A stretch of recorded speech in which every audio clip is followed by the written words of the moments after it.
Hello, hello, hello. How are we? Hello. It's Monday. How we doing? I um I just ate a lot of food. I was eating while I was getting some shit done. I ended up having I wanted to start at 2 today, and then around 2 I had a fucking shit that I had to take care of that had to happen at that time that I was hit up about. So, I got that done first. Now we're here. There's a lot of work that needs to be done still. It's not all stuff that like I can personally do, so it doesn't mean like I have to sit there for a billion hours and do things. It's just like there's a lot of waiting as well. But me just hoping some shit gets done or moving along. So I've just been kind of like, you know, the feeling you're like watching messages and emails and things like a hawk, just like so that you're never the bottleneck, right? Like I don't like being the person who is the time issue. So I'll sit around and wait for a thing, and then message will come in, and I'll immediately try to get to it or whatever. It's a lot of like waiting for that. It's so much, man. Life outside of streaming, yeah. There's a lot of work. I think, you know, streaming itself is not the hard part of this job. Realistically, there are things around it that are difficult, but the streaming part isn't the worst. But depending on what you do, how you run things, the stuff around it can be the stuff that's like. I don't want to describe it as hard. I just want to say it's more like constant emotional damage or like mental, like psychic damage. Not really emotional damage. It depends on the person. For me, it's more like psychic damage constantly while you're just trying to get shit done. It's a lot of it's very tedious or stuff that you can't affect or, you know, not fun or whatever. Not mundane. It's actually, I wish it were mundane. I'm in a time right now where I really wish stuff was boring. Like, there are times where I'm like, something crazy needs to happen for some spice, for some fun. And then there are other times where I'm like, I wish nothing happened in the background ever. But yeah, so right now we're in that where I'm just like, God, I wish nothing was going on at all. And like, I was just like only doing the tedious tasks.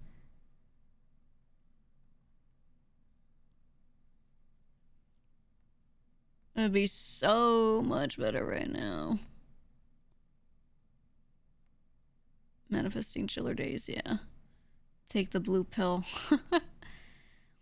I mean, that's how things are right now. Like, there's just so much shit that I shouldn't have to worry about. It shouldn't have to be doing at all. But I have to do all this work anyway. And then there's other stuff. Like, I need to figure out, like, what's happening with my merch. I want to get that too. There's some guy who tagged me twice on Twitter in all caps and was like, "Where's the fucking merch?" or something. I don't know what this dude was mad about, actually. Like, I don't even remember what he said. You saw the guy. He replied to one of my going live tweets, and I saw it there. And then he put it in my tag. He put it in my general tag, which is why I saw it. He all caps was like, "Where's the fucking merch?" Oh, no. He didn't. It was a note if it was a mention. Dude doesn't read his emails. Yeah, you should have been emailed. First of all, I think no. He wanted to. He wants me. I think I don't know. This is my guess. I'm assuming he wants me to have a merch store available because I said I wanted to do that, which meant that if it wasn't manifested within 3 days of leaving, get the AKs out or something. I don't know. Right? Dude was like, the way he's typing, he seemed really pressed about it. I was like, is he good? It was just, it kind of like, it was nice breakup from everything else because it just made me laugh. I don't know. Where's the merch, Lebowski? I even warned you guys, like, when I was still in the group for like several days, like, hey, just so you know, I don't know what will be happening to this stuff after. I'm gonna try to get it, but if you want to purchase any of it right now, you can. Like I said it, you know. But people don't watch streams, so I've noticed that like 90% of mad people on other platforms don't watch streams. So if you say something on stream, it like doesn't matter to them. I think. I don't know. His life was on the line. Yeah, that's the thing. I think it was more like he acted like he was dying or something. The update on that is there is no update. I have heard absolutely nothing on what's going to happen with that. I'm going to go hit someone else up that should hopefully be able to help and see if I can get my merch. We have some stuff in stock. There's also some stuff that like should be getting sent out. So I'm not going to physically take it until like I know how much needs to be left in a fulfillment center to be sent out. I don't want to accidentally take a bunch of stuff that's already like ordered. But I believe they said July this month was when the Boris keychains would be finished. That product took a while to physically make. So my plan was to not really bother them too heavily until that starts getting sent out, and they have like they're able to physically set aside, oh, we need 20 of these, okay, let's put 20 in a box or whatever, right? And then once they have all the stock of that, I actually don't know the status until actually I never get told the status unless I ask. So, but I gotta figure out like, obviously they have a number of orders of different things. I just don't know if they're able to like physically separate that all out first and then just send me the stuff that's just stock. But yeah, so once that's done, just in case anyone's like wondering on timing of having like a newer version of the merch store set up, whatever. If you wanted any of the old merch that we still had some stock of, that's kind of where that's sitting. So I wanted to wait for them to get like the keychain stuff done first and feel good about that, have all the stock physically in. And then I'll be like, okay, now can I physically get this sent to X place? And then I'll start working out like maybe putting it on a merch store, or maybe, I don't know, there might be some items if we don't have a ton of them. Maybe I'll put them on a truck and just talk to some different booths and be like, do you want to put this out at your booth? Boom. There's some people who've offered that to me. They've been like, hey, if you ever have stock and you ever want us to shop this around at conventions instead of you doing all online sales, let us know. And I've always been like, oh, I just hold all my stock for online sales. I don't really do that. But, now that I have like more management of like the actual stock, I'm like, I think it'd be really nice to do that actually. So yeah, I don't know if like all the stock we have of everything will go up on a site, but if I do physically have it in a fulfillment center and I could just throw it on a truck and send it over and have someone's booth somewhere, like just have it, like I'll let you guys know what we're doing with all that.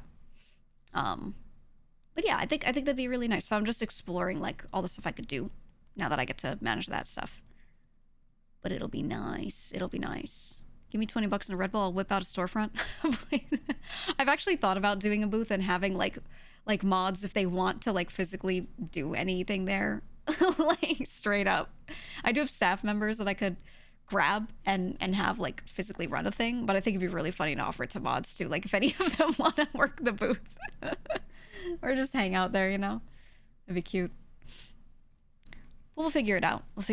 But yeah, in case anyone was wondering the merch deal, what's going on with that, that's I'm waiting until they are good with the keychains because that was slated for this month.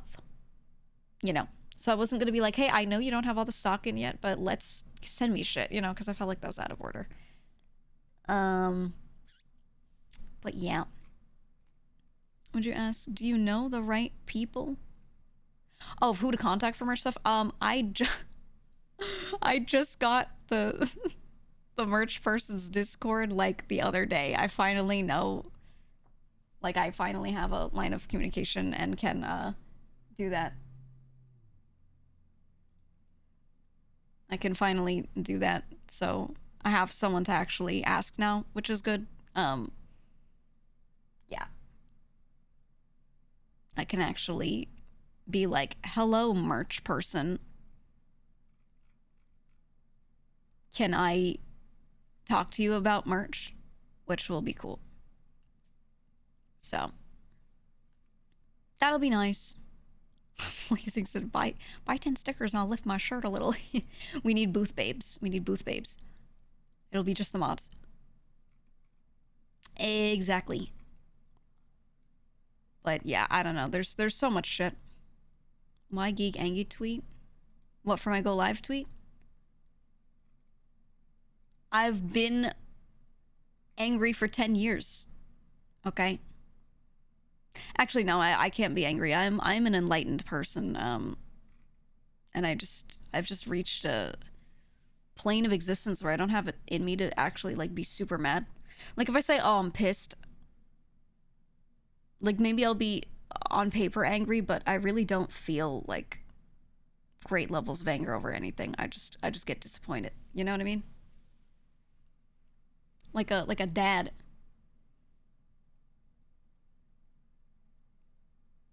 I just go, should have done XYZ, son. You know?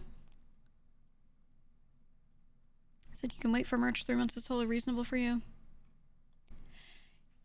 I don't want anyone to have to wait for merch ever again. Like, it's nice that you say that. Thank you. I don't want anyone to have to wait ever. I don't see a reason for it. The way people do merch typically is they don't give it enough lead time, and so they don't buy like stock up front. They just do everything off of pre-orders.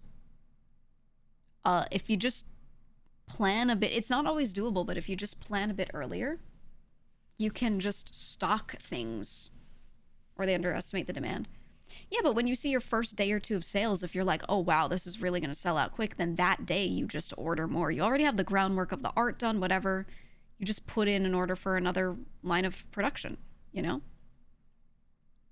And that's it.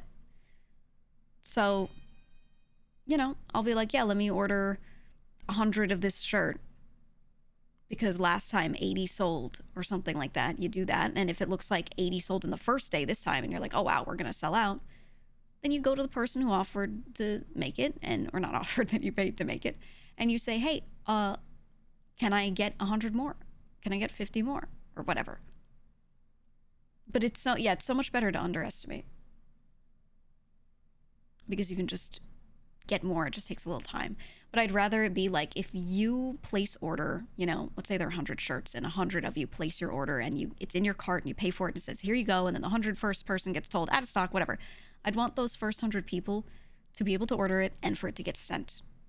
Like, yes, we have these. You have ordered it, so it will be sent out. That's what I want. Some stuff, like I said, has to be pre-order sometimes because producing some of these items, that is just like the manufacturers won't do it. You know, and that's more complex items sometimes. So there will be times where some stuff will be on pre-order because it's, you know, it has to be. But like a shirt, a poster, things like that, I don't see a reason. Standees even, like, for the most part, you can just make a bunch and have them, you know? So I want to do that for you guys because I feel like it's better for all of you. You know? It's better for all of you, so. You know, that's what we're gonna go for. But I'll have more hands in that. And all that Gertch gang. Oh, I wanted to message you about something. I wanted art. I just wanted more art. How do you see yourself navigating merch and tariffs? We just make less profit right now, realistically. It's tough. It's tough. The merch game is really heavily affected by all of that. It sucks. It sucks really badly. You do what you gotta do. We try to get as many domestic products as possible, but sometimes paying the tariff still works out better money-wise because domestic products can be really expensive. So, I don't know. It can be tough, man. The pre-order stuff is linked to the FOMO marketing ploy. I hate it. No, I don't think the pre-order really is. I think that's when someone like they know people are gonna buy 100 of a thing, so they only order 20, and then they're like, "Ooh, sold out." That's what that is, the FOMO ploy. But a lot of the time that just happens because you underestimate. You don't realize how much people are gonna want a thing, and then they just buy a ton. I gotta say, the last time I dropped a cup, a shaker cup, I was astounded by the number that sold. I don't know if I could say how many. Maybe in the future. I gotta like ask, just because like I don't know if I can give data, whatever. But it was a scary number. Like, they said, "Oh, this many sold," and I said, "Oh, that many dollars worth?" I thought the number that they told me was how many dollars we made. And they were like, "No, that was the number of units sold." And I was like, "What?" For example, they said, "Oh, we sold 100." I said, "$100?" And they went, "No, 100 units," right? It was a much higher number than that, obviously. But like, that was the conversation I had with them when I dropped the cup. And I was like, holy fuck. Like, are you serious? It was crazy. So, yeah, terrifying. So sometimes you underestimate. Thankfully, those were made really fast. They made a lot of them to begin with, so while they were sending some out, they were making more, and people didn't really have to wait long at all. So that was really good. That was insane. So I'm trying to, I don't know, sometimes I feel like, oh, people aren't gonna buy much of this thing, oh, and then it does crazy. So, you know. So even if I don't like make a ton from something, even if an item like really doesn't make me much profit, sometimes I still just want to do it because people clearly like want it. The cups were fine, but like some other things I don't really make money off of. But if you guys want it, then you want it, right? Like, I'm just gonna do it. What'd you say, Oshi? You know of like 5 US merch companies that have closed down in the last quarter because their models are no longer sustainable. Yeah, because of the cost of things now. It's crazy. I know. It's rough. He said, what bugs you is that half of the products are made on, say, a laser cutter and then take 3 months to make. Like, how behind are you? Very. That's everyone's problem, usually, is that they underestimate everything. They take on a creator, and they're like, let's put stuff up for pre-order, let's start taking in orders, whatever. They just don't realize how much it's gonna take. And they get that far behind. That's how it is. Or there are a lot of merch companies that work with like 1 or 2 laser cutters. So they have a machine constantly making a standee, let's say, but it's one machine. And then they're just doing everything on there. So they're up and running all hours of the day, every day, but sometimes they literally just have one machine, you know, because they're expensive. So it's tough. You know, 1V did disclose their final cup sales is 5,419 units. Chump numbers. No, I'm just kidding. I really want to tell you mine. I don't know if I should. I gotta like ask. When I say mine was a disgusting number, it was crazy. It was crazy. And I honestly think it's because the art on it like didn't have things on it that would embarrass you if you had the cup out in public, straight up, because a lot of people like to take it to the gym and then it'll be like a booby cup, you know, and they're like, ugh, and they can't quite do that. I don't know. So we'll see, but yeah. Yeah, speak. We'll do more. That pose was hard as shit. I know. Have was the one who drew it. I sat there and dictated like what I wanted, and I was like, "Can you do something like this? Can you do something like that?" And he was like, "Bet," and he drew it out. But I remember, I think he was like crashing out a little bit as he was like trying to get it right. He was like, I don't know about this line right here. It was funny. Poor Hav. You did great, man. You did great. I gotta hit you up again about something else. I gotta. Looking at the design now, it's awesome. Didn't it come out so good? It really did. I'm really picky about art for merch. I feel like it can't just be good. Right? It can't just be good. How's that cup look? Pretty good. No, it has to be like, this cup is the next coming of Jesus Christ. Okay, this cup is the most amazing thing in the world, right? It's just gotta be. It's gotta be good. Bad art can be good. Intentionally bad art can be good. Yeah. You got out of your way to buy cups with discreet branding because of work requirements. Yeah. For sure. For sure. We'll be doing some cool shit in the future. I'm working on it.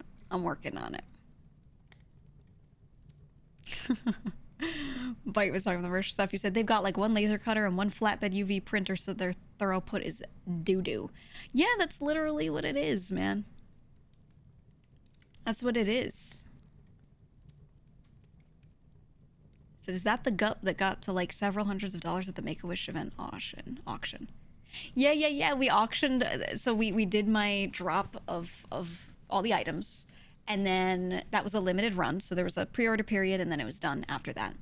And then we had like one left over, and when we did the charity auction, I was like, what items could I put up here? And I was like, ooh, how about the cup? Because it was like a year after the cup was released or something like that, or like that next season. I don't know.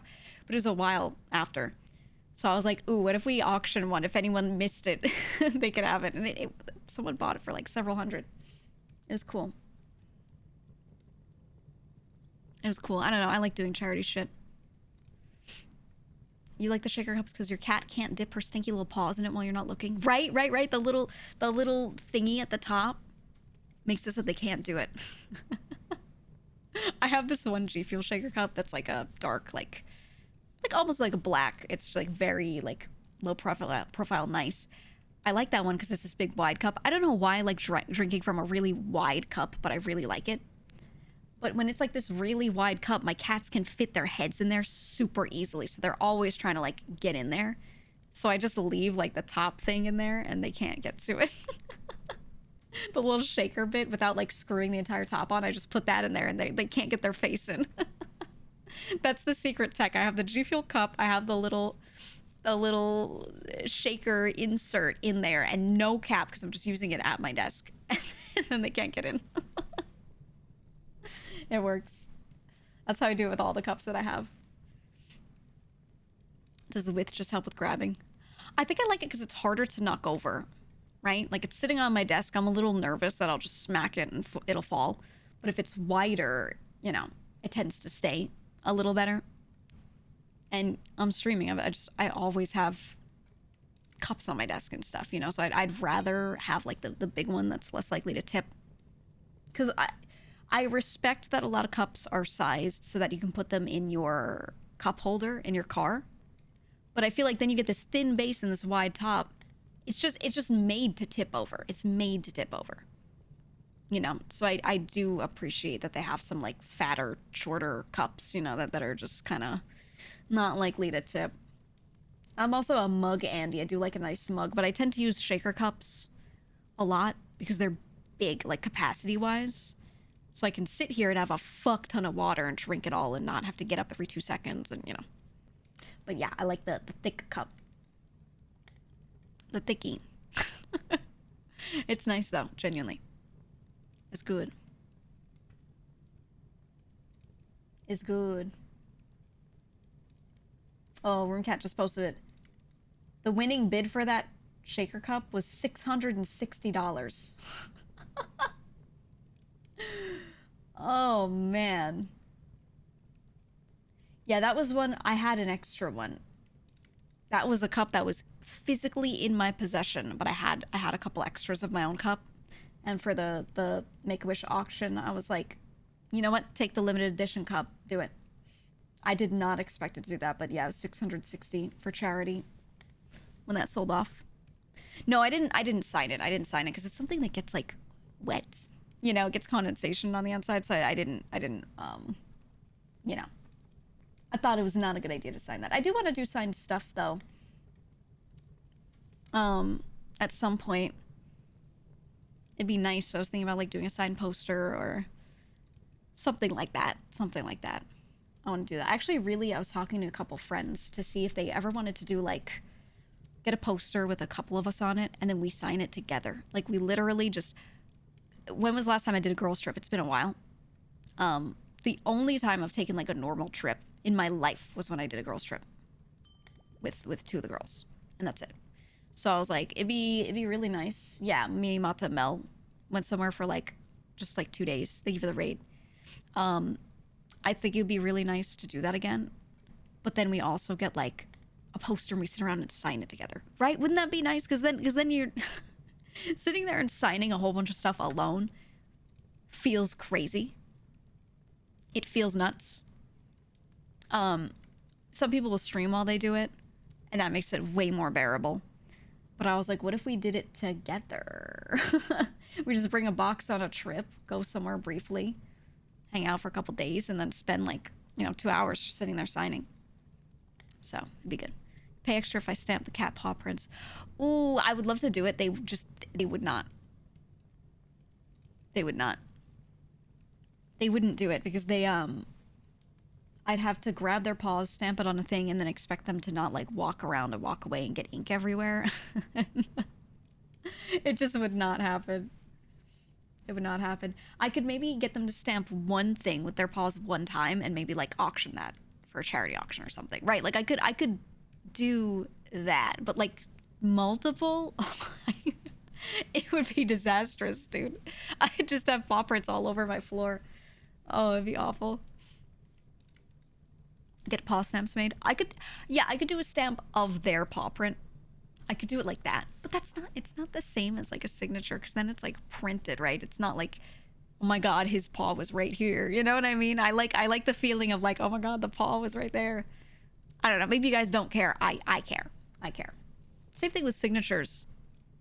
That's why I loved when we had that CNC that was like letting us sign stuff, because it was following our movements instead of me signing something once and then we just printed on stuff over and over. The print is still not bad. You still get a signature, but I like when like each one's unique, So, I don't know. There are new pads that you press the paw onto the pad and they don't get ink on their paws at all. Oh. How does that work? Does it create an impression in the ink pad and then you use that? Nose prints? No. No. I'm not stuffing their nose into something to get a mold of it. They'll freak out. They'll freak out.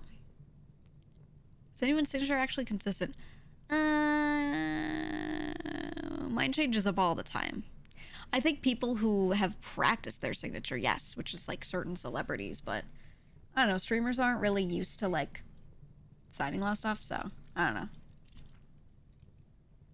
I also like don't know how I would sign it. I've signed shit for people before, but I've never sat down and made one and been like, this is the signature. Like I'll do all caps and I'll do this style of lettering and I'll blah blah. You know what I mean? I need to figure that out. I kind of just write my name in my handwriting because I normally write in cursive. I don't write in print very well. I don't know why. Just when I write in print, it looks like garbage. So when I was younger, a teacher was like, I'm going to teach you to write in cursive because every time you sit there and drill writing in print, it looks like shit and I can't read it. And I was like, yeah, I don't know why. I'm practicing. Like and I was getting so frustrated. As a kid, I was getting so frustrated because I felt like I was practicing a lot and it wasn't working. So I had this teacher be like, we're going to just have you write in cursive so that it's like you're doing something new. And that worked really well for me. So I just wrote in cursive since then. And I can write in print nowadays. I just feel like it looks inconsistent. So it's legible. It doesn't look bad like it used to. But like my A's never look the same. My E's, the loop will be like upward sometimes or like more sideways. And it just like, because I'm not that practiced in it. So when I've done my signature, I've just written that in my handwriting, but it doesn't feel like a signature, you know? I don't know, man. I don't know. So I'm just kind of like, I should make one, right? Like I should make a signature and not do anything crazy, anything insane, but just sit there and really like think about how I want it to look. So it doesn't, because the thing is, if I look at something that I write in cursive, it doesn't feel like a signature to me. It just looks like I fucking wrote it. You know what I mean? I'm like, that just looks like I wrote it normally, and it doesn't feel like good to me, you know? I'll figure it out. I'll figure it out. Eventually. Oh, yours got super consistent because you were a manager at GameStop for a few years and had to sign all the credit slips. Ooh, yeah, I used to have to write, like, I am the person who did this thing on something a lot, but I didn't have to write my full name. I just did, like, initials or, like, a short 3-letter, like, first 3 letters of your name, GEE, you know, or something like that. So I got really practiced at that, but, like, not my full, you know.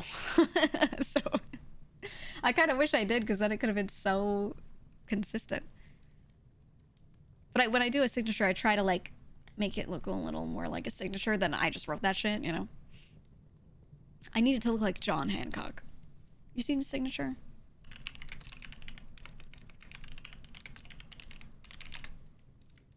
His signature is beautiful. And it's so funny because you see it next to everyone else's. And it's like, fuck everyone else. I'm John Hancock, okay? I'm John's signature. Look at this. This is on the Declaration. So you can see his beautiful handwriting above. Look at everyone's signatures. And they all look pretty good. Some of them look a little shitty. But then look at up top center, John Hancock, right? It's so, like, it's beautiful. And the thing I'm amazed by, look at the bottom line. Look at where the O-H-N starts, and just trace your eyes along the bottom edge of the letters. It's this, like, beautiful, slightly sloped line, right? Like, if I just look at this. Ready? Just this. Look at how consistent the bottoms of the letters are in, like, just a little bit of a concave shape. Convex, rather. It's so, like, yeah, his signature is so much aura. Like, even if you take out the details, I'm just looking at how even the height of his letters are. In the John, the O-H-N and everything. All the lowercase letters are so consistent. Yeah, the super on the left. Like, how do you... It's so good. It's so good. And I look at that, I'm like, man, imagine practicing. That's what practice looks like, okay? I love Ben Franklin's because look at how shit this little loop on the bottom is.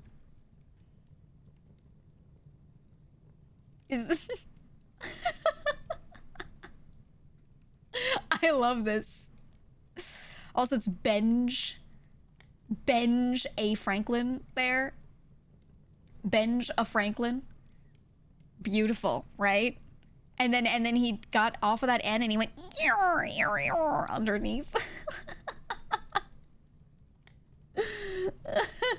I think this is one of my favorite signatures on this paper because you really see him just do whatever the fuck on the bottom, which he was one of those guys. He did a lot of good shit and also a lot of, like, you could tell he didn't care sometimes. It's good old Ben. Good old Ben. Some of these signatures look good, man. Rob Morris.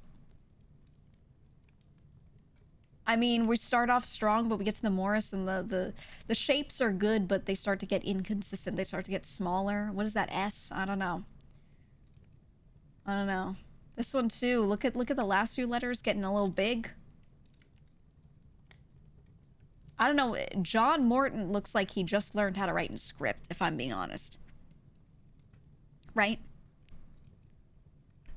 Like, this looks like when I first learned how to write in script and I was practicing, like, making it not look like it's print. Yeah. I say Morton Norton. And then look.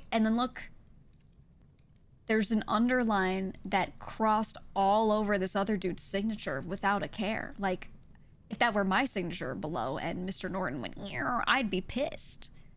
Right? I'd be so mad. Look at some of these. These look like okay. They look okay. I don't know. I don't know. Now I want to analyze all the signatures. What does this even say? What's going on here?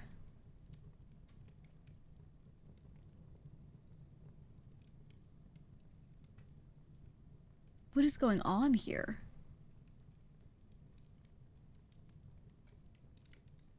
Let me see. What's this say? Declaration of Independence. Bottom signatures.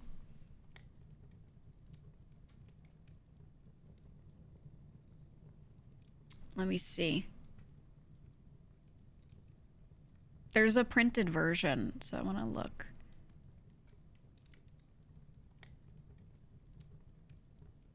Let's see, we've got Thomas over here.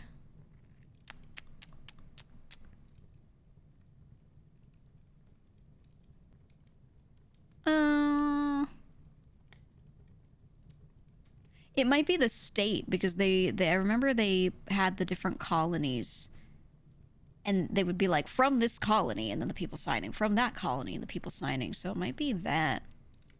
It's like some sort of... Hold on, I'm trying to figure it out.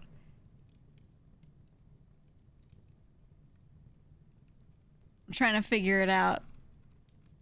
I don't know.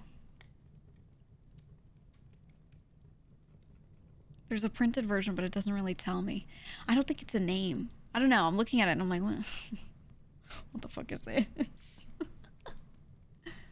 Ooh, Edward. What's it? This E. Ooh. Oh, that one. I like the H on Hooper up top, okay? The H on Hooper looks nice. Edward. The E, like, the shape starts off kind of weird and then, like, picks up, but it looks like an ampersand. It's just sludge. I think the Hooper signature is really nice. There's a lot of personality, right? John over here at the bottom, kind of changing styles between our first and last name, but look at that. This thing has some fucking panache. Look at that H. Let's compare his with Hancock's. Is it like... Hold on. We gotta compare. Ooh, okay. Clearly, Hancock has a really interesting style on the right here with how he's using the fountain pen. But I like the H on the left. I like it. I like it. Kind of beautiful. Hooper's is better. I like John's because of the way he does the little line across. It's fancier, whereas Hooper's is just one singular straight line. But the simplicity of that straight line lets the other shapes look really intense as a backdrop, instead of the whole thing looking like a bunch of scribbles. So I kind of like it. See the D, like it's so ungeometrical. Yeah. Yeah. You have a strong urge to develop a sick-ass signature. Guys, I think we gotta get into calligraphy. The thing is, they're doing these things with fountain pens. So there's a lot of, like, interesting shit they could do with the shapes. But if I'm, like, using a ballpoint pen, you can press harder or press really light to spread more ink, but that depends on the pen writing really well, which... You know, you're writing on a receipt at a restaurant, that shit's skipping 100 times, you know? It's a bit penmanship or calligraphy. This point is definitely calligraphy. It's a mix of both, but, you know, this is like, we're making this decorative, whereas penmanship is, I'm writing normally, and I'm making my normal handwriting look good. At least I feel. But there's so much overlap, like, almost same shit, right? I'm gonna cook up a sick, nasty signature and post under every message of mine in the Tier 3 Discord chat. Do you remember in the Tier 3 Discord chat when we had custom Tier 3 signatures, forum signatures? Do you remember that? Let me see if I can find it. We had them, and people would, like, post the image every time they said anything. The Tier 3 chat gets so stupid. Let me see if we have any.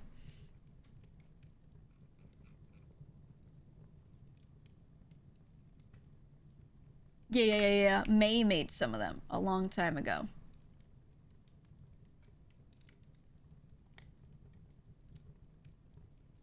Dude. Dude, they were so funny. Do you remember this? We had these.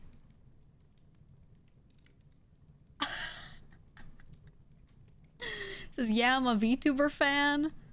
Only in it for Domo's dog. Remember Domo? VTube Studio user, tier 3 GEEGA sub. Oh, they were so good. And then she would post in that chat. She'd post in the tier 3 chat because I always gave her like complete full access to it. May would post in there and she would just, she would like add it. She made that August 2021 for the record.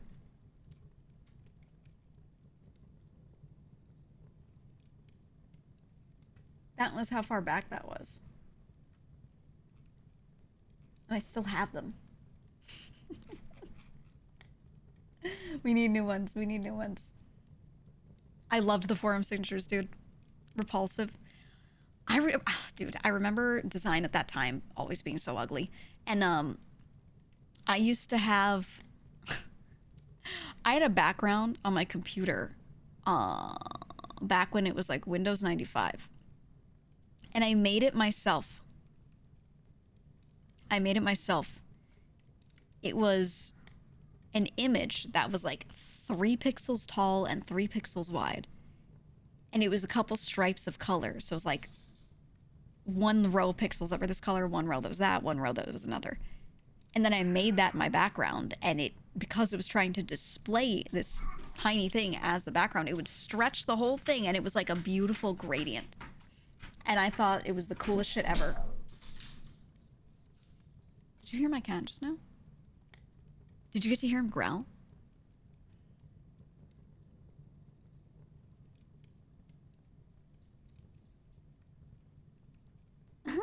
Hi, Lucky. Are you having fun? Ooh. Look. Speak to the people. You didn't hear the growl. He loves this. Is his favorite game. I don't know if he'll do it. Lucky. Speak. Speak. Oh, as soon as I look at you and give you attention, you don't want to do it, but you only do it when I don't give you attention. I see how it is. He's ignoring. He sounded angry. His favorite game is he'll sprint around, he'll run through the halls and go between every room. And GEEGA meow. What he'll do is he'll shove his body under things. So I have one shelf, big bookshelf that I love, and it has a gap at the bottom. The gap is about 5 inches tall. He comes running from as far as he possibly can, like the opposite corner from here, sprints into here and like slides. He gets flat and slides, so his body goes under that, and he like hits the wall. Like I hear him smack the wall a little bit underneath, and then he just growls while he's under there. He just goes like, "Arr. Hey, Lucky, stop. Hey. Okay, now he's trying to get on my desk. He's trying to like lick everything. Remember I said that thing about that cup? Yeah, you've been blocked. But that's his favorite. He slides his body under there, like flattened out, and growls like he's the monster. He's like, "Arr!" And he sounds insane. And then he comes out, and he like looks really normal for a second, and then he suddenly acts like he's being possessed again and starts sprinting. And he just does this until he's tired.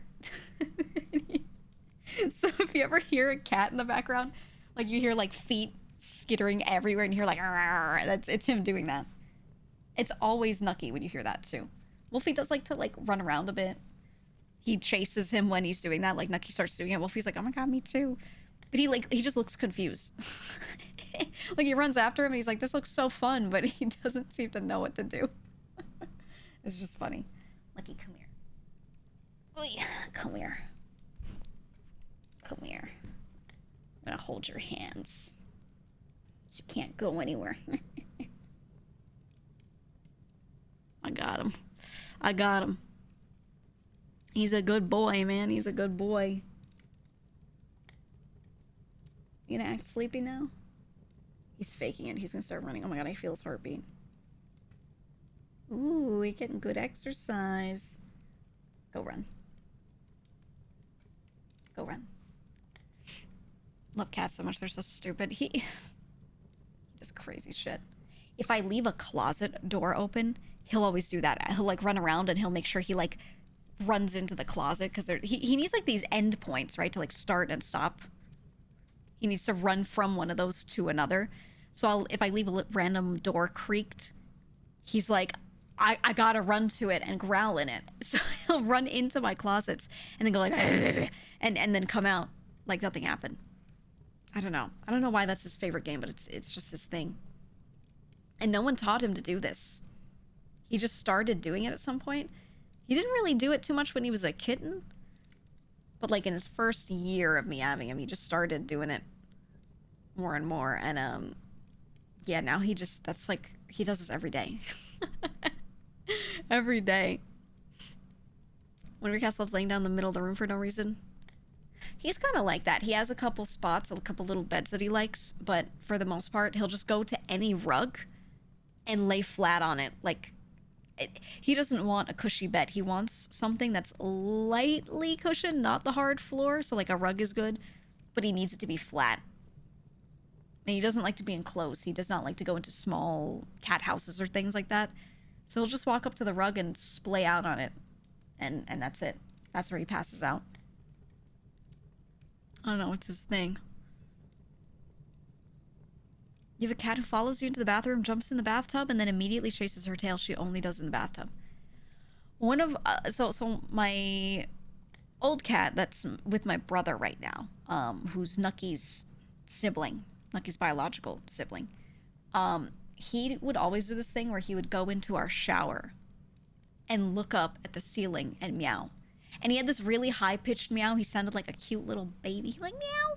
And he would just... He sounded like he was crying. So I used to, like, get up in the middle of the night because I'd hear him and I'd be like, oh my god, is he okay? Is he distressed? Like, what's happening? Because it almost would sound like if a cat's hurt and they're whimpering, you know, it would sound like that. And I would get up and I'd go to the bathroom and be like, what's wrong? And he'd just sit there and be like, meow, in the fucking shower. In the tub, you know, and he would just... I think he liked the echo so loud. I don't know, but he would do that all the time. Before or after he licked all the water off people. He would do it when you weren't in the bathroom. He would never do it if you were in there. Yeah, he was the one that liked to lick the water off of you after a shower. He'd like, literally my entire leg. He'd get all of the water. He loved it so much. He would drink from every sink. I don't know. Occasionally I'd check in on him. I asked my brother to send pics. I'm like demanding videos from him. Where are my cat videos? I hold them up for him all the time. Send me my cat videos, and then I send some in return. Because he misses Nucky. But he had to move for work, so, you know. You know how it is. Your cat used to pick up your dog's favorite stuffed toy and walk around the house yowling with it in his mouth. Yeah, I miss, before I had my two cats, I had my old cat from previous times and my old dog. And the two of them, you know, lived together for a long time. And my cat would not touch her toys. He would not touch my dog's toys because he hated the dog.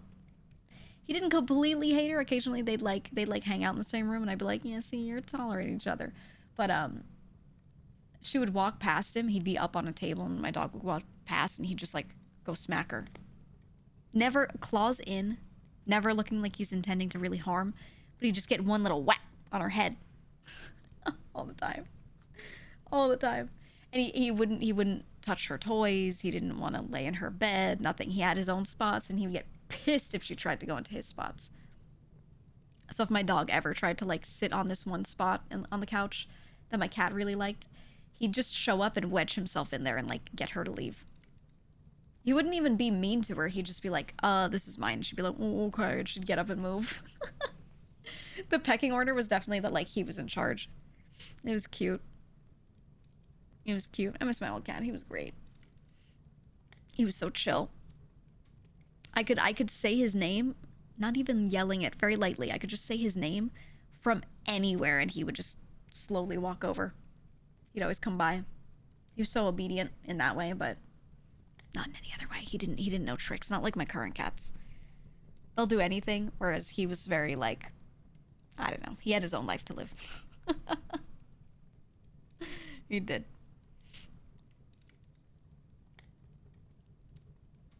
What was the inspiration for his name? My cat? Nothing. Just sounds.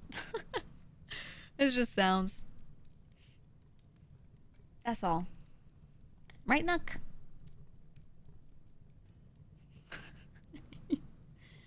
He's side-eyeing me. I don't have any toys. I'm sorry. I do, actually. They're right there, and you won't play with them.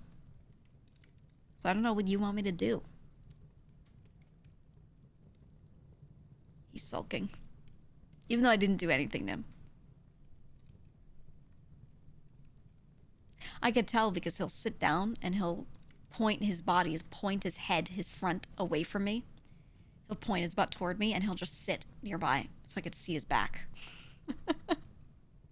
I think what it is he wants food. Pet him? I've been petting him this whole time. I've been petting him the whole time. I think he wants food. And I'm not feeding him right now. It's not time, Nucky. Thought that was a trust thing. I mean, yeah, they won't put their backs toward you like that unless they trust you. But on top of that, this is his behavior when he wants something from me. He'll start sulking like that. Right, Nuck?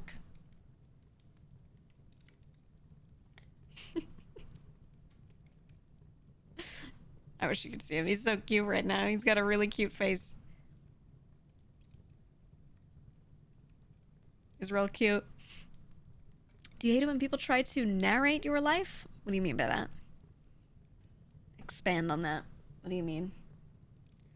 I mean, in general, yeah, I hate when, if you mean like put words in my mouth or say a thing. You know, yeah, even without elaborating, I will say one of the most annoying things people can do is assume shit that I never said. Like, why did you do X? And I said, because why? And then they get additive. So someone's like, why did she do X? And they're like, well, it's because Y and Z. And I'm like, well, I didn't say that. And it's, a lot of the time, it's like fair assumptions. Assumptions that are not malicious or anything like that. It's stuff that like is totally fair to assume, but it's not correct, or I just never said that. Right? And I'm like, oh, I think that's the most annoying thing. I think like past few weeks there's been so much of that. And I'm like, I didn't say that. I didn't say any of that. A lot of the whys or assumptions on like how things have gone or whatever, I'm just like, I didn't say any of that, but okay. All right. You know. Or if I leave something out and then people are like adding it back in and I'm like, no, you know, there's a lot of that. Yeah, it's the pancakes and waffles thing, but sometimes it's not even, it's not even like fully pancakes and waffles. It's like kind of tangentially related shit that they bring up and it just doesn't exist. Or people do it with my health a lot. They do it with my old work a lot. Like, I haven't really said much specific stuff about my work. I've been vague on purpose, intentionally vague about it, right? And I get a lot of people in like, it's especially YouTube comments being like, oh, she said she did something in this kind of whatever, so she must have been an X, Y, or Z. And I'm like, it's none of those. And then the problem is someone will read that and be like, another video, they'll go, she was one of these. And I'm like, no. No. What? I don't know. There's a lot of that with people talking about like work stuff or whatever. Weird assumptions that just like, it's not even bad assumptions too. They're just like assuming things that are closely related to stuff I might have done maybe, but I don't know. It's odd, right? But what do? Go correct every single person and reply to them and be like, actually. I don't know, right? I don't know. Your internal image of me is someone that owns cats. Yeah, that's all you need. There you go. Either summer vacation or someone let chat GPT 2 in chat. I think it's summer vacation. I think that's what it is. Can't believe GEEGA hates all people that do X. Yeah. Yep. That's how it is.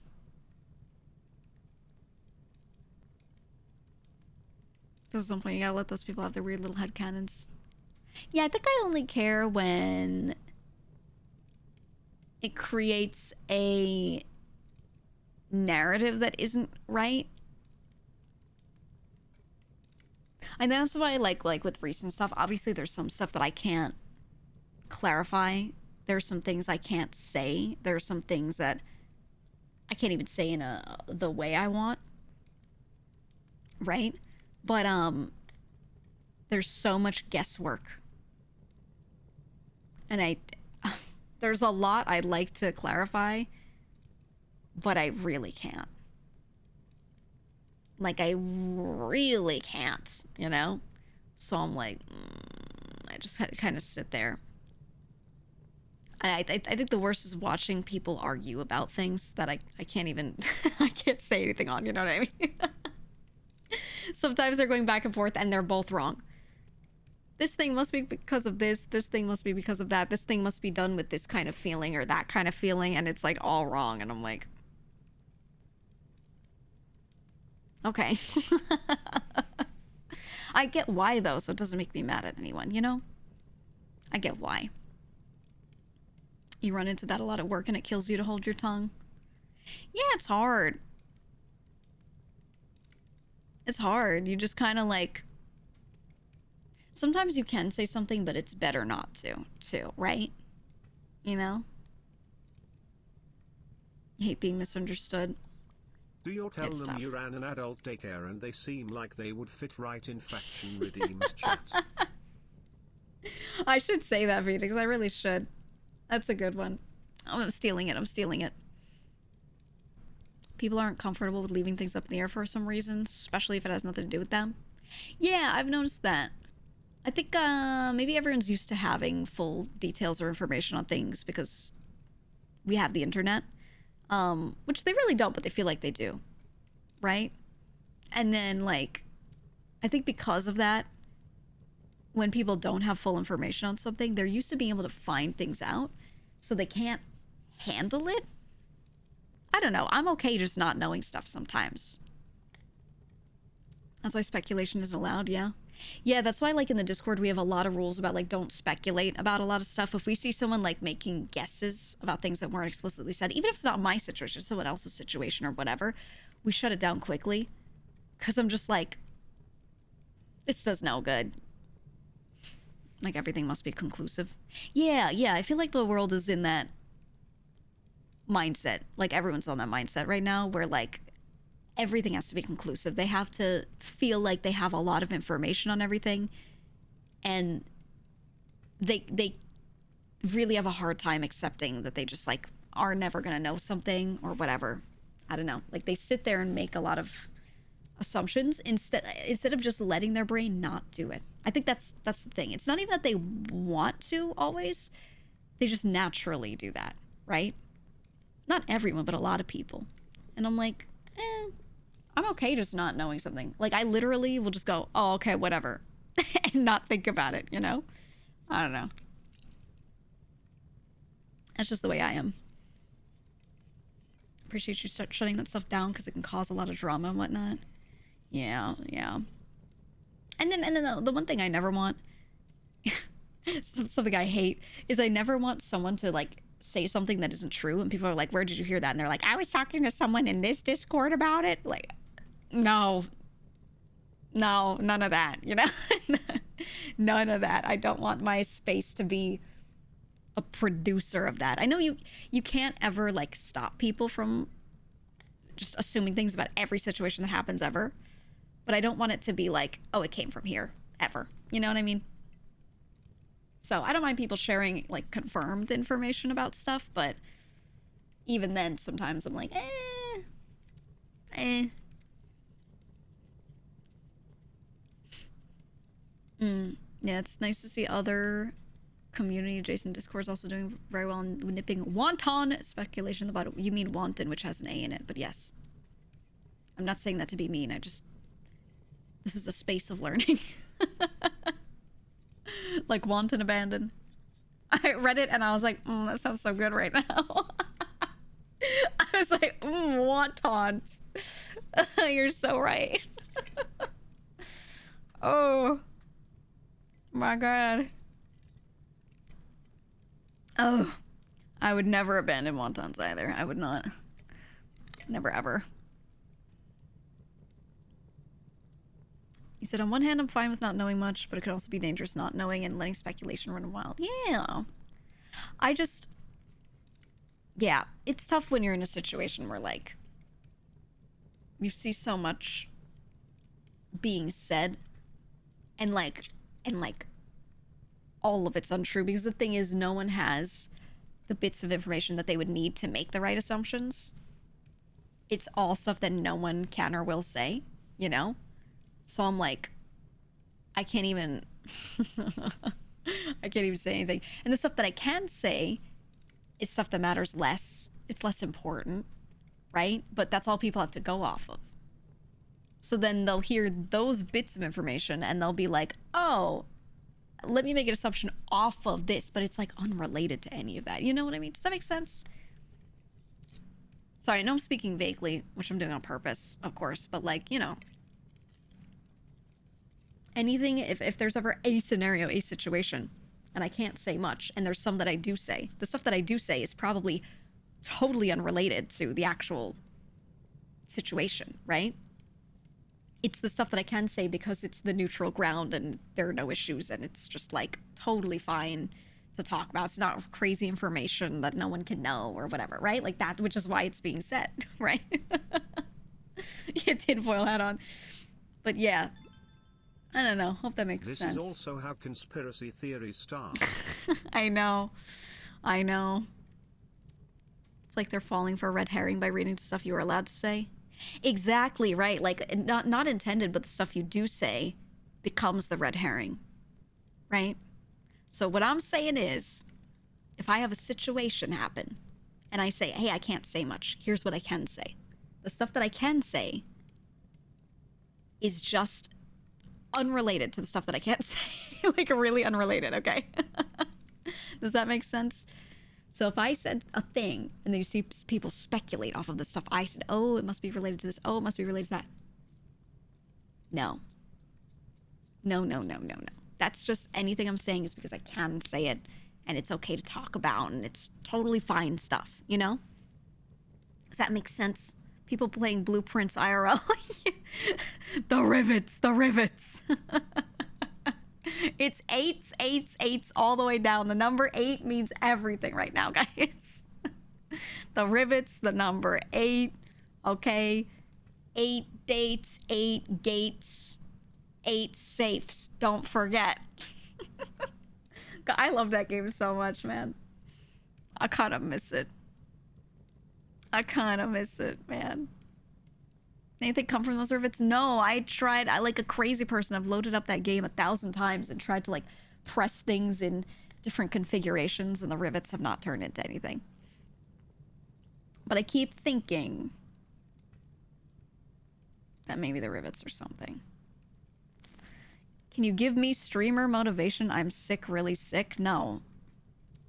Just like live your life. I don't know. Fix me, streamer. Riveting has 8 letters. Holy shit. Okay.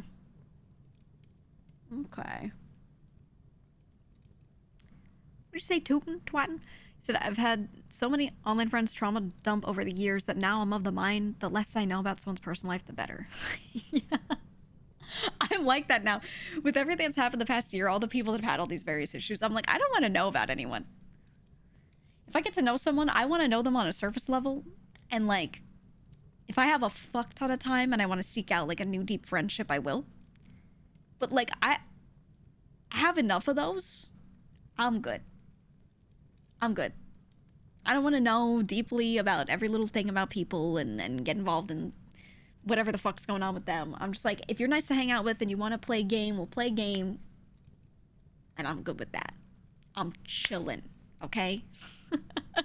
Because, like, when you become close to people, it's so rough because, like, everything that happens to them, people will, like, drag other names into because they're friends. And I'm like, dude. Or you work with somebody and they're like, everything they do, you've approved of and you have to do it. Then I'm like, no. I'm just here. I don't know. I just try to stay uninvolved with like everything nowadays. Then those deep friendships could kind of happen organically anyway. I mean, yeah. But I find with creators and how little like time they have, they tend to reach out more actively and be like, I want to become closer friends with you. Let's do something, right? They really like set it up. They schedule friendships a little bit because you have to. I think a lot of adults nowadays have to, right? Anyone in like their 30s and beyond especially. So they do kind of more actively seek out the time to then let things develop, because if you don't set that time up, then like there's no chance, right? So yeah. I don't know.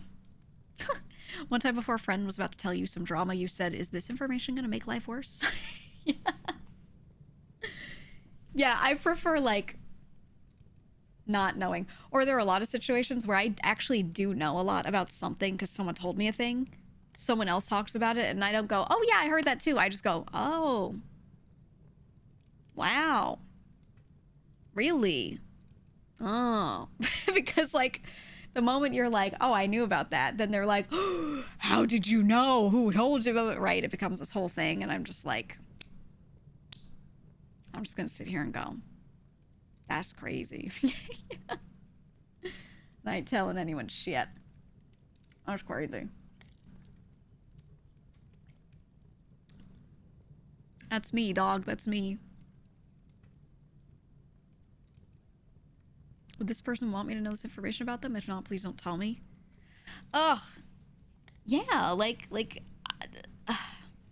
sometimes people say stuff and I'm like, have you thought about this person and how they would feel knowing that you are saying this about them? It's not even something bad. They're just like spreading a bit of information, or, oh, they dealt with this thing. Did you know this? And I'm like, do they want people to know? Like, I don't know.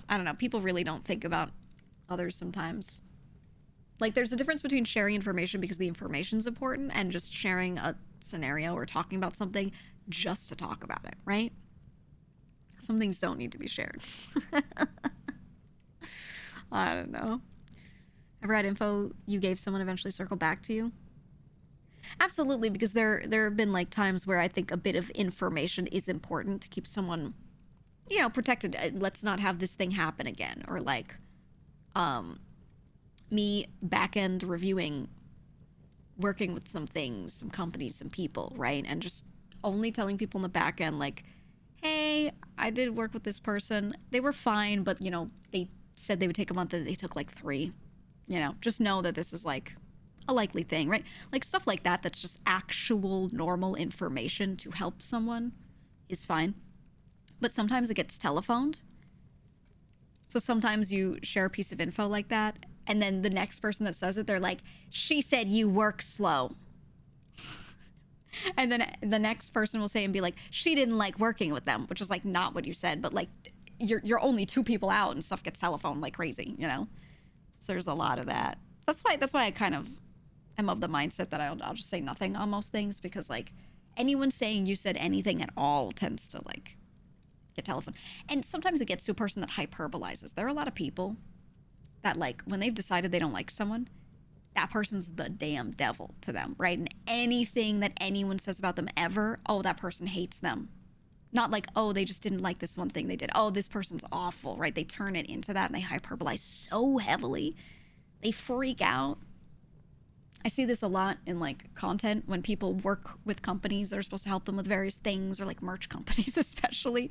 The way they describe them is like they ate their whole family sometimes. And it gets crazy. It gets crazy. Yeah, they become Voldemort, right? And there's nothing wrong with, like I said, nothing wrong with sharing actual information, especially if it's your own personal account, right? Like, I worked with this person on this thing and I didn't like X, Y, and Z. There's nothing wrong with that, because that is just a review, right? And the point of sharing your review to other people who might work with them is to make sure those people get to hear your review. That's fine. But like, there's information, and then there's just like saying shit just to say shit. They'll be like, I didn't like the way this artist was really slow on this thing, and I think they're mean. And I'll be like, okay, how so? And they'll be like, I don't know, I just think they are. And I'm like, why'd you add that? You know what I mean? I'm like, okay. Or, oh my god, the switch up sometimes. Like, people will have no problems with someone, and then they like have one issue with how they worked on one thing, and then suddenly they look back and all this stuff that they said they never had an issue with in the past, suddenly they're like, I've decided now I was actually not cool with it the whole time. You know? This person was doing this thing the whole time and I let it slide because I really didn't have a problem with it. Will become, I let it slide because I didn't actually, I hated it the whole time, you know? Like, right? Like, they'll go back and rewrite history a little bit and they'll be like, I actually hated that person. I hear that a lot when people are talking about like working with other people. Oh man. I don't know. It's funny. Happens in art spheres a lot. People vent to way too big an audience. Yeah. Again, like, if you're just sharing your experience, right? I don't really think there's an issue with that. But like, who are you sharing it to? And why? Is this constructive? Does this help people? You ask yourself those things first. And then on top of that, am I hyperbolizing? Am I only talking about the important stuff, or am I adding shit and embellishing that I shouldn't, right? You gotta be careful. Because if you don't embellish it at all, other people still will. So if you embellish a little bit, they'll embellish a lot, right? People should just be chill. They just need to chill the fuck out, right? They're mean because they say I are. I say they are. They're sometimes I've had someone like I've heard someone complain about someone else and the way they work, right? And they give me like a bullet pointed list of all the wrongdoings of this person, and like 3 are valid and the other 7 are all just like vibes. Just like vibe. They typed it off of vibes. I didn't like how they did this. Do you have proof of that? No. I heard that they said this and I didn't like that. Did they say it in front of you? No. You know what I mean? I think it becomes confirmation bias. Like, when they don't like that someone did one thing, then if someone else says, I heard they did this, they just immediately assume, oh, it's true. And they add it to their list of like gripes because they're just in the mad zone. They're in the angry zone, you know? I've seen that happen a lot. So I don't know. That's why when I do things, when I work with anyone, or I like work on something, work with a company for a thing, at this point, I just kind of like take my own experience into account, and like 1 or 2 trusted people that I know don't hyperbolize and like keep their heads screwed on straight. Even if someone pisses them off, they're still just gonna be rational about what they say, you know? there was one scenario a long time ago. There was a really bad person who genuinely wronged some people, okay, in a work way. They did. This was years ago. This is a long time ago. And one of the people that was in like a group chat talking about how they didn't like how this person worked, right? A lot of us were just like, oh man, really sucks that they did this thing. Hope you can get that resolved, blah, blah, blah. Just sharing information so we can all be like safe, right? One person in the chat was crashing out the whole time and was like wishing real harm upon the person. And I was like, I just didn't like the work they did. You know what I mean? Like, I was like, and they were saying crazy stuff.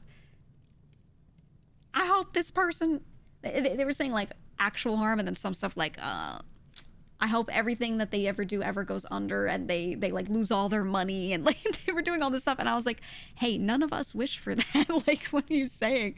I don't know. I just didn't say anything to that person. I was like, okay, all right. But some people like crash out like crazy over like they didn't like their work. I don't know. I've seen this too many times at this point. Yeah, like a Redditor. Right. That was the vibe it gave. I was like, oh my god. Oh my god. It was a lot. It was a lot. And I was like, what do you even say to this? Because then if you're like, I don't know if it's that bad, they're going to be like, you're defending. And I'm like, no, I'm just trying to bring us back down to earth. You know? Let's just focus on the facts, okay? Let's not crash out about everything. But yeah, I try not to be that guy, because then you look like the enemy or some shit. I don't know. Yeah, being objective.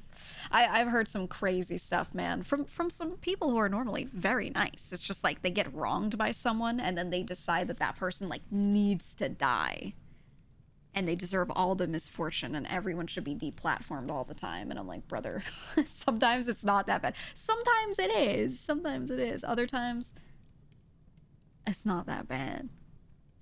I don't know. Yeah, they witch hunt them. It's crazy. It's crazy. I don't know, man. Ooh, that you're defending part, been there? Yeah, like if you try to say like, hey, I agree with you, but some things are a little extreme. Let's just focus on like these 5 bullet points are like the actual problem, and the other stuff, let's just throw it out. Like that's just personal shit.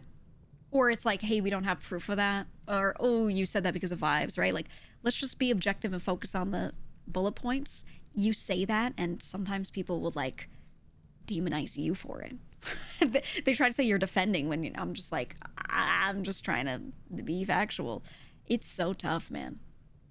It's so tough. That's why whenever there's any situation, any scenario, I'm like, I'll be in the corner, you know? I said, why examine the facts when the gurgling from my balls is so loud? Yeah. Literally, like I'm saying, it's actually like it's just vibes, man. People do everything off of vibes nowadays. It's scary. Like if this were an actual workplace issue and there were an HR department and we had to sit down in front of them and describe to HR like what the problem was, only like 10% of the stuff people say would hold water, and the other stuff they'd be like, that doesn't fucking matter. You know? But everyone does everything off of vibes, and there's no HR department. Everyone's like individual creators, individual artists, individual everything, you know? So it's like, it's the Wild West, dude. It's the Wild West, man. It's crazy. Your brother's like that. You hope he never types it out to people. Oh, he probably does. He probably does. 100%. Hi, John. A couple of people have told you that they want to take revenge on someone, and you're like, I think I should not hang out with you anymore. Right? Right? Sometimes the answer is like, okay, disconnect. You found out this person's not good? Disconnect. If you see them doing some bad thing to someone, or you like foresee it, you can warn somebody and be like, hey, I had this issue. Again, let's say it's like an artist and you're working with them and you're like, hey, this artist was kind of weird and, you know, did some weird stuff with money or whatever. I worked with them. I had this experience. That's fine. But like, if you just didn't like their attitude a little bit, you just disconnect, dude. It's not really like, it's not a big deal. I don't know, man. It gets crazy. Crazy. When I give people that's crazy and they keep going, you're dead. Or one thing that I deal with that, like, I don't know what to do about, I don't think I can do anything about it, is people will tell each other issues, but they won't tell me sometimes. They won't tell me. And part of it is like, you're the bigger creator. I don't want to upset you. That's literally what people have said. They'll like tell their smaller creator friends about some issue that they had with someone, and then they won't tell me. They'll be like, you seem to really like working with them, and so I didn't say anything, like an artist and stuff. And I'm like, what? Why not? What? Or they know I'm going to be objective. Sometimes they know what they're complaining about is like personal shit that does not matter in the context. Like, it does not affect how other people should work with this artist or whatever, right? And so sometimes they won't tell me because they already know what's going to happen. They know I'm going to be like, shut the fuck up. I'll be like, just disconnect. So I deal with that a lot, where people straight up like don't tell me things because they know a good amount of it is like they're just complaining. Because they've told me stuff in the past. I've been like, here's what I agree with you on. Here's what I don't. Here's what I think you should do. Here's what I would do at least. And it's always like they want to go on a warpath, and I'm like, just chill out, bro. You know? So they stop coming to me for shit because they want someone to also be like, yeah, fuck them or whatever. Right? They want you to emotionally pick a side, you know? And I'm just like, I'm here to work. I don't know, man. People get crazy with it. Yeah, they want a yes man. I just don't do that to people. I don't know. Ever get pulled into issues as the adjudicator? Everyone wants me to fix their problems like that. This always happens when like people are fighting. When people have a situation that they like don't know what to do, they're not sure what the right move is, they come to me and ask me for advice all the time. And a lot of the time I'm like, just do what you think is right, because I'm not trying to get involved, you know? Sometimes I will give advice, but even then I'm like, I don't give them specific advice knowing details. I'm just like, generally in situations like this, you should blank. Yeah, like I'm the fixer or something. And then the problem is people on multiple sides of an issue will all come to me.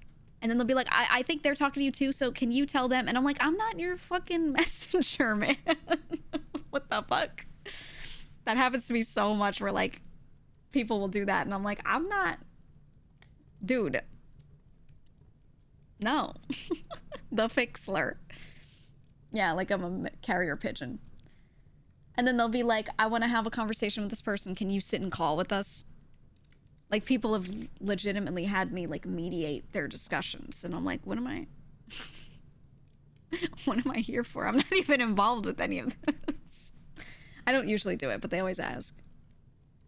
What do you even do, man? Yeah, like I'm a couple counselor. Right. I too want a yes man to help me take over the Mojave. Yep. Or yeah, Vesper said this. Yeah, I say that to people a lot. They'll be like, I have this issue with this person, blah, blah, blah. And I'll go, did you communicate that? Do they know you have this issue? Usually they're like, no.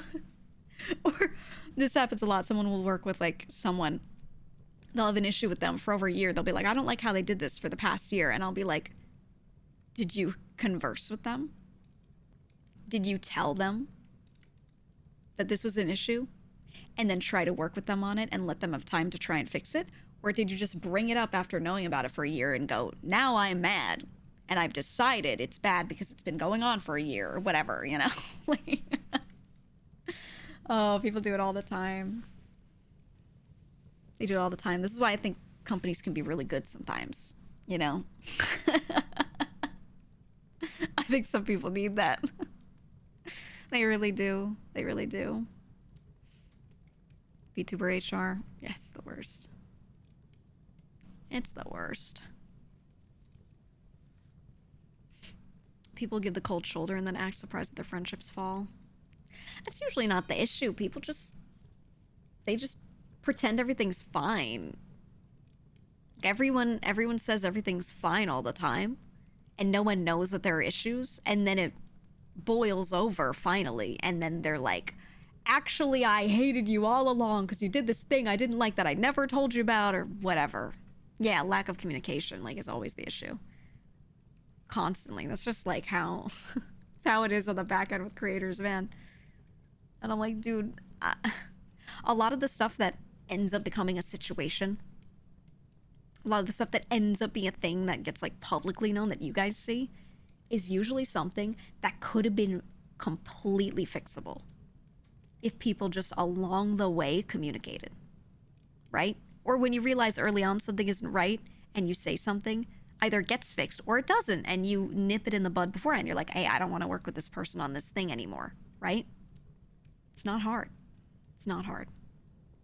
Not at all. I don't get it. I don't know, man. Like, you just figure it out. And I know that's like, figure it out, forehead, but you can actually just figure shit out. Like, when you see something, say something, you know? I don't know. Avoiding confrontation leads to disdain and then nothing's fixed. Yeah, it also makes people sit there and like decide that they hate working with someone, but they continue to talk to them. And I'm like, just like disconnect, man. Just tell the person early on, hey, I don't really like this arrangement. There you go. Right? I don't know why people just, I think everyone's afraid of change. I think that's what it is. They're not doing it maliciously, right? I think everyone's afraid of change. So if they have to tell someone that they're working with on a thing, that they don't want to work with them on that thing, like if there's an artist on a project and they don't like how they're doing stuff, how they're pacing, talking to them, whatever, and they want to cut it off, they just like can't. They just can't do it. And I'm like, just tell them it's time. Just tell them. But they just wait for it to like get bad. Or they let them finish projects and then never work with them again. And I'm like, just cut it early. Then they're like, oh, I don't like that product. I'm like, well, you didn't say anything, you know? And then they'll be like, I can't believe that person did this project for me and it cost so much and now I'm left with this project I don't like. And I'm like, maybe it wouldn't have cost you that if you didn't use all their work hours. You know what I mean? I don't know. People are so afraid of everything, right? They're afraid of everything social. They're afraid of all confrontation. Is there an industry standard when working with artists regarding payments? Do VTubers pay first, or is the art being done first, or some kind of payment plan? Different artists do it differently, but they have different TOS. Some people want you to pay up front, or they want you to pay when the work has started. So you take a slot and it's like a month out, and then that month passes, and then they say, hey, I'm going to start working on your piece. You may now pay, and then you pay. And that way, if you don't pay, then maybe they just bump someone else's slot up until you do, or they cut you off on the list or whatever. I know a lot of them do half and half. So you pay half when work starts, and then when work is completed, before they hand you the final files of like full size everything, then you pay the last bit. So that way you're only out half your money. If you decide by the end you don't want it anymore, it's just like not coming out good and it's not going to work. They still get paid for their time somewhat. It's not really fair pay, but it's somewhat, you know. A lot of people do that way, and I think that one's really fair. This is why I like websites like VGen, I'm not sponsored, and things like that, because that money gets held by the site.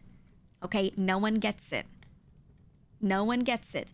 You pay when you lock down your slot, so the money exists. The artist knows that the money exists. You're not going to be a person who never pays them. The slot is held, they do the work, and then when the work is completed and you sign off on it, then the site pays them out. Right? And that way, if there's a major issue, people can kind of appeal and, like, you know, the third party will pay partial back to people or fully or whatever. Yeah, they hold an escrow. And that's like ideal. So I think everyone should just do it like that. Honestly. Anyone pays anyone for anything, there should be some third party holding it in escrow. Whenever it's like a big amount, I feel. You know?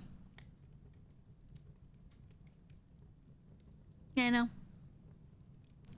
So it's hard to say what you dislike in a person. Like, for example, saying, I don't like how you order me around instead of asking me things, it's annoying, because they might mean well. Yeah, but that's all on how you word it. Let's say if someone orders you around, you could say, like, hey, I don't function well when I'm working with someone and they tend to kind of order me around like this. I need this to adjust. Is that possible for you to do? You ask it like that, like, can you do that? Because I'd still like to work with you. But this trait is something that's causing me a lot of distress. You just word it differently, right? Problem is people don't think. They don't think about what they're saying, you know? So it's tough. Yeah, one of your regular clients asks you for half first and half when finished, and that's why they keep coming back. It's a good way to do it. It's a little better. You once got scammed from Twitter. Oh, there's so many scams on Twitter for art and VTuber models and all of that. Like, it's crazy. It's been better recently, but I would get them using my tag. They use the VShojo tag all the time. Hello, I am a model maker and artist. Please contact me if you want a VTuber model. And then they'll have a picture of some drawn piece of art that looks really good, and it's usually something they stole. It's not their own thing. And then they'll put in a bunch of tags, and they use like my tag, they use the VShojo tag, they use like my other friends' tags, and they're just like clear scams. But I've seen a lot of people still get got by those because they'll see the example and it might be from a creator that's not like huge, so they don't recognize it immediately as like not that person's art, and they get got, man. Won't you just ask for a portfolio? You should ask for a portfolio, but usually they kind of don't do so well with that. They make portfolios off of a bunch of stolen stuff, and that doesn't always work, unfortunately. But yeah, I mean, you gotta. This is why using certain sites that vet people is better, or using recommendations, something like that. The bots are all VTuber debut soon accounts now instead of just porn. Yeah, usually. Wasn't there a wild one that tried to scam but used Bale as a model or some shit as one of their examples? They all do that. That's really common. What they do is they pull like models from well-known people and just repost an image of it, and they're like, I do rigging, I do rigging and art. Here's some art that I drew. Contact me for more on my DMs or whatever. I've had people do it with mine. I've had people take my ref sheet and just take like just the front on drawing and then be like, now making VTuber models. And I'm like, okay. They're preying on people new to the scene? Yeah, usually. It's terrible, man. Hey chat, here's a random fact. Blue whale tongues can weigh as much as an elephant. Their hearts also only need to beat once every 10 seconds. Okay.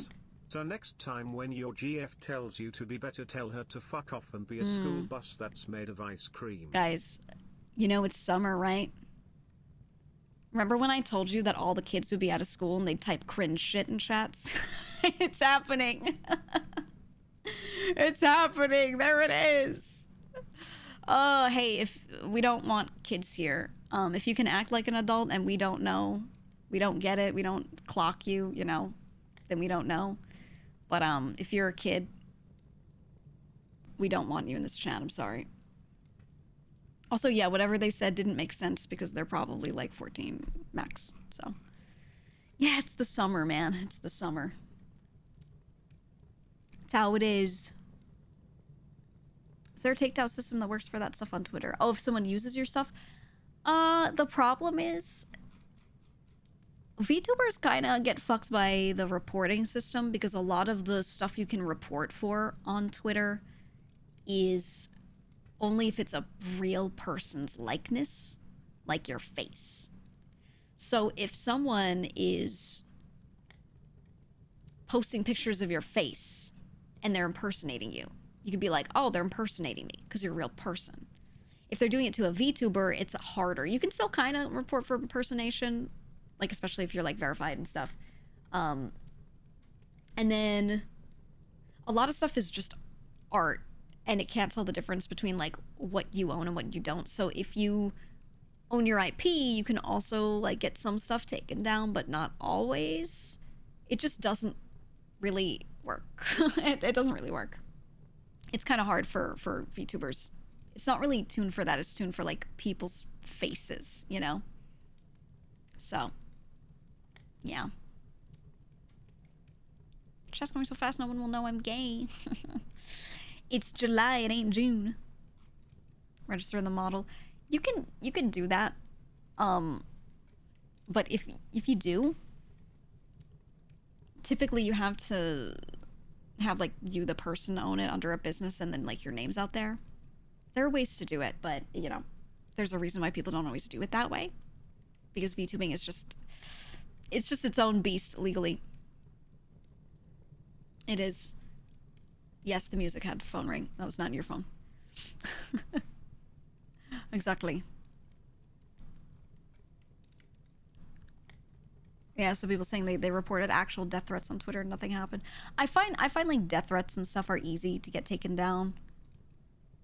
I've gotten crazy like hateful language death threats, whatever, at sometimes, and when reporting those typically did get taken down. That usually did work because it scans the text and it can use, like, it doesn't even need a person to review it. It can see certain words about like killing, death, etc., and it can recognize that that's like a genuine thing like that. So those are easier to get taken down. But if it's like in an image, that's how people sometimes get around it. If it's I don't know, it has to have like certain types of language in it for it to easily work. I have had stuff taken down from things that are like crazy, but I'll only worry about it if it's like seen. If it's some person yelling into the void and it has like 2 likes and like 20 comments of people being like, I can't believe they said this. I'm like, literally no one cares. Like, I'm not even concerned, you know? You know what I mean? What do you say, Charmies? Is it tough to get stolen emotes taken down on Twitch in that same kind of topic? On Twitch, it's a lot better because you do actually have people like doing that. Stolen emotes, though, it's easier if it's exactly the same. So if you have an emote of yours and someone else uploads the same image, like it's not really altered, reporting that is a lot easier. If it's something where someone like copied it, traced it, etc., that's really hard to prove. Like, how do you prove that you were the first one? And is a staff member going to actually sit there and they're going to like look into it and you're like, this is the first day that I posted this Discord thing showing that I had it for, you know what I mean? Like, they're not going to investigate that deeply. So that's why a lot of people will take it public. And I always see people be like, why did this have to be public? Because it's the only way. So you can usually like post on Twitter and be like, hey, this person's using a stolen thing. But don't do that unless you're sure of it. Because also, like, sometimes people didn't trace. They just saw something and were like, that's cool. I want to make something similar. And it's not really like stealing. Because no idea is unique, you know? Like, no idea is unique. So it's tough. But if someone like yoinked your emote, absolutely report that shit to Twitch. 100%. If it's like clearly traced, it's so close, I would still do it. I would try it. For sure. For sure. You've seen a VTuber take the new minor TOS change? Like minors, you mean like kids. And use it to get accounts taken down since they're required parents' permission and attendance to view any Twitch stream. Yeah. The thing is, I don't think they all need to be kicked off the platform, but certain streams are marked as like they're not supposed to be watching it. And they lied, so yeah, you could do that. I don't care if they're like watching and my segment is not marked 18 plus or whatever. So long as they're not being weird, that's all. They just have to blend in with everyone. But if they walk in here and they're like, I'm 15, I like dinosaurs, LOL, so random, you know, like, and they have that kind of humor where it's like totally unrelated and no one's brain is following what the fuck they're saying. Like that person who TTS'd, they said some shit at the end that they probably thought was funny, but literally none of us could understand the connection between anything they said. And it's just totally like no level of highbrow cognition could ever figure it out. Right? Like, when it's like that, I'm like, you're not gonna last here, buddy. You still don't get it? I think I get it. A little bit. Yeah, they think it was so LOL random. Holds Up Spork. I don't know if they remember that one, but they're probably too young for that. I think Holds Up Spork is like older than them. I think it was a fat joke.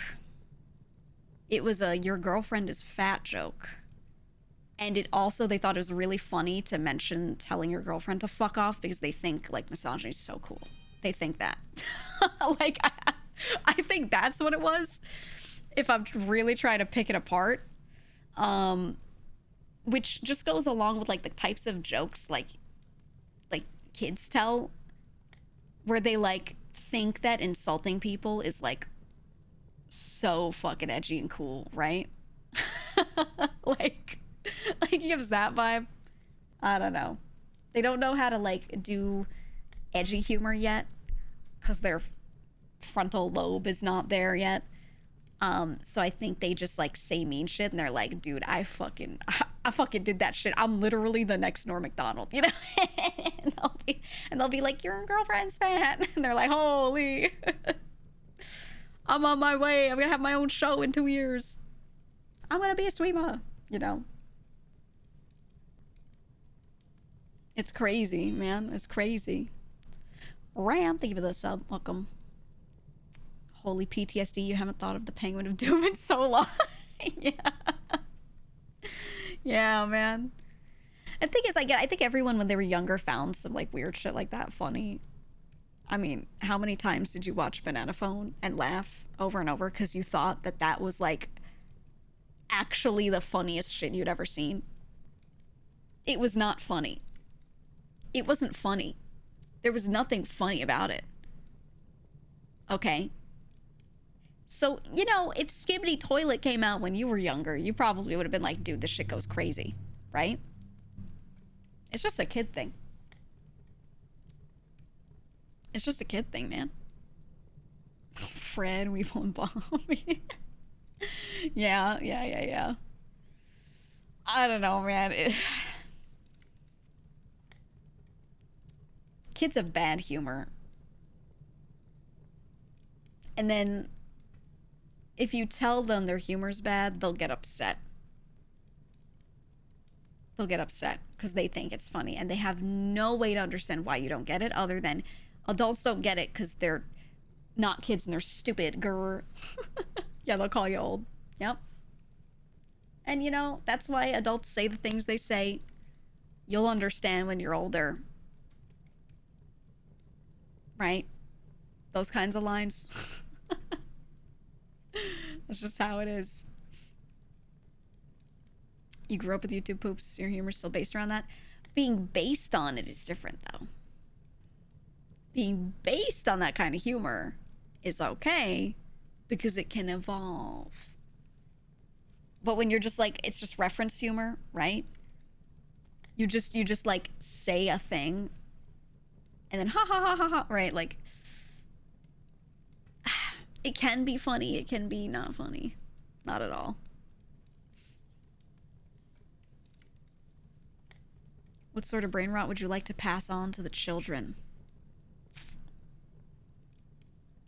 None. I wish they had no brain rot. 0. Chat, most of you are as old as GEEGA. Don't call her old, lol. Yeah, how old am I? How old am I? User who seems to know my age. Let's see if they get it right.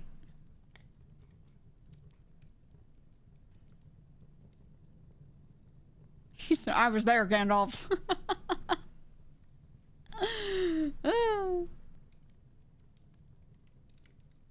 Most of you getting it wrong. I'm 2010 years old, guys. I'm turning 2011.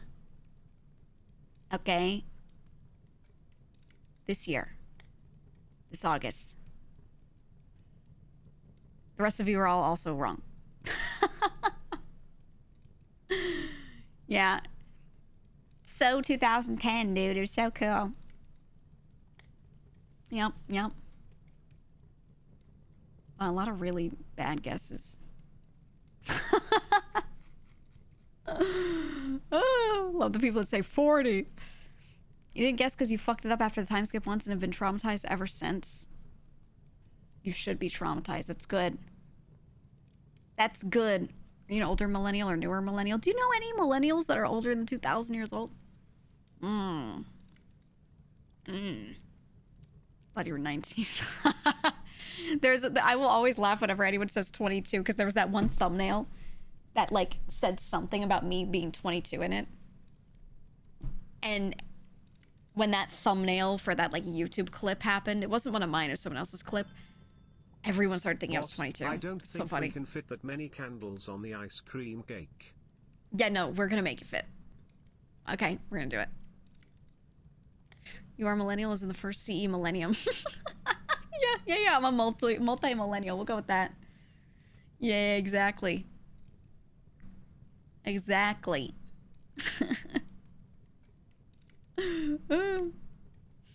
Insane work experience for being 22. Right? Right? I mean, it's just people that don't watch.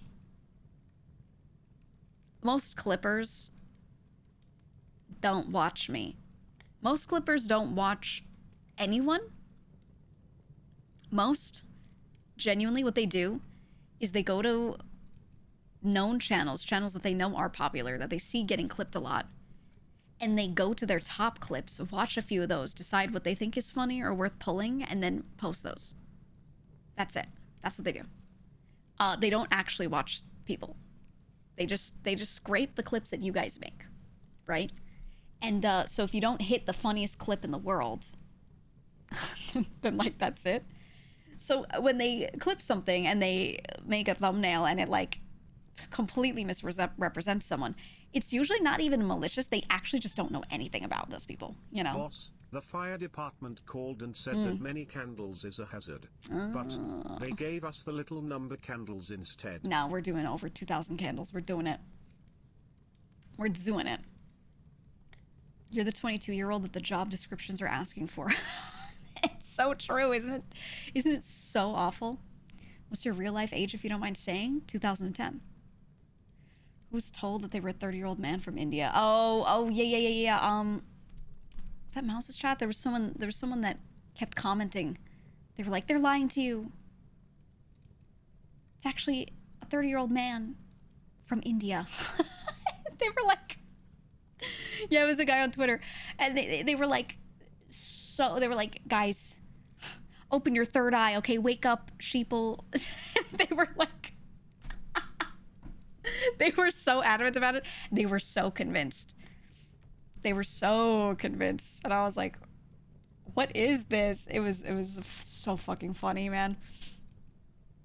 So fucking funny. So weird. Why though ad revenue?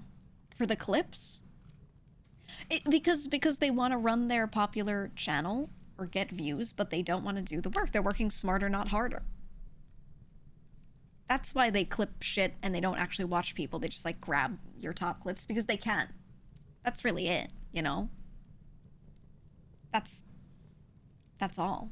And I don't even think that that's like morally awful on its own. I genuinely think that's working smarter, and I don't think that's the problem. The problem is just claiming information that is not true, that like they could have known if they just asked the community.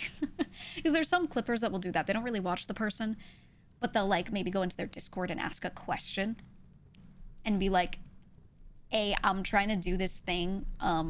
Is this correct? Or they'll be like, can someone give me a quick like rundown on whatever's going on with this scenario that they were talking about, because I just want to know, like, so I can make my thumbnail and like know if it's worth clipping or whatever.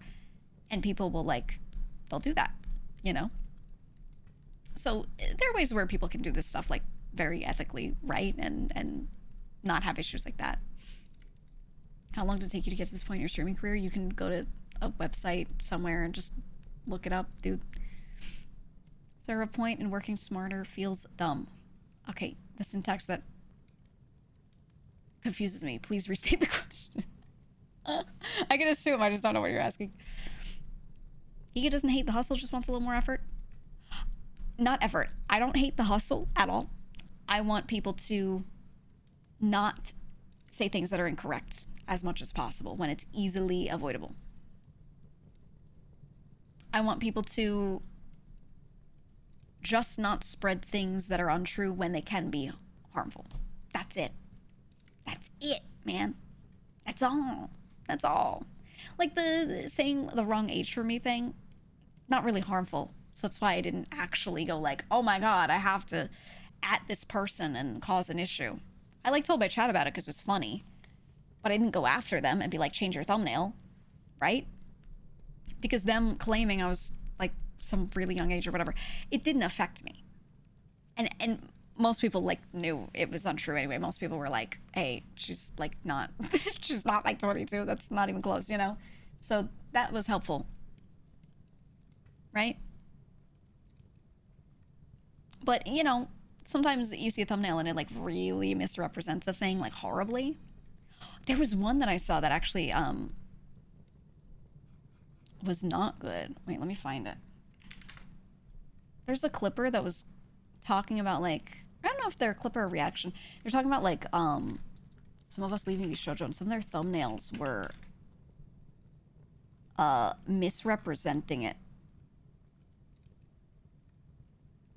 And someone sent it to me, and they were like, do you want to go after this person? And I was like, I really kind of don't care much, because they're not getting like hundreds of thousands of views or something, right? Like, I don't really think it's doing that, but it is also kind of like annoying. Let me see. Let me find it. Oh, actually, yeah, this one I did think was pretty bad. It only has like 8K views, so I don't really think I care that much. It's a video about just me saying when I left, and I was just talking about it. I tweeted and talked about it in stream, right? I was just like, oh, by the way, and I gave the information. And their thumbnail has me. It has like the logo of the company in my tweet, and it says terminated. It says terminated. I did terminate the contract. I did, but it makes it sound like or seem like I got terminated, which was not my situation at all. So I was like, I don't like that. I don't like that at all. That's weird. Again, it's not like the most widely viewed video, so I don't think it's like creating a narrative like that at all. But I did see that someone sent me the thumbnail, and they were like, do you want to do something about this? And I was like, eh. Eh. But it was just weird, because I was like, that's not... Like, any of us who have talked about these things have said really clearly, like, what our scenario is. So I was just like, oh.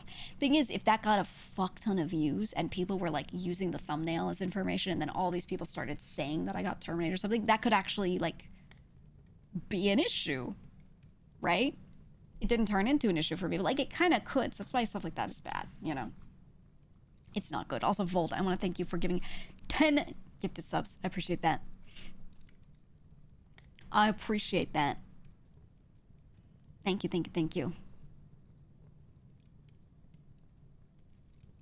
Yeah, this person, they made it look like they're being kicked out rather than departing. Yeah, there's a big difference between, like, who decides to terminate once or whatever, and, like, that's been made clear. It was just, I was just like, kind of weird. Are they algo grifting? I wouldn't even call it algo grifting. It's just how the algo works. Like, the more dramatic it looks, the better. And I did not make my scenario very dramatic. So I think people were just like looking for something to say, because there wasn't much to clickbait. I was just like, I'm going, okay. You know, like, I talked about like what I could talk about, which was very mundane, non-dramatic stuff, you know? So I think they were just like looking for it and they couldn't find it. So they were like, how can I spin this or something? I don't know, man. I don't know. Only video you watched that mentioned me leaving just mentioned my video and straight up said that people should watch that for info. That's why I made it. That's why I made it. I just wanted a spot where people could tap the sign. So if they don't want to be that guy, they don't want to like paraphrase or quote me wrong or something, they could just be like, here's the link. Right? Like, it just makes it easier. Makes it easier for other people. Because I think sometimes people don't mean to do that much. Sometimes I do. I don't know. I don't know about the Twitter stuff, but from what I saw on Reddit, the reactions seemed pretty tame. A lot of people's just saying, like, makes sense. I think what I said makes sense. I was a little surprised by some bits of the reactions. Kind of, I don't know. There's some things that people have assumed off of it, off of how tame it was and everything, that are like incorrect, but I can't clarify anything. And my goal here is to just like you said, keep it tame, right? I think it's better that way. If there's not really drama, people try to make something out of nothing. Yeah, and they're doing the thing that like people always do, which is they assume a bunch of shit. off of stuff that I did say. But again, the stuff that I've talked about is like nothing. It's all like nothing. It's stuff that's just like, hey, there's nothing bad here. It's totally fine for me to talk about this. It's not like NDA info, so I'll talk about it, right? Like, it's just stuff that, like, there's nothing to assume off of that, you know? Which is why I talked about it, because I was like, they can't possibly assume something, like, correct off of this. It's just as plain as I said it, you know? Like, no assumption will be right here. And that's why I said the things I said, right? Because it's safe. It's safe, you know? You were debating, joking that they waited until they paid for the sock puppet to leave. I didn't think it was a good time during all this stuff going on once. No, they didn't. I'll clarify that. They didn't pay for anything for me. That was just my own money. They didn't like buy my models. The only time they paid for anything was right when I debuted. They offered to pay for like one thing, but I had already gotten most stuff myself. Like my model stuff, most that I did myself. They covered like a portion of the rigging, I think. I'm trying to remember. Something like that. But outside of that, they don't pay for stuff like that. Like that was I think I clarified this a while back too. People seem to think that like they paid for things for us or we got like salary from them. That's not how that worked ever. What I did do was I did a couple of sponsors through them, and I had them take the money from those sponsors and hold it, not give it to me immediately. But then when an expense would come up that I didn't want to like use my own account to pay for or something, like just for being secure and safe, I would have them pay out of that, but it was out of my money. You know what I mean? So that's kind of it. But yeah, they didn't like bankroll me like, or like my projects or anything like that. That was not the case.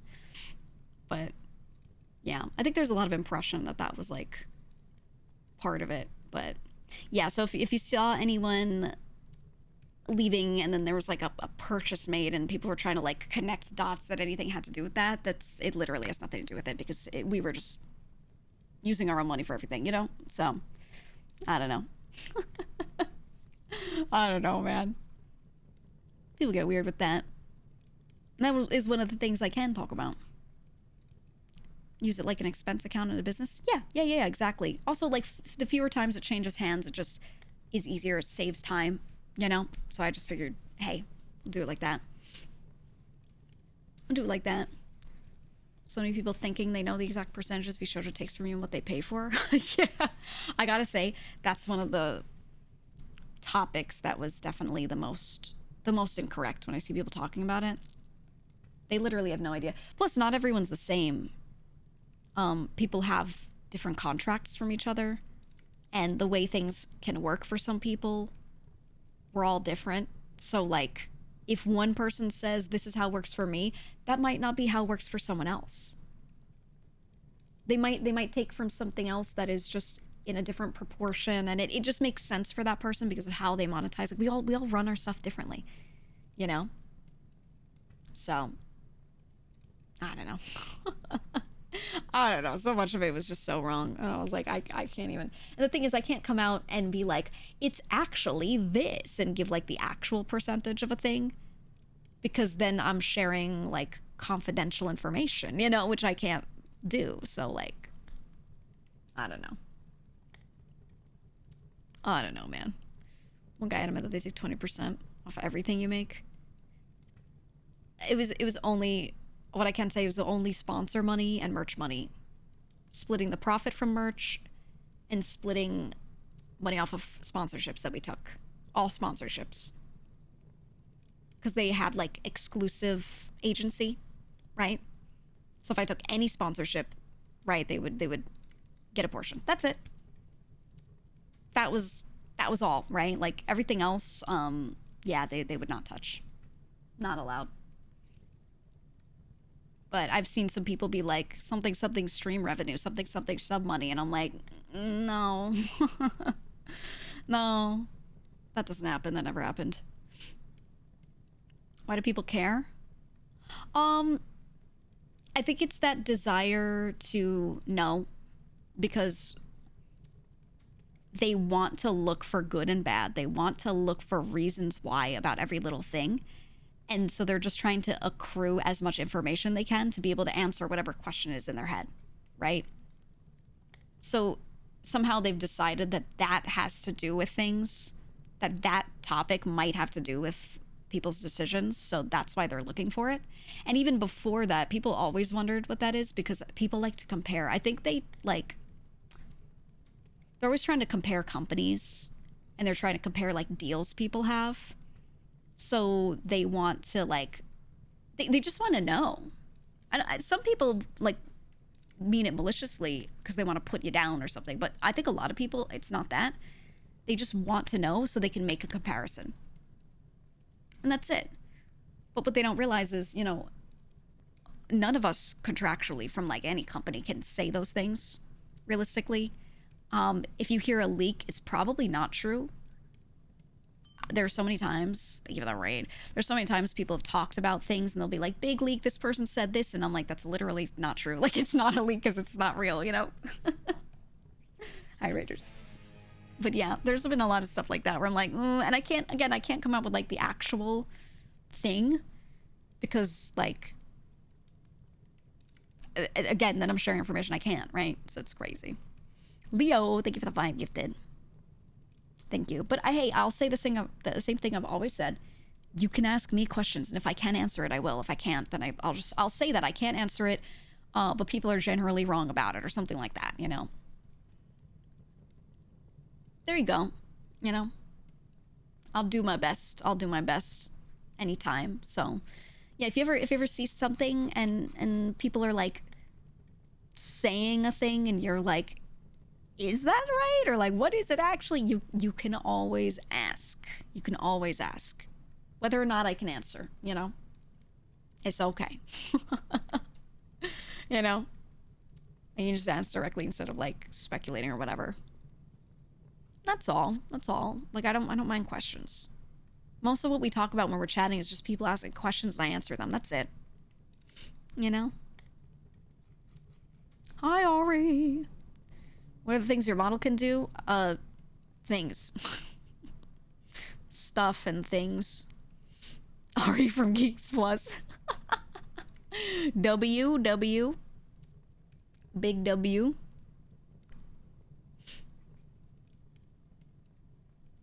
Is it okay to be upset about the people leaving the shoujo? You can be upset. You can have whatever feelings you want. You can have whatever feelings you want on anything. The thing I've always said, the only thing that matters to me and that matters to most creators is that when you express it, try not to say hurtful shit to that person. That's all. Which I think with this company, it's harder to hurt us in any way by talking about it, really. Like, it's not.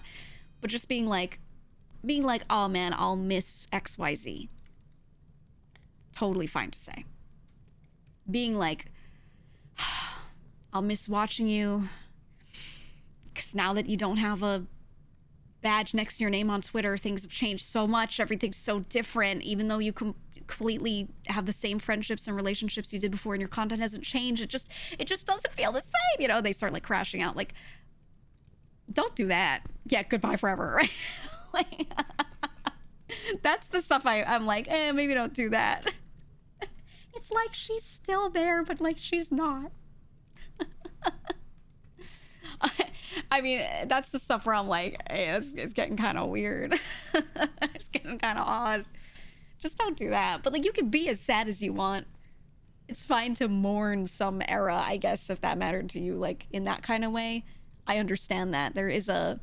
Even if there's nothing functionally different, there's a cool mystique. Right? A little mystique about things being the way they were or whatever. I get that. It's totally fine. But I do find that, like, for me, functionally, nothing's changed. And I still talk to people. I still message them. And I still like them. So, like, I like everyone. You know what I mean? So if I want to talk to them, I can just check in. And I can be like, hello, it's me in our DMs. And you know what I did when I was a member? I messaged them and I said, hello, it's me in our DMs. It literally no difference. you know, so that's all. For me, functionally, it's the same shit, different day. You know? Where do you think you'd be if you never joined VShojo in the first place? The same spot I am right now. I don't think much would have changed. I think shit would have been the same. In all honesty. Realistically. You ever managed to get the girls to use the calendar? Some did. Some did. It was not so much the girls using the calendar, more their managers using the calendar for them. It the calendar wasn't the issue. It was people attempting to schedule things at all versus like just doing on vibes day of, you know? The calendar wasn't what mattered. I know I like memed about it, like, oh, getting them to use a calendar. It's not literally the tool that mattered. It was like the getting people in the habit of scheduling things so that things happened more often, if that makes sense. Because most people are just like vibing and they default to solo streaming. So I was like, how about we default a little off of that, a little more for those who want it. Does that make sense? But it's hard. It's hard to like get people to change their entire MO. And I don't think you should always make people do that, you know what I mean? So, that's what it was about. Sorry, I'm scrolling and I'm reading.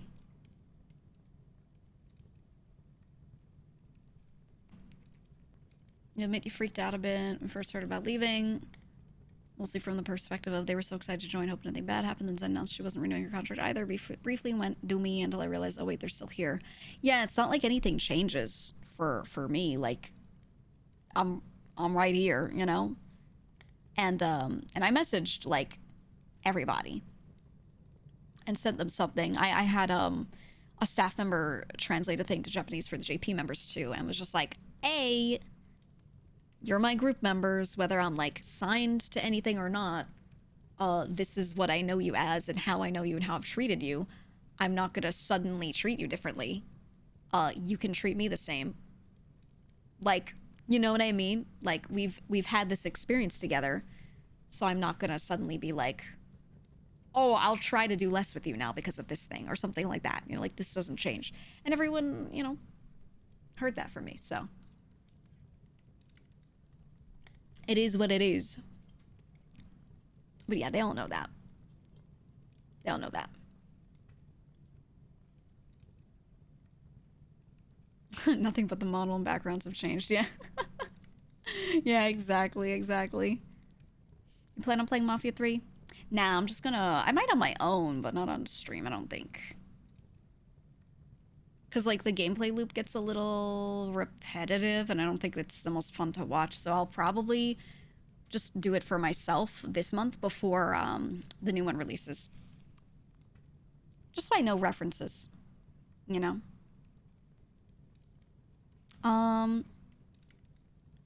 You're asking if this changes any sort of policy regarding fan art.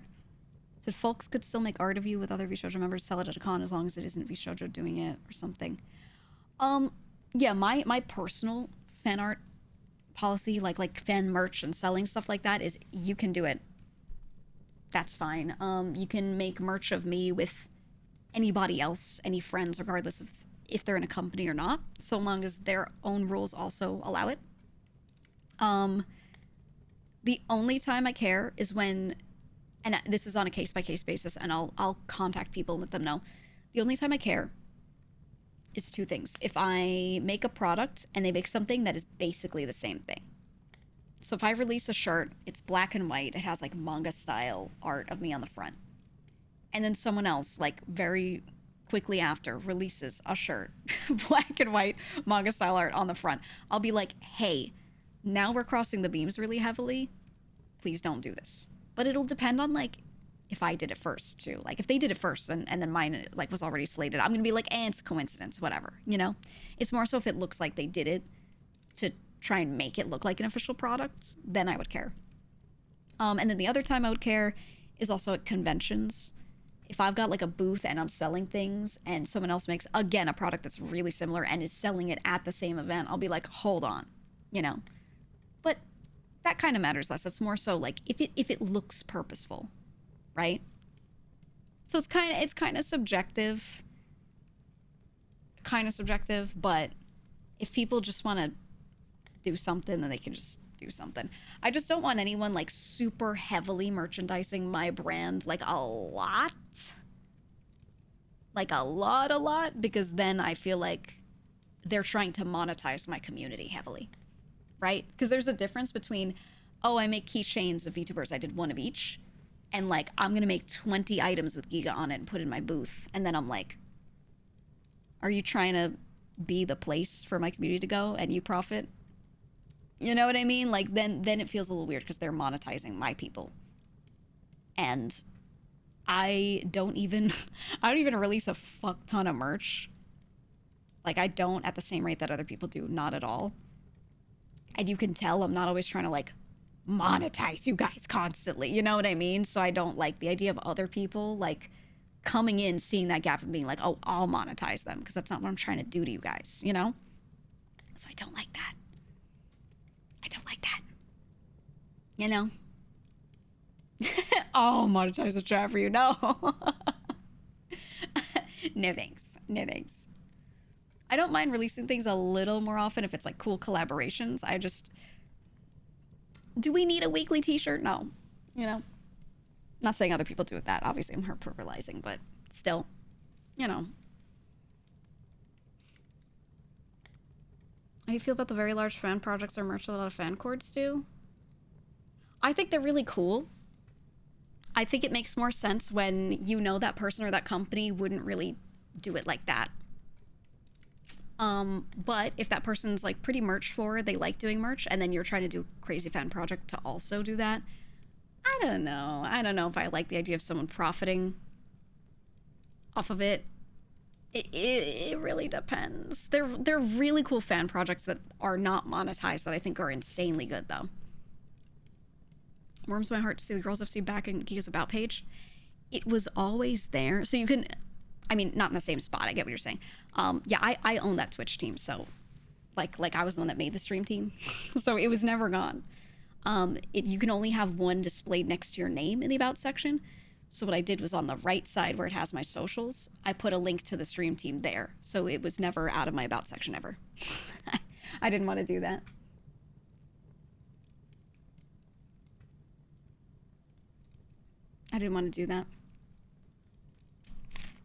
Oh, I will say on merch, I've talked about it a little bit. We have a really cool project that is launching though. We do have something neat that I've been working on for a long time. So if you do like merch, there's some cool shit that will be coming out.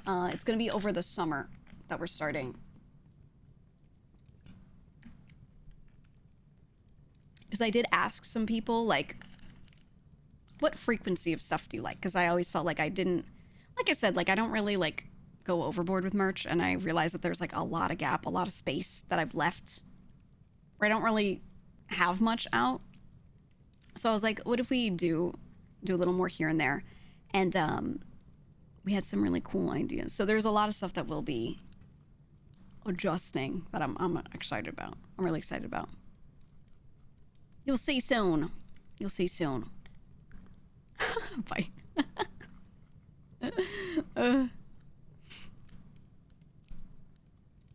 Make me the CMO of GEEGA Enterprises. I'll take the ship to the moon.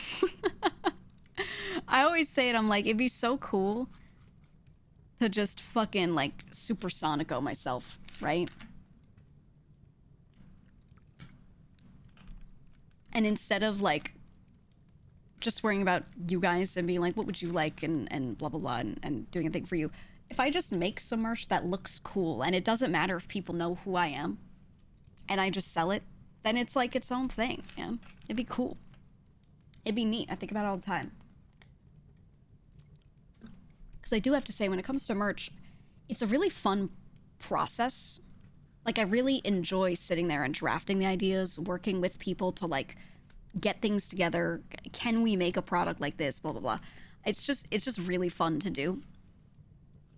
And it feels rewarding because you get a physical product at the end, you know, like something about that feels really nice. So, you know, I've been really like trying to think about what I can do there. That'd be like really fun projects because I don't know, I just like the process a lot.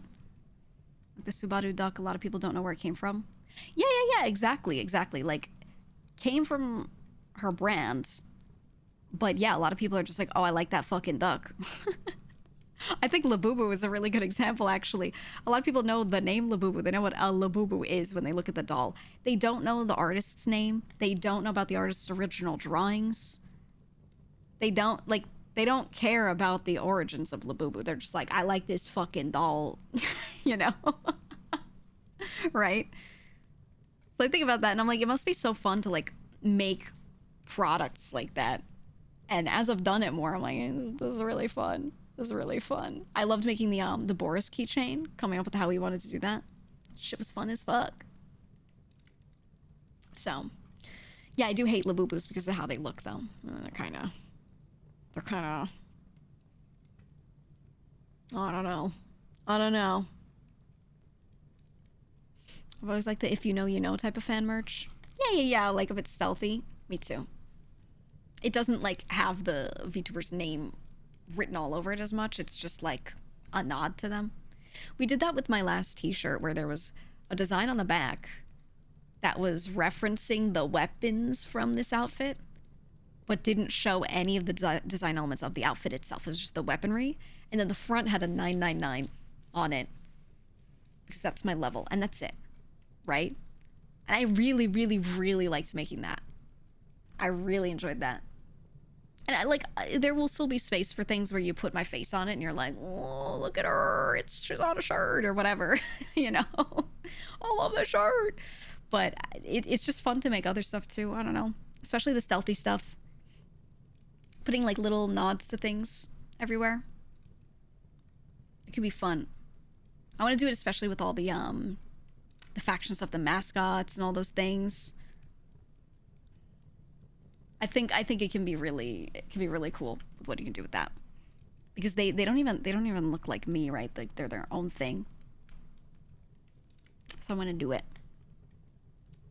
I'm gonna sell you some Lapupus.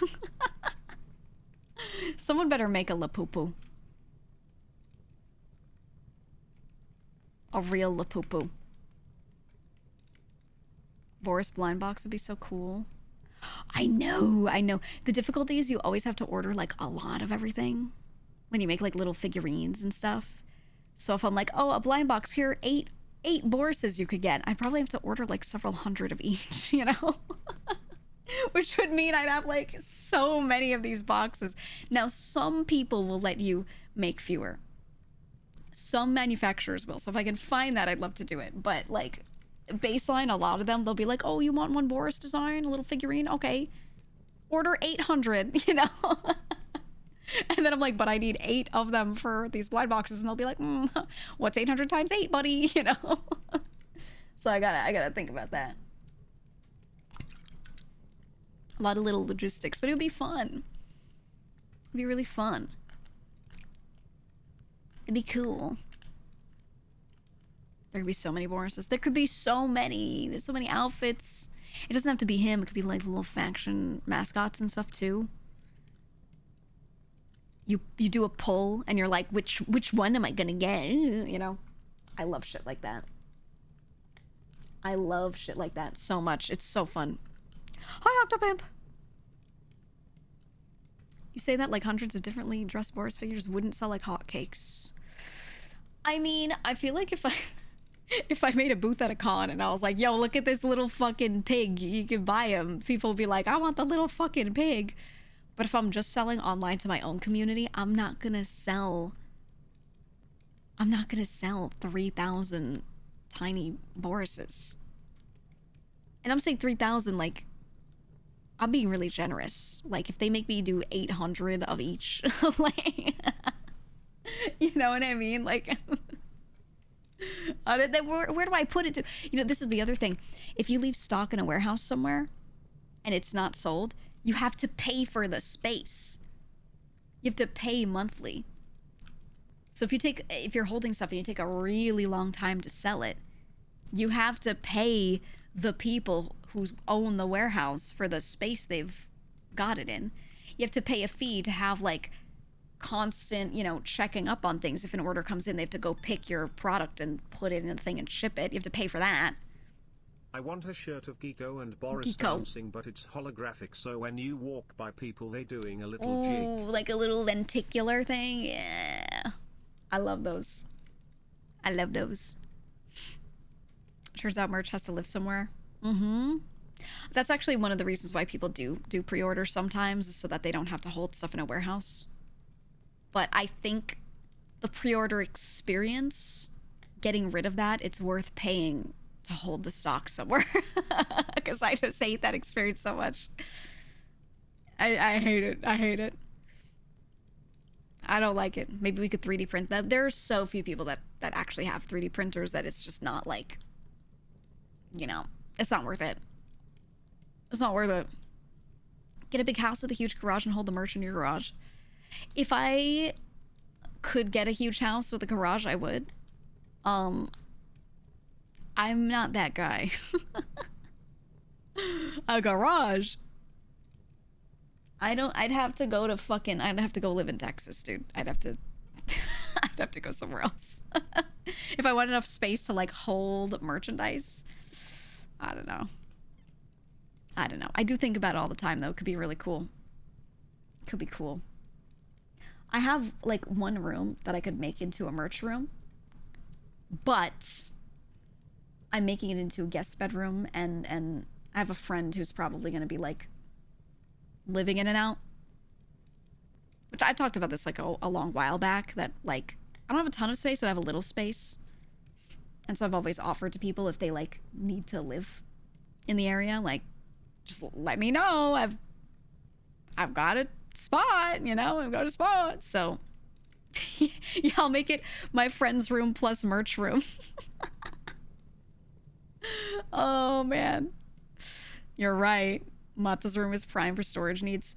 Yeah, Mata's room is like, it's like a little sitting room thing that can turn into a guest bedroom, but it's mostly like cat stuff. It's some storage. I legit could put some merch there. I just don't know if it's big enough, because like these rooms are like closets. When I say I have extra rooms, I have like extra closets, like they're not much. But Roach Motel. I'm gonna put a sign on the door that says the Roach Motel. Yeah, it's my little guest spot for like, because I have family over a lot. So family members are here like early in the day. They stop by, they'll come over for weekends and things. A lot of times if I start stream late, I'm like, oh, I was doing something. I'm like eating with a family member before they leave because they slept over, stuff like that, So yeah, that guest bedroom gets a lot of use. But I do have the other little totally not closet, so might have a friend live here. I don't know if they want to live here all the time or like on and off. I don't know, but we'll figure it out. We'll figure it out. We've been getting closer to it. We've been talking about it for like a year, so. Can't you keep the merch in a pit? You're right. I'm going to go to a random public park. I'm going to dig a hole and put it in there. They'll never find it. I'm going to geocache it. I'm going to do it. No, I think I have something that was really nice is when I did leave, there were a lot of people that reached out. Just all these different companies that I've worked with before, or like people that I just know on the back end that have reached out and been like, hey, if you need anything, let me know. And not even them forcing in, like being like, ooh, work with me. Just actually offering shit that's like totally just aside. So I have several people that I could ask to help me like go pick up the merch. They're like, oh, I could send my truck to the area easy, or whatever. Or like places where they'll house it and all that kind of stuff. Because I think they all know I'm not in like a mega mansion with a giant garage where I can hold all my merch and stuff. so they, they're like, hey, I don't know what loose ends you have, but if you need that, we got you. So I have a lot of people I could talk to and get that all figured out, which is nice. Really nice. Yeah, it's really kind. Very, very kind. It's mostly people where I've done like either haven't worked with them or I've done like little one-off projects and things. So it's like, you don't have to, but okay. Keep the trunk in your front lawn as your new guest room. I wish I had a front lawn. Because I would do that. I would. I would, man. I would. Central Park is her new personal warehouse. I'm going to go to the giant boulder and I'm going to stick all the merch under the boulder and they'll never find it. Never, ever. I don't know. There's something cool about like holding your own merch. I think it would be really cool because then you can like write a note. It's almost like a signature. You can be like, thanks for buying, and then send the package out. But I know friends who do that themselves, or some of them are artists that run their own little shops, their stores and stuff online, and they pack their own stuff and send it. It is so much extra time and work that it's not a lot weekly, but it adds up. And by the end of the month, you're like, how many hours did I spend just packaging things, making sure I have the right stuff, going into my spreadsheet, marking this as done, making sure a customer service email gets sent, to making sure they have the tracking number. Like, you could automate some things, but there's always some stuff that you have to do physically. Now I have to bring all these packages to the post office. I have to stand in the line at the post office. Like, none of it's hard. It's just really tedious. And I think about doing that, and I'm like, mm-mm. I would hire someone. I would hire a friend or family member to sit here and do it. And then I would send them to the post office. I think I would want someone else to bring it to the post office. That I No. No. Nuh-uh. Buying Playmo from small companies in Japan and having them add little thank you notes is so nice. Yeah, there's something personal about it. I like that kind of stuff. I do. It's the job of the house husband between cooking meals. Yeah, exactly. Yeah, I still need to find one. I need to find one to hire. Mm-hmm.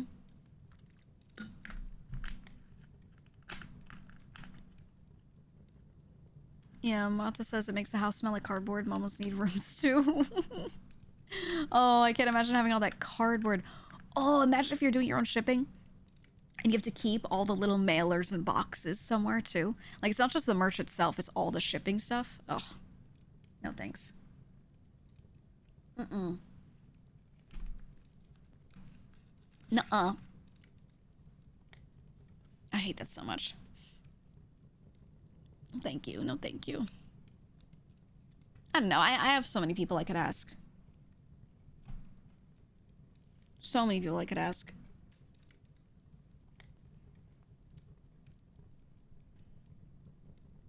Thermal label printer, other office supplies.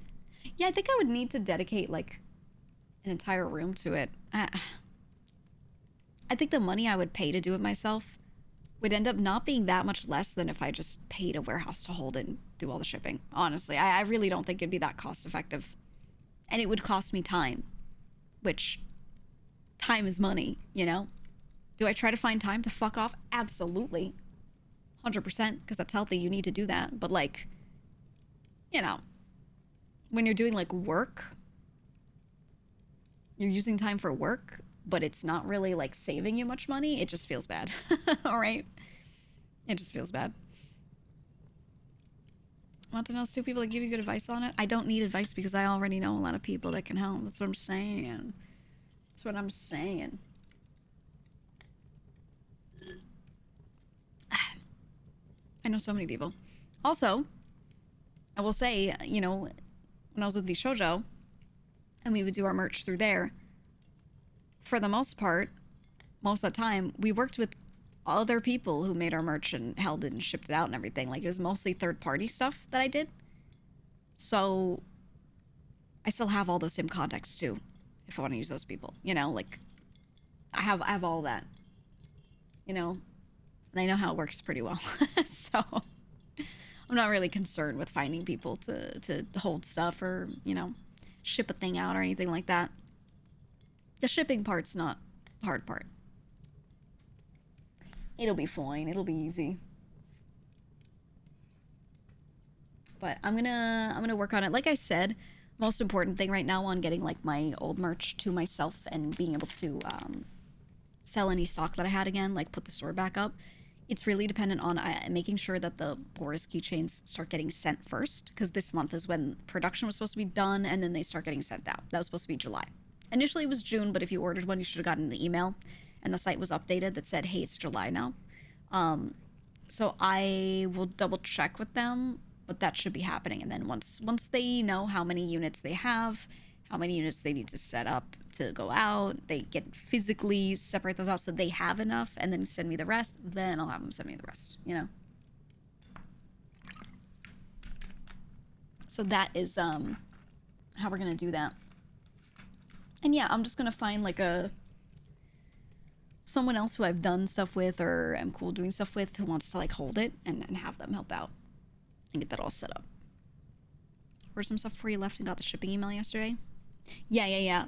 That's what I was saying. Like it should be this month. It should be pretty soon. I don't think any of you, confirm if I'm wrong, but I don't think any of you have gotten any of your Boris keychains in yet, right? I haven't seen anyone post any pictures. But as soon as you get those, let me know, because I do want to see them. I think no one did yet.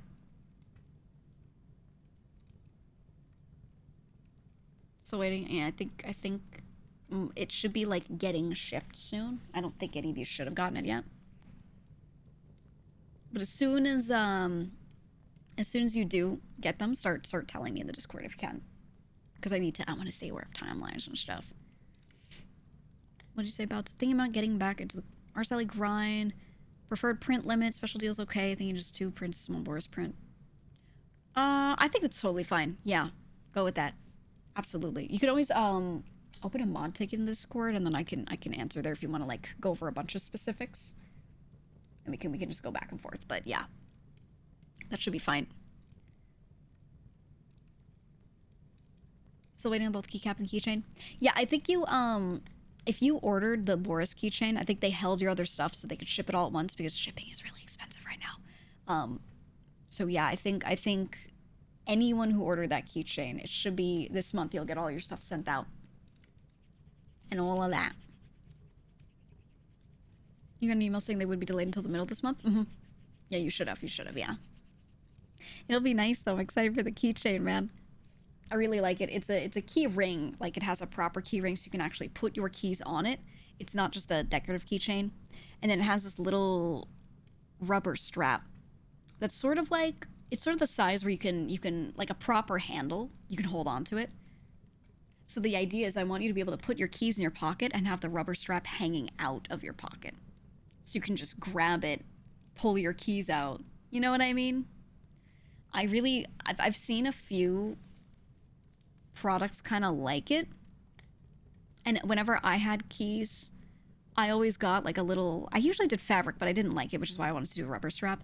I would have like a little fabric strap like that, a little handle that I would attach, almost like a lanyard, but one of the small ones. Have you ever seen that? Like a lanyard that's just handle size instead of going around your neck?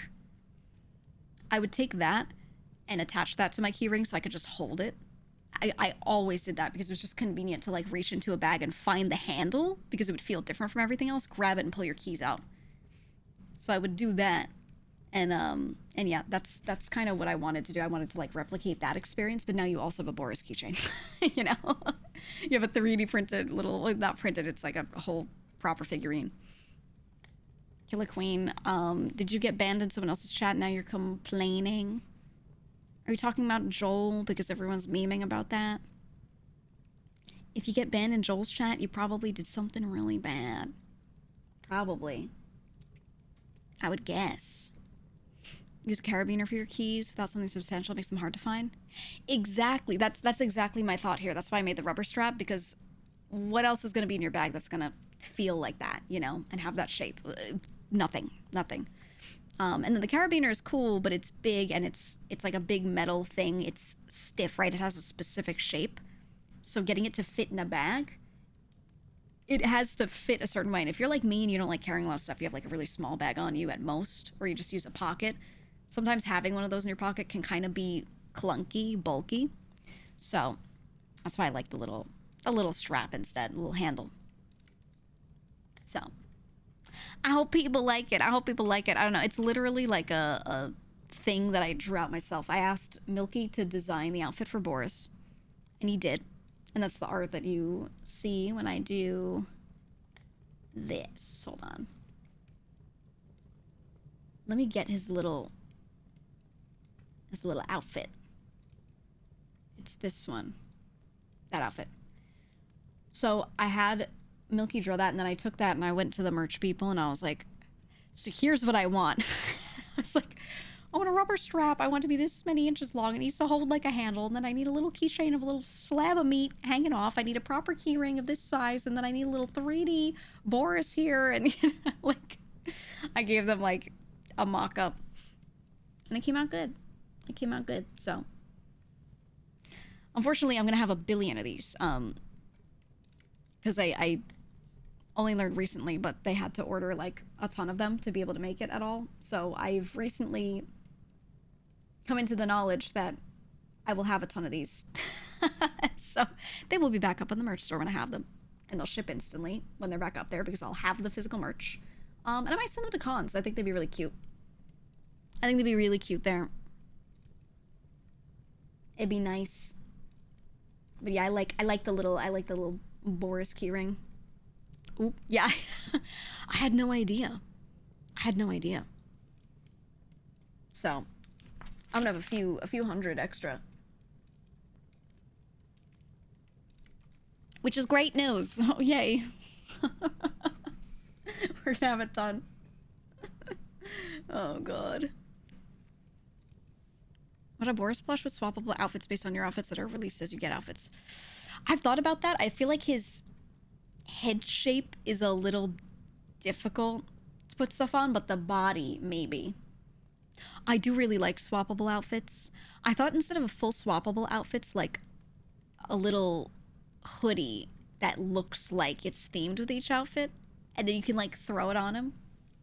There's a thing that I'm thinking of that's similar to that I was like, I could do it this way. So I have thought of that. I do like the idea. I just got to see.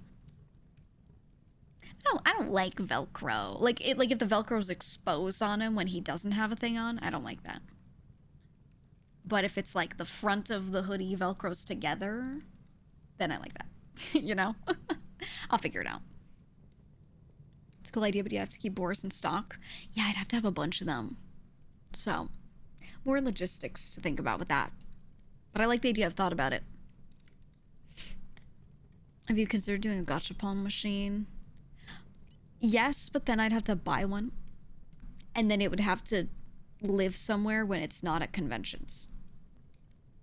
Which is kind of a lot. Kind of annoying. Not the worst. Keyword kind of annoying. But I like the idea.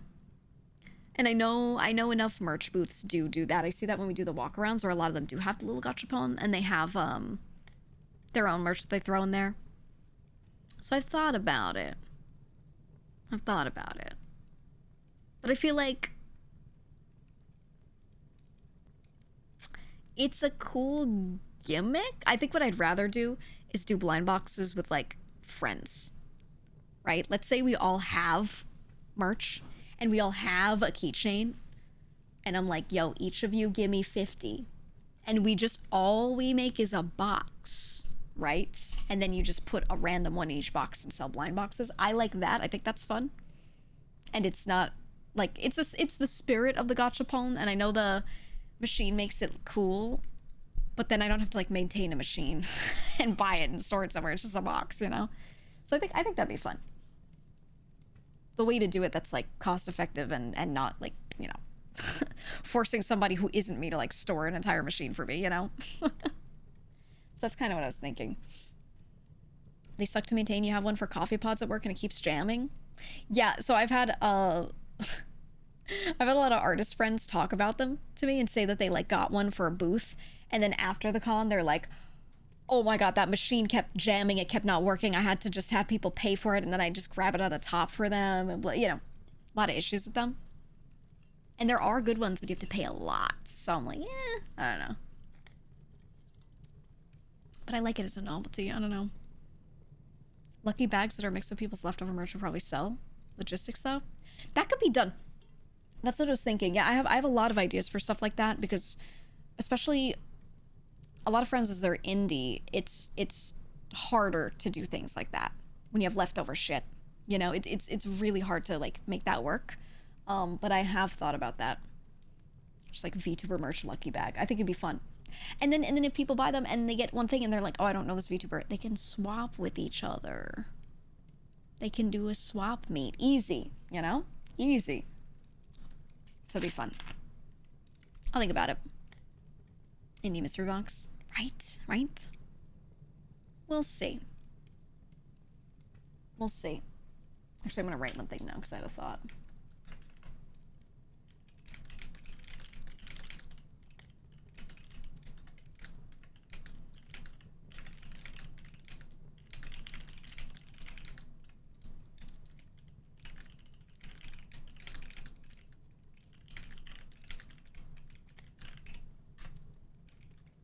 There we go. There we go. Can't get over the fact that Billie Eilish is wearing Mel's merch. You remember that? W Mel. I mean, she's well known, man. She is. And honestly, like, even if people don't know her, I love her design. I think a lot of people would love her design. They would just see her and be like, I love that. Straight up, you know? Like, even if you don't know her, like, everything about the way she looks is just, like, really appealing. Like, it's the colors are good, the outfit is good, and everything, you know? So yeah, I feel like it makes a lot of sense, actually. But I really hope Billy, like, knew who she was, because it's Mel, you know? It'd be cool. If it comes to the sheet explaining items, won't know every indie. Instead of a sheet explaining items, I think it should just be printed on the outside of the box on the back, like, here are the people involved, and here's what their product looks like, and there you go, you know. Her birthday's real soon. Yeah, yeah. It's gonna be good. Make sure you support her on her birthday. I don't know, does she have plans for a special stream or anything? Did she say anything on that? Let me see.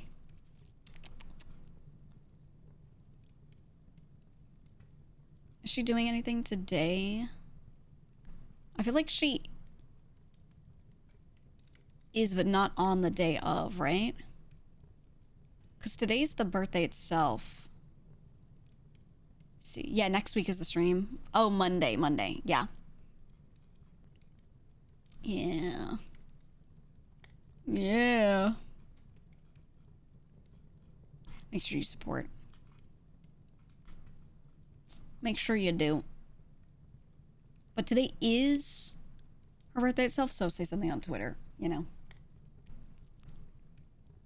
Yeah, she's sick. Yeah, she's had it rough. She's had it rough. But definitely send a lot of support on Monday. And today on Twitter if you can. A whelp. A whelp. Not Mel on a codskin. Do you remember that? Something that I think is really funny. Something that I think is really funny is whenever I see a VTuber design on like a thing in a game or a thing in a show, but it's not actually that VTuber, it's like a legally distinct version of them. And you look and you're like, I know you got this idea and I know you ripped this from this person, but they made it different enough that it's just like not a complete replica, you know? That shit's always so funny. So good. So good. The rates aren't that bad, just collab with them. Yeah, but they could just make it free. Woo. Woo, you know? Yeah, it feels bootleg. It's weird. It's weird. Assignment Bellity. It's fucked, man. Because the thing is, like, you hope people get their bag, you know? You want people to get paid for having a design, building a brand, coming up with all of this, and then it gets used somehow. But at the same time, no one really owns anything, so what can you do, right? if it's not too similar and it's just like pink woman with a little bit of purple, like, can you always claim that it's mouse? Uh, I don't know. There's even one character in Fortnite that people keep claiming is just a copy of me. And I'm like, her outfit isn't like mine at all. She just has my hair color, has an eye patch. I'm not really gonna look at that and be like, oh my god, copying. It's really not, you know? But I'm like, okay. The one that's been close was that Hoyo character. Yeah, there was one in Star Rail that was really similar. And her name was one letter off from Henya's name. Hanya. It was really similar. I don't know that it was a direct rip. A lot of my artist friends have said I think they 100% referenced. A lot of other friends have been like, I don't think so. Jury's out. Who fucking knows, man? It was 100% rip. Yeah. There's a lot of people around me, like I said, especially artist friends who are like, I think this shit was 100% referenced. Because it's not the first time. You know what I mean? But I can't complain about it on Twitter because then Hoyo fans will like tell me to die or something. So, you know, not all of them. The sane ones won't, but the pocket of crazies will. So, you know. You know, because Chinese companies literally tell their designers to reference trending VTubers and anime to yoink from. That is something I have heard as well from people literally working in that industry. Yeah, there are, I have had artist friends who have worked for various companies, done industry work, and they have absolutely been instructed by their companies to look at VTubers, because VTubers are the biggest trend and currently loved anime, like idol anime especially, where you have like a lot of interesting outfit designs to directly reference. Yeah. Like who's growing, who's on the up and up, go reference their shit. That must be good. I've heard a lot of that. Yeah, it's kind of scary. It's a bit scary. It's scary, man. Henya's the only VTuber I know of that's just way too kind and unconfronting and needs to be protected at all costs. She's an adult woman, though. Like, the sentiments are nice, but she's an adult woman. And I don't think she needs other people to protect her. At all. I really don't think she does. Support is nice, though. But she don't need that, you know what I mean? You looked up the character and yeah, they definitely got some inspiration. It's a lot. I think some of the designs of some other games are kind of crazy though. With how much of a direct rip they are. You know? Gets a little crazy.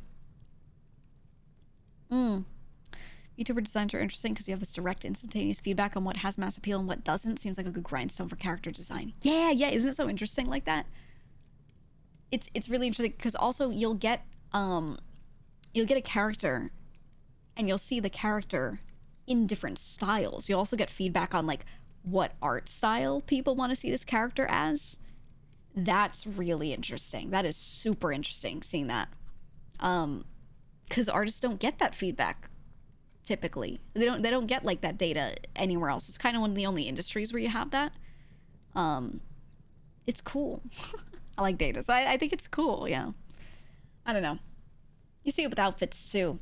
You know, you change an outfit and sometimes people love it, sometimes people hate it. Sometimes it's not about the outfit, it's literally just about the hair. Sometimes the outfit doesn't even matter, it's just about the hair and how it makes your face look. And if it makes a face look a way that people don't like as much as the other way, you'll see it, you know? It's interesting. Yeah, they love bald models. They love it. But it's nice because, like, how often do you get direct feedback as soon as you work on something and put it out there, right? Like, or at least as soon as you finish it. it's just good. You know what style Twitter likes? Twitter likes big boob, toes out. Yeah. We all know. We all know. Twitter likes character with a C cup drawn with boobs so big they take up the entire screen. They love it.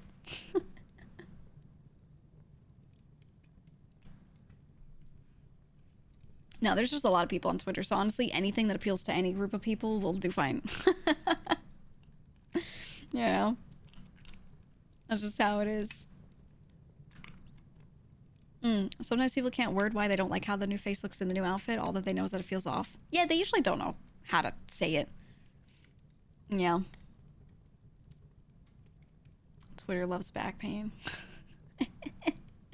Not everyone, not everyone. It's more like they just want everything to be suggestive. Even if it's like not the point of the art. If you just draw like the skin, a character is sitting there looking cool, not doing anything suggestive, but you draw the skin like looking a little extra shiny, and you have one bead of sweat on the character, people are like, oh my god, she's sweating, I'm sweating, you know, and they start going like crazy. And I'm like, that's not even that much. Like, it's not even a lot that was done to this art, but you just add that little sheen and they're like, ooh, right? It's hilarious. So I have a lot of artist friends that'll draw something. They'll draw a thing and they'll be like, now how can I get slightly more likes? And they'll be like, one bead of sweat, right? Or they'll be like, put foot in foreground. You know? They'll make like one choice to just kind of like adjust it, you know? It's really funny. It's really funny. Not safe for work artists draw safe for work. You can tell they do not safe for work. It has an aura. I think it's because they're so well practiced in like drawing skin and things like that, that it comes across. And honestly, they're really good at body proportions. I think a lot of artists that only draw things fully clothed kind of miss out on like the nuances of drawing a form sometimes. This is why artists, when they're training, draw nude models all the time, because you have to understand how to draw a body, and a body has so much complexity to it, so many shapes, so many things going on, so many spots you need to shade. It's really hard to draw. So yeah, when someone draws not safe for work all the time, they draw skin all the time, they're drawing like different forms of parts of the body, and they get really good at it. And yeah, and I think that's honestly why you should hire artists that are really good at drawing like not safe for work, or just less clothed art in general, even if it is still technically safe for work, for a lot of like industry level stuff, like commercial things, products that you're gonna sell, because they're really good at it, honestly. Like straight up, a lot of my friends that draw those sorts of things, like they're just so well practiced in making poses look really like correct and good, you know? So I recommend it 100%.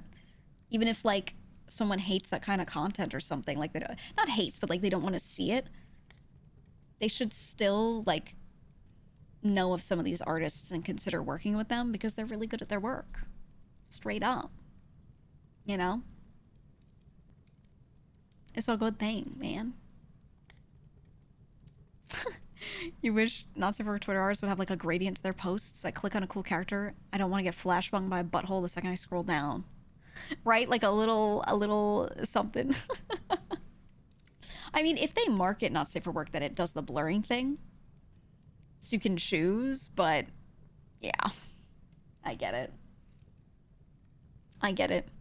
I do like when they have separate accounts for the two, so I can follow one and the other I could just put in like a Twitter list and like leave and not like have it show up when I'm scrolling. But if I need to find a thing, I need to contact a person, and like that's the one that they use DMs through, then I can just find it, you know? But that's always my preference, is to be able to like quarantine it, you know? Risky to open Twitter in public if you follow artists. Yeah, I just want to be able to open Twitter, because I don't see not safe for work art and get like horrified or be like, oh my god, I can't handle these things in front of me. Like, That's not the problem. It's like you're on the train, okay? And you're opening Twitter and you're like, I wonder what creators are up to. And then it's like giant butthole on screen and you're like, ugh, you know, my freaking bad, everyone in public, like, you know? So I just want them to use the tag so that it blurs it. That's all I want. That's all I want, man. Please. Please. You know, my see, but you don't want to bother people. Yeah, or there will be people that I follow because I really like their work and they draw a mix. You know? So like I'm there for the stuff that I like to see and the other stuff I'm like, just tag it. Just tag it. You know? And then I'm chilling. Blue Sky lets you filter not safe for work and safe for work. Yeah, I wish that would always be a thing. Always. Apps need separate sub profiles. So you could have different algos when you're scrolling. Maybe. Thing is, I do following. I don't do the for you one. You know, I don't select for you as a feed on Twitter and then scroll, because then I'm gonna see like crazy shit, and a bunch of stuff I don't want to read about. You know, so for that, I just do who I'm already following. That's it. That's all. Yeah, it happens on other social platforms. It's everywhere. Or the worst is all the OnlyFans bots. A post takes off a little bit, and then there are like 20 bots being like, follow my OnlyFans, and then they have like a girl like posing in one of her like teaser photos, and they're like, more of this if you pay, and there's just 1,000 of those bots everywhere, and I'm like, brother, I'm just trying to like read this reply. Someone said something about cheese, and I'm trying to like see people's cheese opinions, and then there's one who's like, I got some cheese for you, and then it's got like full not safe for work post, and I'm like, brother, please. Please, I'm just trying to scroll. It's crazy. They're everywhere. You can't avoid them. Links in bio. Yeah. They're not even stolen pics anymore. They're AI generated. Yeah, they're not even real. Our OnlyFans girls are gonna get put out of work. It's crazy.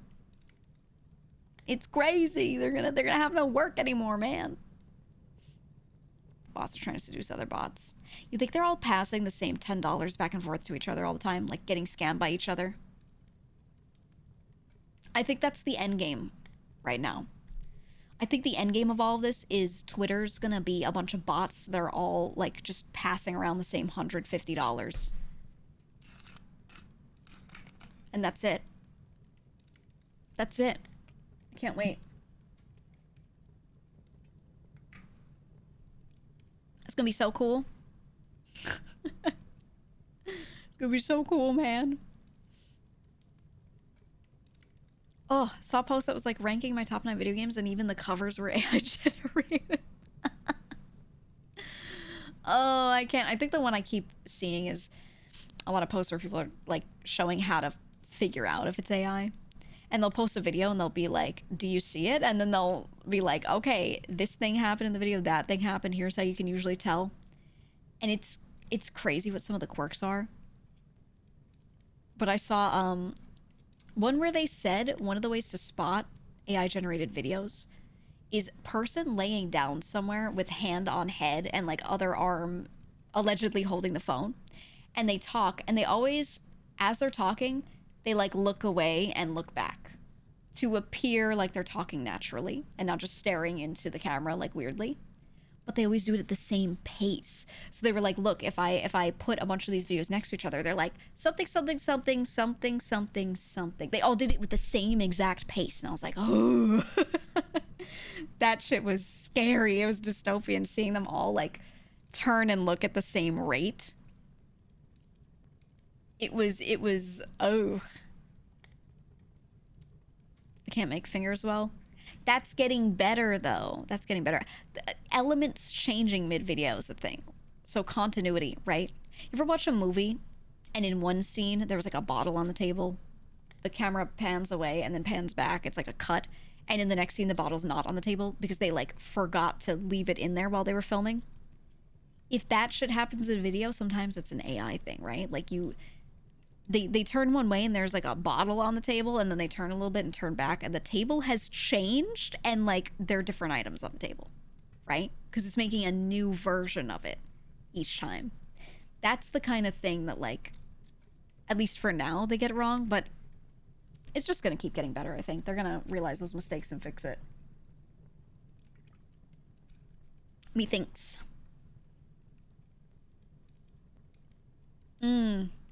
AI hasn't struggled with hands in a long time. What it struggles with now is understanding how food has bones in it. Yeah, right? Stuff like that. They're like, let me eat this chicken thigh, and it's like liquidy. It's crazy. You always see limbs vanish. Yep. It's insane. Man, Minecraft AI is creepy as fuck. I haven't seen that. I haven't seen the game ones. I did see one where the only one I've seen is this one. It generated a video of gameplay that was supposed to kind of feel like when you're like Counter-Strike surfing. You know, you got your knife out and you're like just surfing around, and that's in the background while you're just talking over video. It was trying to make one of those, and it just had a video of someone like kind of doing something like that, but it was really weird, and like, I don't know how to describe it. It was just such uncanny valley. And it made up a game with movement, and occasionally like a gun would come out and shoot and then go away, and it was just like, I was looking at it and I was like, yeah, this is not real. This is not real at all. I don't know. If it's a video about animals, animals often turn into a different species by the end of it.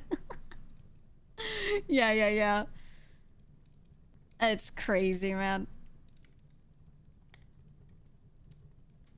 If AI caught onto the meat nightmare meta, I think so that's something that AI hasn't really touched very much, at least that I've seen, the horror meta.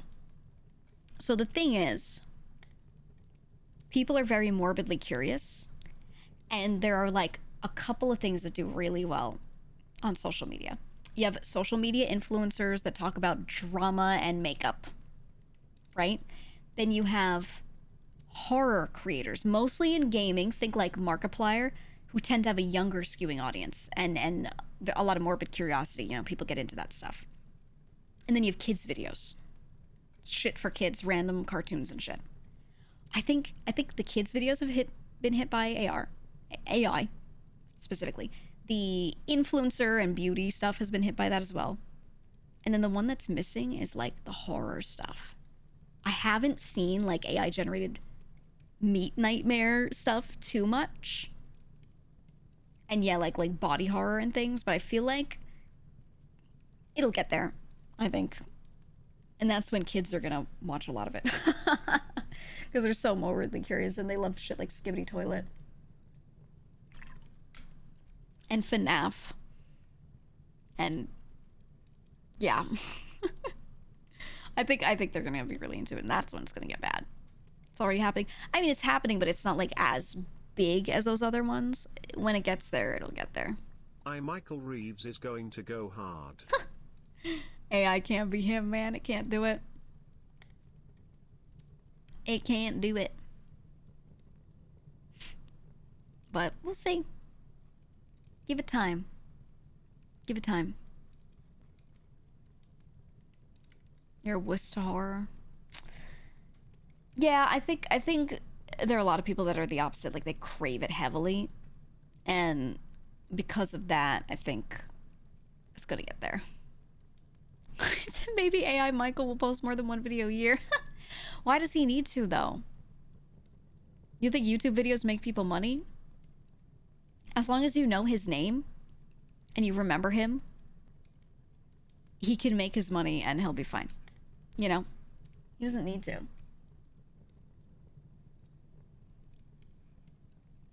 And look at what happens. You guys are pining for him.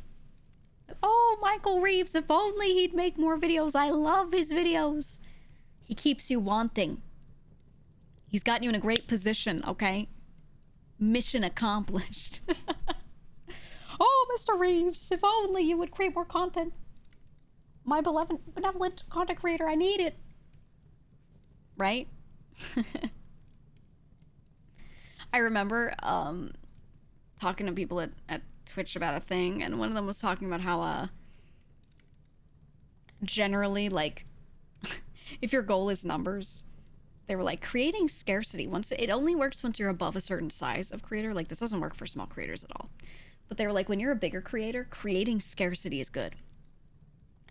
Because it makes people crave your streams more. It makes them flood into the ones you do. And I was like, is it that effective? And they were like, look, and they showed a bunch of data. They showed a bunch of like historical shit. If someone goes away for 2 months and streams a little bit and then goes away again, when they're above a certain size, they tend to do better doing that than they do streaming consistently if they do other stuff like tweet a lot in between, and like they maintain relevance on other platforms, you know, but they don't have to like do streams. And I was like, oh my god. Yeah, they turn into events. I was like, that makes so much sense. Any estimates on what that size is? It's not just size, it's like type of community that you have and how active you are on other platforms. But at least above 3K. A little smaller is fine if you have a really active community elsewhere. But like above 3K kind of thing. Yeah, Germa can do it. You do see it with a lot of like bigger streamers. They just do occasional IRL streams, and then they sit in their room and play TFT for 2 weeks, and then they're gone again. Like, it's crazy. That's crazy. Internet historian said he likes that strat. Yeah, a lot of YouTubers do it, where they're like, I'm gonna make less content and just make each one big, right? Haruka kind of doing that, maybe not intentionally, but the couple streams she's done have popped off. Yeah, it's a good example, right? Like, obviously, she's not trying a strat, right? That's just her doing what she can. But yeah, when she does stream, there's a lot of people that show up because they're like, oh my god, Haruka. And they haven't forgotten about her. She doesn't become irrelevant when she doesn't stream, right? People miss her, you know? They talk about her and everything. There's still a community just, like, waiting, and if she shows up, they're gonna be there, you know? But yes, she does show up on other streams, exactly. Like, she is still existing. She doesn't, like, completely go away. So, it works. It works. It's interesting. But she's not trying to do that. She does genuinely want to do more. She does. There's just a lot. I do want to say this. She has good reasoning. I know she's only talked about some stuff. She has good reasoning.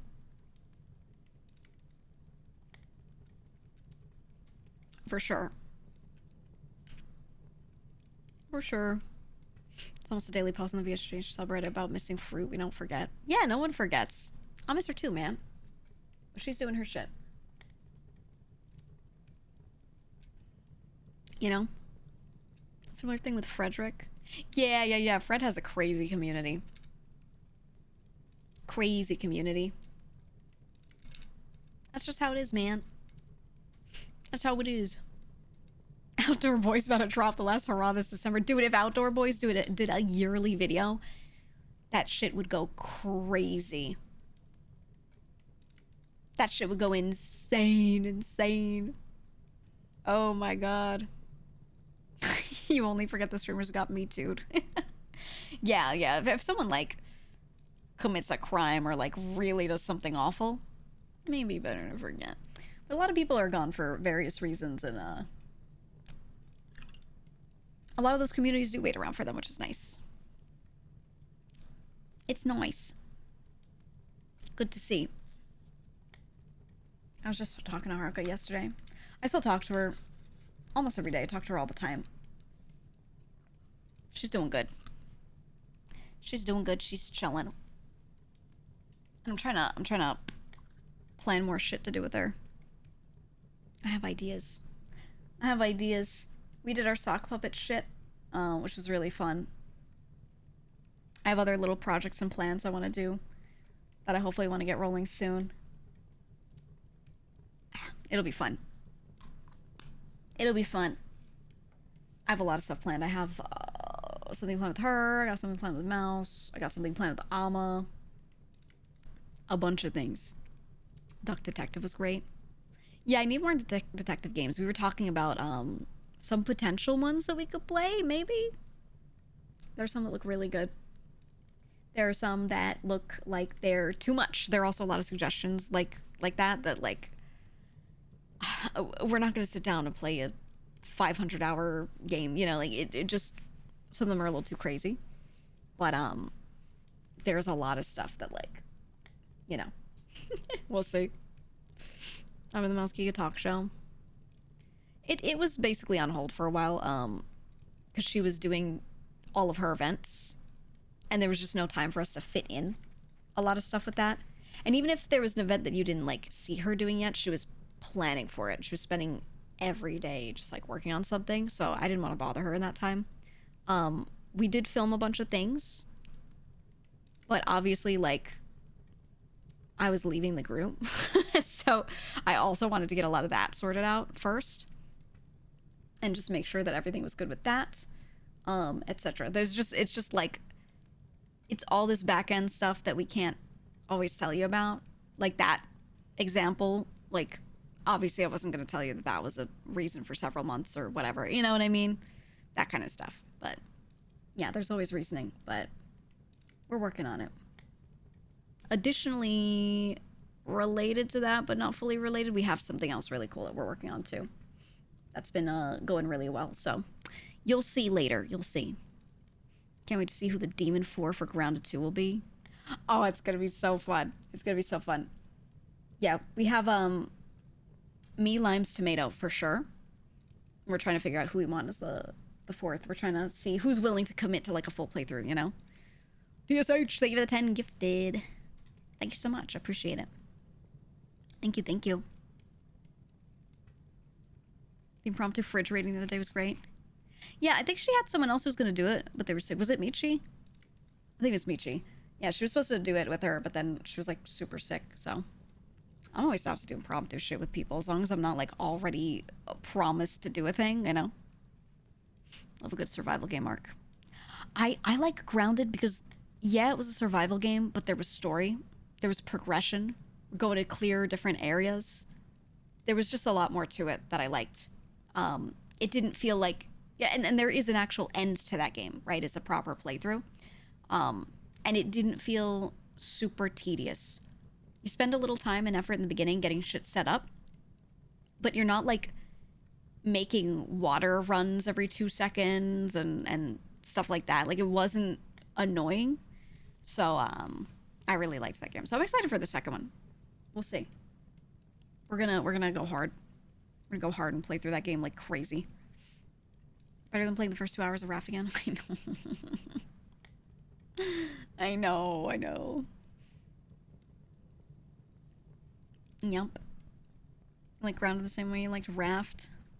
I think it's fun if you play through it a lot, but if you just play the first like beginning over and over, it sucks. Subnautica. I don't like Subnautica. I like the idea of it. I wasn't that into it. It was okay. It was missing some of the stuff that I wanted, but I felt like most of it was, I don't know. Go get water simulator. I just had to keep going out and like getting little fish to have water and not die, and I just felt like I wasted so much of my time in that game. It was a little too tedious. So, should sleep streams be banned? Is this like a new topic that everyone's talking about or some shit? No. People should be able to stream like anything so long as it doesn't cost the platform all of their advertisers and make us all no money or something. If people want to watch it, they want to watch it. If there's demand, there's demand. That's it. Where there's a market, there's a market. As long as it's not harming anyone. I really don't care. I do think it would be nice if someone's sleeping on stream and they're in a sleeping category. I think it should take them out of recommendations. Right? Like if in your sidebar, you usually get recommended streamers based off of who you watch and like, oh, this is their friend, they're streaming right now. I don't think it should be like, you should watch this person right now, they're sleeping, right? I think they should maybe like take it out of that or something. outside of that, whatever. Watching someone sleep is weird. I mean, it's not like they go live for people to watch them sleep. It's a part of a subathon, and to like give the feeling of we're always on, they'll also sleep on camera. They'll sleep on stream because they're trying to be 24/7 live, right? So if they go and they leave the room and they're just gone, they're not actually sleeping on stream, you know? Like, I think it would be good if that distinction is made. Also, I agree, yeah, you said like a actual sleeping category. Yeah, because they stole the name of a game. Maybe always on category instead of no sleep category. Maybe. I don't know. I think sleep is fine. It's whatever. Eclipsion, thank you for the 20 gifted subs. Thank you. Appreciate it. Would that hurt subathons too much? Yeah, I think if you say people can't sleep on stream, then you get rid of functionally what's good about subathons and the allure of it and being on all the time and people like being like, oh my god, they're really streaming 24/7, which then makes the platform less money. Because subathons get people giving money to the platform, giving money to the streamer, and then they keep people on the platform because they're like staying in those chats instead of closing the window. So it's just more airtime. They're playing more ads to them whenever. If they got rid of it, they just lose money. So from like the company perspective, there's no point in them getting rid of it. There's just no point, you know? Sleep streams are just community chat boxes. Yeah, it just becomes a chat room. That's all. It's fine. I think maybe they shouldn't have sleep streams if it's not part of a subathon, though. I don't know that they would really care about enforcing that, but I feel like just as a courtesy thing, people should really only do it if the point of it is like, hey, I'm doing like a 24/7 live stream thing, so I'm sleeping on stream because I'm on camera 24/7, right? And they just leave to like go to the bathroom, do like a couple little things that they obviously shouldn't do on camera. I get that, but like, maybe don't do like just sleep streams, like go live, sleep, wake up, go offline, right? Like maybe that's not it. I don't know. VTuber sleep streams can be a funny loophole that probably gets exploited regularly. Yeah, VTubers have the advantage of they can make their model look like it's sleeping, put a VOD on, and then get up and go do stuff. I remember people were getting mad at some VTubers a while back because some of them weren't actually sleeping. And they didn't just like do some errands and then go to sleep. They were like gaming with other people. And some of them like saw them online on Steam playing those games, or they saw them like on other people's streams, and it was like a smaller streamer friend, so they thought it wasn't a big deal or whatever. And people got pissed. And I was like, honestly, I get it, but like, whatever. I get it if you're like, okay, I'm going to bed, guys, good night. And then, you know, but if you're just like, okay, that's it for the event today, I'm just gonna put a VOD on for now, then I think it's fine. I don't know. I think it's whatever. I think it's okay, I guess. You were supposed to be sleeping. The thing is, I get people being like, hey, I expected this and I didn't get it, and feeling negatively about it. I get that. But the level of reaction sometimes was like crazy. I think when it made sense was when the person was like on stream for 6 to 8 hours, and then the rest of the time they were like, quote unquote, I'm sleeping, but they're just gaming with friends. I get that, because then like, what's the point of the subathon? You know? I think I understand that, but most of them weren't doing that, you know? I don't know. I think they should be allowed to have a little time to themselves to do whatever they want.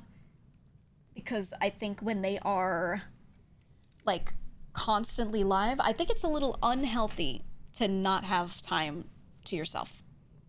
So I think having your subathon, getting up from it and making sure you have like an hour or two here and there, maybe not every day, but here and there, to just do things like away from the subathon, I think that's healthy. So I don't know. I didn't get that mad at it.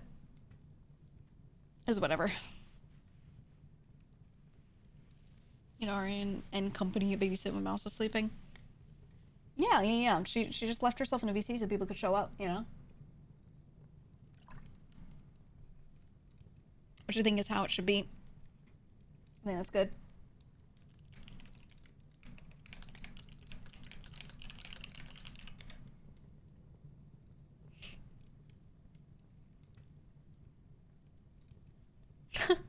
It's not fun to support a creator into being or doing something unhealthy. Yeah, like if you're like, oh, you have to stay on camera for 20 hours and only sleep for 4, and if you go to the bathroom and you're gone for more than 10 minutes, I'm gonna freak the fuck out. Like that's a really unhealthy like ownership of someone's time or like entitlement to their time, you know? It's all weird. It's all weird. If someone does a crappy subathon, you can always not sub. Yeah, you could just not do it. I don't know. I don't want to down on it, but if you think a VTuber subathon will be them on model 24/7, you're just naive. Yeah, they're gonna go physically to their bed. They're gonna get out from their chair. They're gonna leave the model, make it look like it's sleeping, and go to bed. Like, there's nothing wrong with that. You know? I don't know. You don't think we should be promoting being connected 24/7 regardless? I'm very like, do what you want to do. Do whatever the fuck you want to do. I think doing these events can be really fun, really cool. I think the problem is that people always push it really far, right? Like, the first subathon happens, and it lasts however long it lasts. And then the next subathon happens, and it lasts longer. There are some people who don't tune very well the number of seconds you get per sub or minutes per sub, and they end up going literally, I've seen people quite literally go for multiple months without adjusting down the time per sub that you get, right? Like they don't think to touch it. They're like, they just let the timer go up and it's not adjusted well. And they are literally just 24/7 on for like 2-3 months. I've seen that and I'm like, brother, what are you doing? Like, is your computer okay? Is your computer all right? Like, you're supposed to shut it off sometimes, you know? It really makes me worry sometimes, man. It can get so crazy. I don't know. Set it at the right and set it at 30. Yeah, I like it better when it's like goal oriented. I still think the timer is fun. I just think like as you go, you should adjust it down, right? Like, okay, guys, we're 3 weeks into this. Anything purchased now, instead of it being 20 seconds per sub, now it's 15, right? And you just keep cranking it down over time. I think that's a better way to do it. So you can sort of like control the limits a little bit. I don't know. Oh, I don't know. If the stream's not constantly in danger of running out, your numbers for subs is wrong. Yeah. I think it needs to like regularly get down to a scary point, and then it goes back up. That's like how it should be. Didn't Haruka set her sub down to be like 5 minutes per sub or something ridiculous like that? her time per sub was way off, and I told her it was off like before the subathon, and a few people did, but she was already told by someone else that she like wanted to take the advice of that it should be this amount, and she had it set in her head, and she really, she underestimated it. She was trying to imagine how many subs she would get, and she really did not guess anywhere near high enough. So not only was the timer not right, she also like just did not have like a concept of how many subs she was gonna get. Yeah, it went crazy. I even said to her, I was like, I don't think anyone would be mad if you paused it and took the number of subs, and like if you wanted to restart it, you just say, guys, I know it was 5 minutes per, I'm changing it to 50 seconds per, or whatever. You know, I was like, honestly, as long as they all amount to the same, I think that'd be okay. That's what I said to her. And she was like, I can't do that, I promise. I was like, it's too much, and I really don't think they're gonna mind. 2 people will crash out, and that's fine, you know? I don't know, man. It was at 400 hours. It's crazy. It did, yeah, it kept breaking. It kept breaking all the time. would you say healthy time per sub ratio is? You can't say because it depends on the person. It depends on the person. It depends on their community. It depends on, like, how many subs do you usually get? When you do an event, how many subs do you usually get?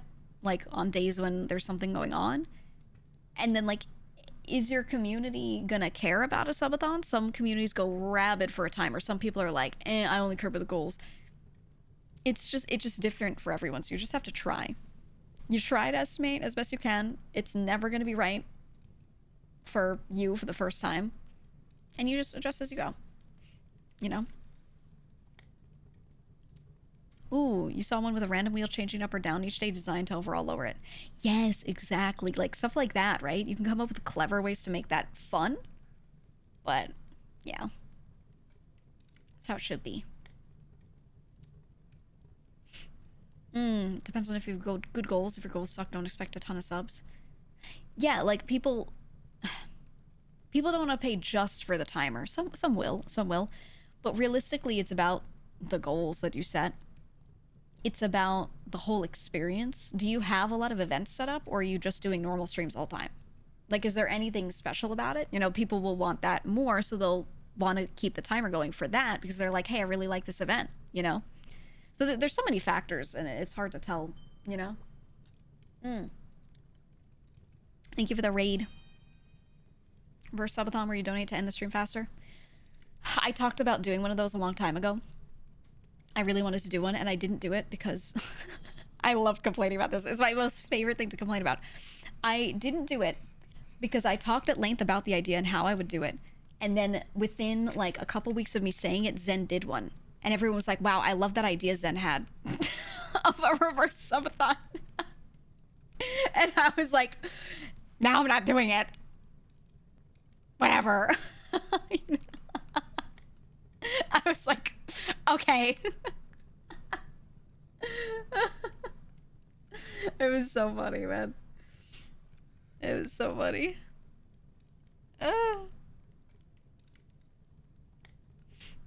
What an innovator.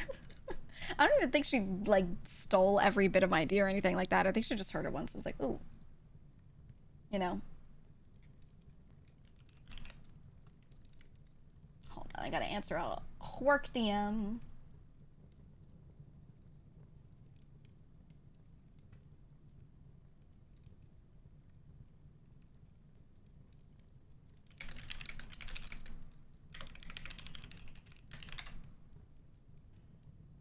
Oh my god, one sec.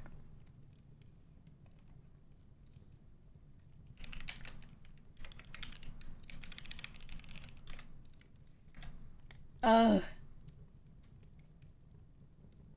So I have a sponsor who wants me to do some things, but they're requesting it on specific days.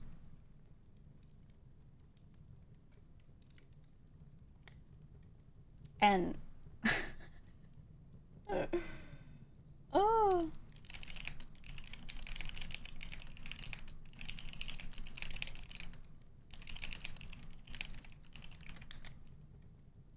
Hold on.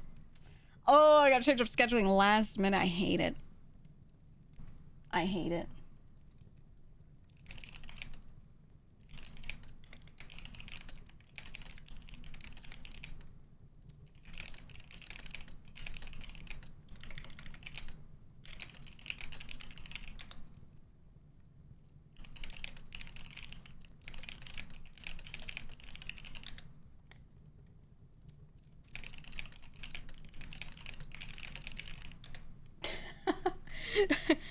One thing that was happening is it's a thing that would be like multi-day, and some of it would happen this week. It's a game to play, and one of the potential days is tonight, and I'm like, no. No. No. I don't wanna. But I could do the other days, I think. One is tomorrow. I was gonna do an alt stream, but maybe I'll do the alt stream and then raid into this channel and just do it like at night. I could do that, right? Do that, and then Friday, and I don't normally stream Friday. Maybe I won't stream Thursday and I'll stream Friday.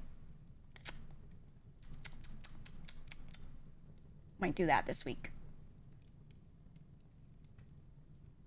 So instead of doing Monday, Wednesday, Thursday, Sunday, we're gonna do Monday, Wednesday, Friday, Sunday, plus an extra late night tomorrow, because they specifically want tomorrow and Friday. Okay, I can do that. It's a game actually I was interested in and I wanted to do the sponsor for, but then like some timing of some stuff fell through and I was like, ooh, okay, I guess I won't do this. And I was kind of bummed because I really wanted to play the game. But then now they're coming back and they're like last minute, like, can you do this? And I'm like, I mean, I guess. Yes, sponsor jump scare. Like, I want to play the game, but when they're like, yo, you want to do this right now? I'm like, hey. It could be a lot. I also don't know if I want to play the same game 3 days in a row when I'm trying to play other games, too. I know I could play a bit of one and then hop to the next, but, you know, I feel like, it's a lot. It's a lot. And yeah, I could get paid more for doing more, but I think it might be too much. Would it be too much? I don't want to do it tonight. I'm not. Okay, right. No, we'll do the 2. We'll do the 2. We shall do the 2. All right. Cool. We got shit locked in. We got it locked in. Get bag IMO. It is a lot.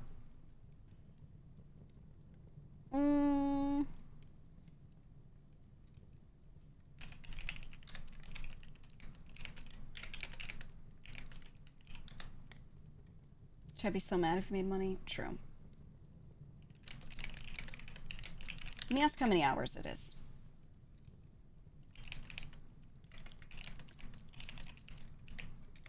It's a game I wanted to play and I held off for like full release. So I'm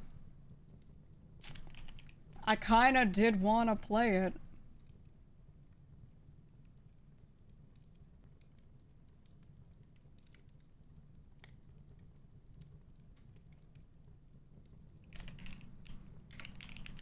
Alright, no. We'll do 2.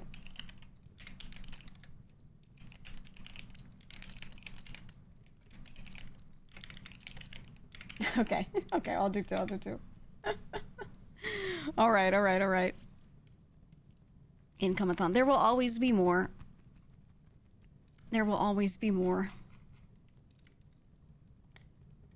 Also, I did a lot of sponsors last month. Then again, it's like my normal number, but they all just kind of collapsed onto like the same time frame. Like they just all suddenly were like, let's all do June. And I was like, bro, let's spread these out. But it is what it is. Next year you should do a sponsor-a-thon. Dude, honestly, I wouldn't be opposed. I've had some sponsors come through on the same day where I've done like one segment, talk for a little bit, and then do another segment. And honestly, I kind of don't mind it because it's, to me, like doing a game gauntlet where we're just trying shit. We're just trying shit, you know? Like, I'm just testing stuff out. And that's really fun, and I do it on game gauntlets, and sometimes I play games where I'm like, that's not the one for me, and after playing it for a bit, we don't go back to it. What's the difference except they pay for it, right? So, like, why not?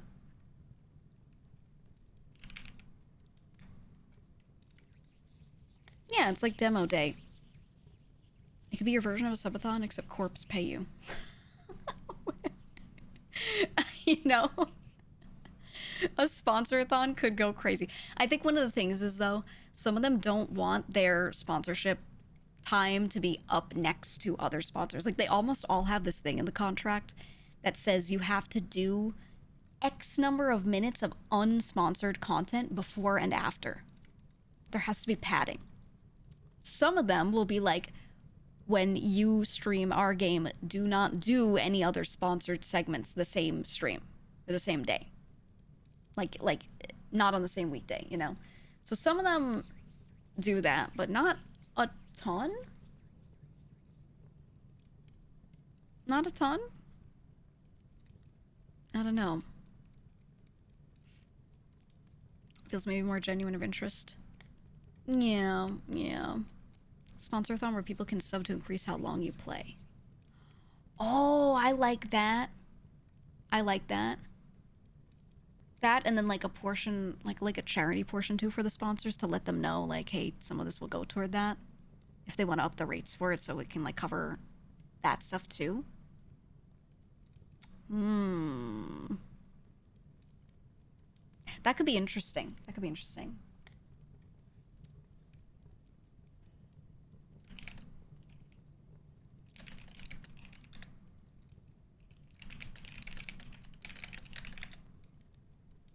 Maybe.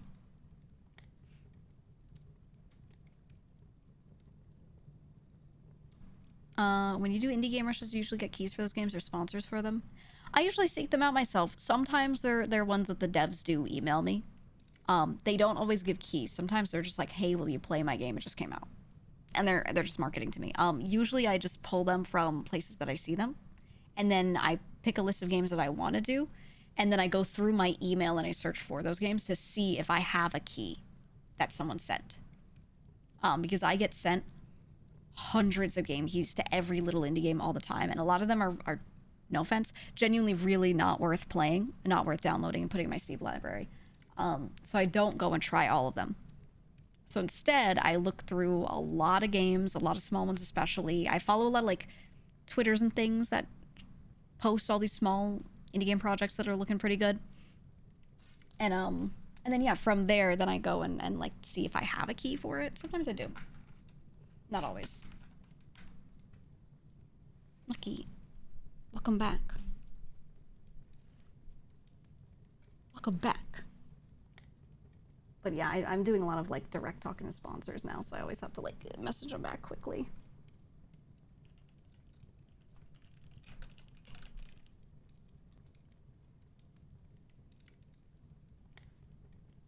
Should do a collab with Scheming Out and some of them with sponsor game. I mean,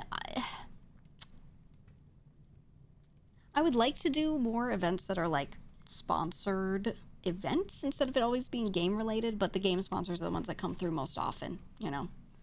And they only want to sponsor playing the game. What's your best pickup line for a sponsor? This is my activation rate. I have a really good community, okay, that really likes to check things out, whether they buy or not. If I'm like, hey, go look at this, they're like, yeah, I'll look at it, you know. And the sponsors really like that because I'm gonna be honest, I don't think it's just the community. I think it's also lucky move. I think it's how I do things because let me be real. If someone pays me and all they want me to do is just mention their game and play it, I'm gonna mention their game and play it, right? Some people take these sponsors and they don't ask you for much. They really aren't asking for much. And some of them don't say shit, you know? So, hi, Bricky. Thank you for the raid. Welcome on in. I was just talking about sponsors. They were asking me questions. I just got DM'd for one, and I'm like, oh, Bricky, do you want a sponsorship from a game? You want a banger sponsor? They like last minute are like, oh, we need people to play this. Which, I'll DM you.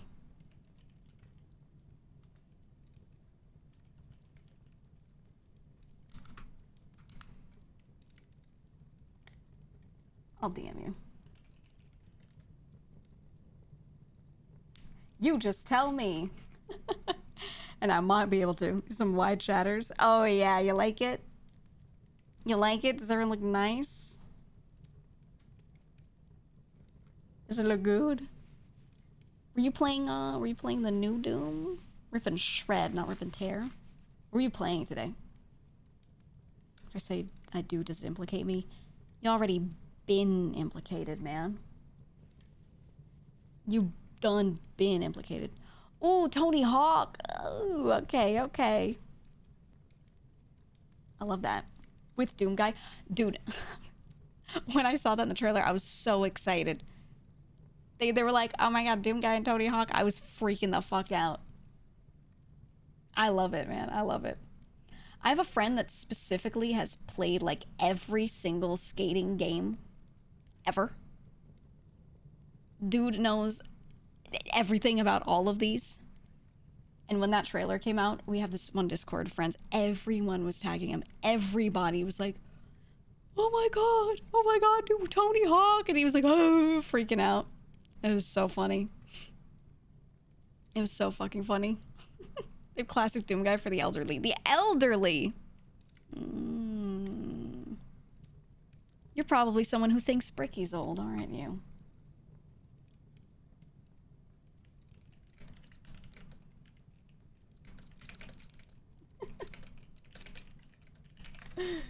Alright, hold on, let me see about the sponsor thing.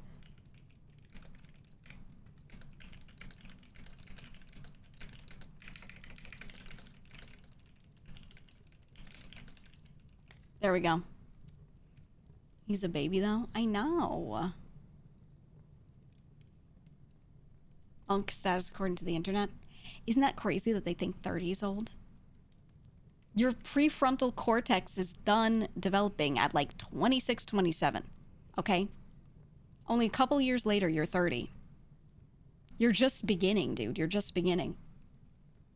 Crazy to say that 30 is old. But you don't get it until you get there. And then you're looking around at the world and you're like, oh man, it's the same. I just understand things better. It's the same. I'm just not mad about everything. That's the experience. That's just how it is, man. Unk and Hag name reclaiming.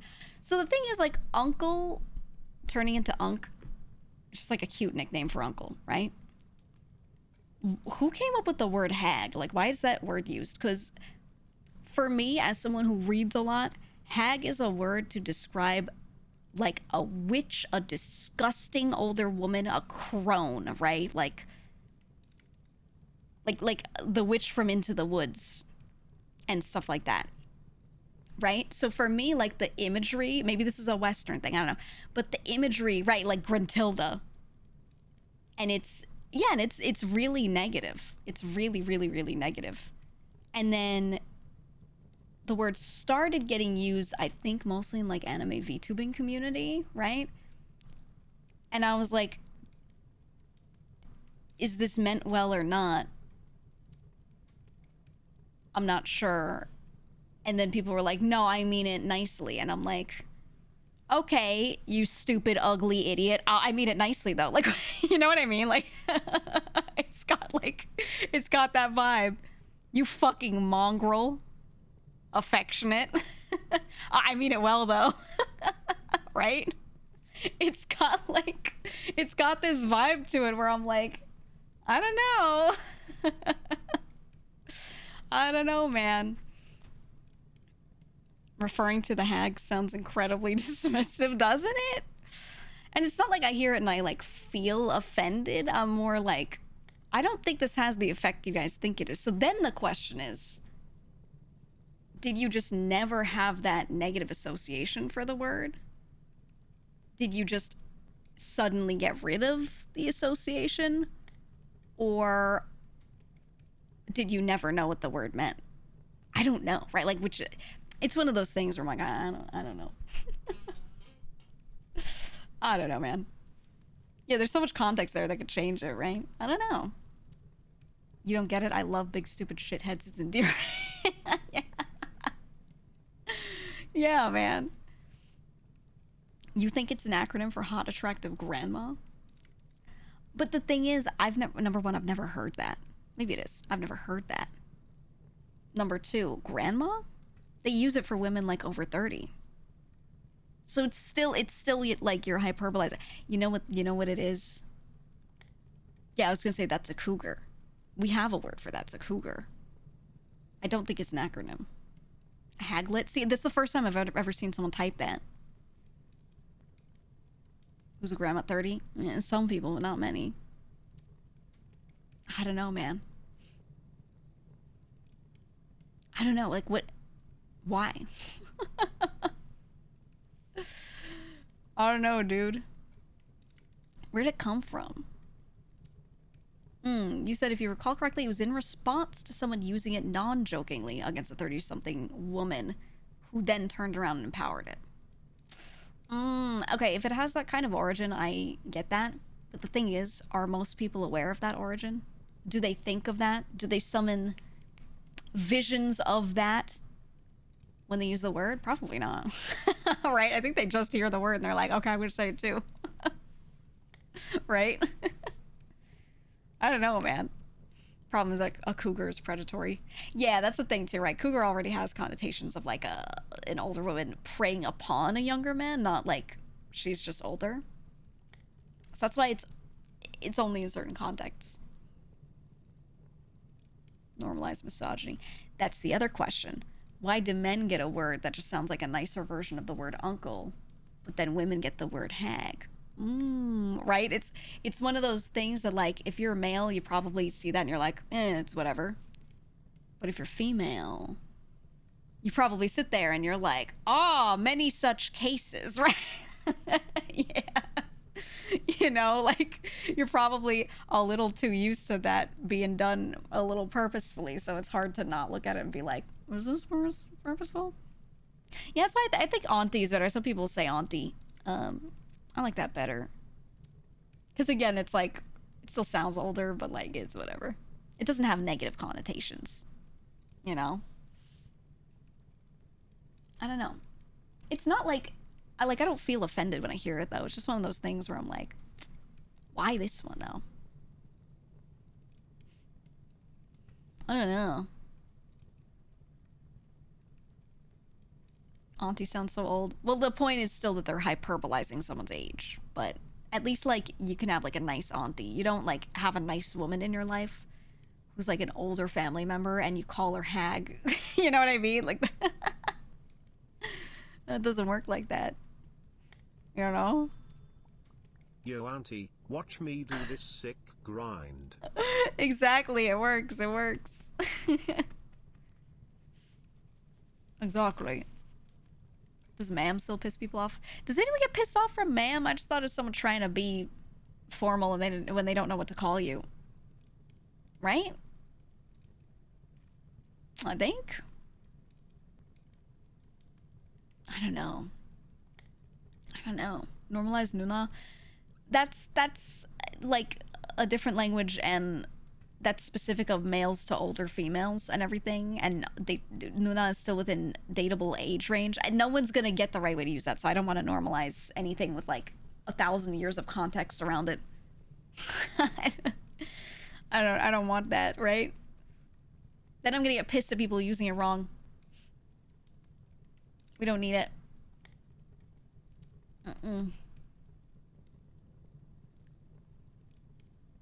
Some people view it as dismissive, depends on context. Yeah, Lucky, get out of my way. He's facing. Yeah, it depends on the person. I know some people that actually get mad when they hear it. Like, it makes them feel bad because of the negative connotations around the word. And even if they know people don't mean it that way, it just makes them feel bad getting called it. And I'm like, well, then say that. And they're like, no, too many people use it. I'll just piss them off. I don't know. Just fucking, like, say it, I guess. Whatever. Yoon could work. Yoon, I split And my skateboard. You got like $50. that sounds like a name, though, right? That just sounds like a name. Ma'am was the default until I was ripped into. Someone got mad at you for using ma'am? Eh.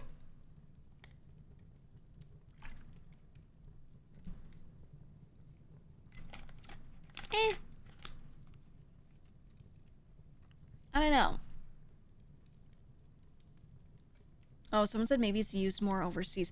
See, that's what I think too. A lot of words that have like specific connotations in English, when a non-Western audience, or let's not say non-Western, when an ESL in general audience gets a hold of the word, they don't know all of the other connotations with it, so they'll use a thing not understanding, right? They do this when if you have an audience that is ESL and you tweet something, sometimes they don't get what you're trying to portray from the thing you tweeted. because there's some context to some words and some nuance, because English is not an easy language. There's context around every single word. And they just won't get what you're trying to say, and they'll think like that you meant something poorly or you meant something better than you did or whatever. And because there's no reading between the lines, because it's just like hard. English is just a hard language, you know?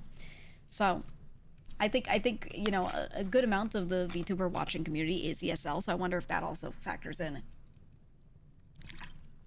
Because they would not have grown up with a lot of Western media and fairy tales that use the word hag and it means an old woman or something like that. Like, they just wouldn't have seen it, right?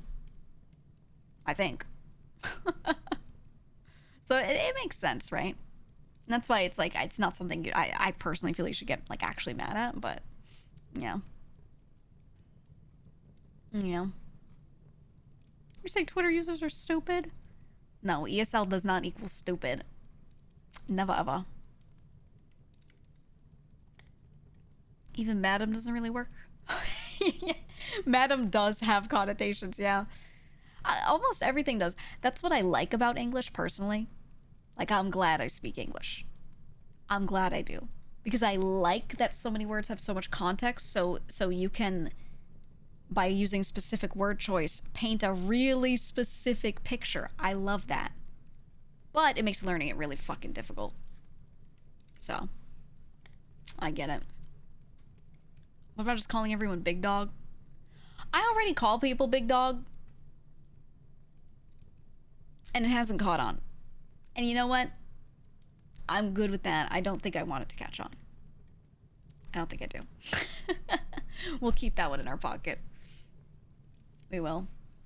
That's right, big dog. That's right. Then there are phrases like chai tea. Chai tea, 3 a.m. in the morning, bao bun. Yup. Exactly. Many such cases, dude. Many such cases.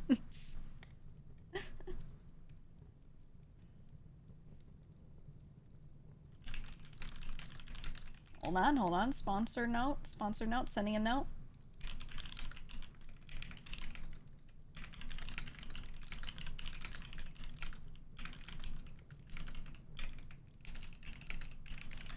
Boom. Oh, ATM machine. Yep. Exactly. PIN number. Yeah, there's too many. There's too many. Far too many. Etiquette lesson from your first job from a man was, ma'am or madam implies motherhood, which can make them feel older. Miss is more universal. I always felt like miss implied not a mother and younger. So if someone said miss and the person was older, like, it could be not belittling them, undermining them a little bit. You're like, okay, little lady, but not that they mean it like that. But that depends on the person. I wouldn't feel that way. If I was a 50-year-old mother and someone called me miss, I'd be like, oh, you think I'm young? You know, like, that'd be great.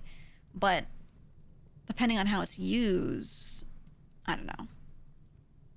I feel like most women I know, if you say miss and they're older, they'll be like, oh, hee hee. Yeah, right.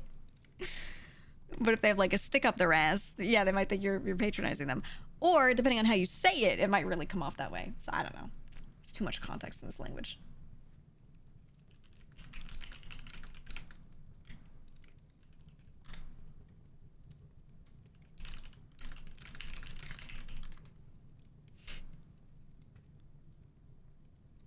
You're on the offensive. You're on offenses taken, not given train. Yeah, right? Like, a lot of the cases where someone gets offended, I'm like, I don't know that they meant it like that. I don't know. I assume people don't mean offense by everything by default. Yeah, you understood as Mrs. Unmarried or young. Mrs. Married. Ma'am formal.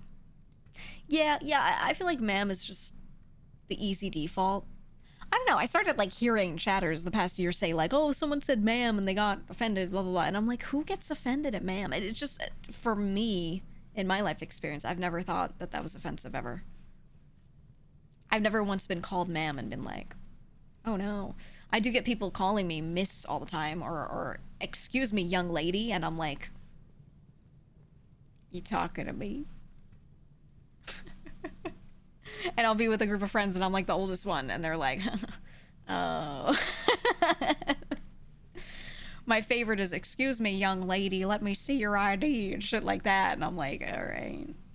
Half the time I'm like their age. It's crazy. Crazy. Talking to me? Yeah. Yeah.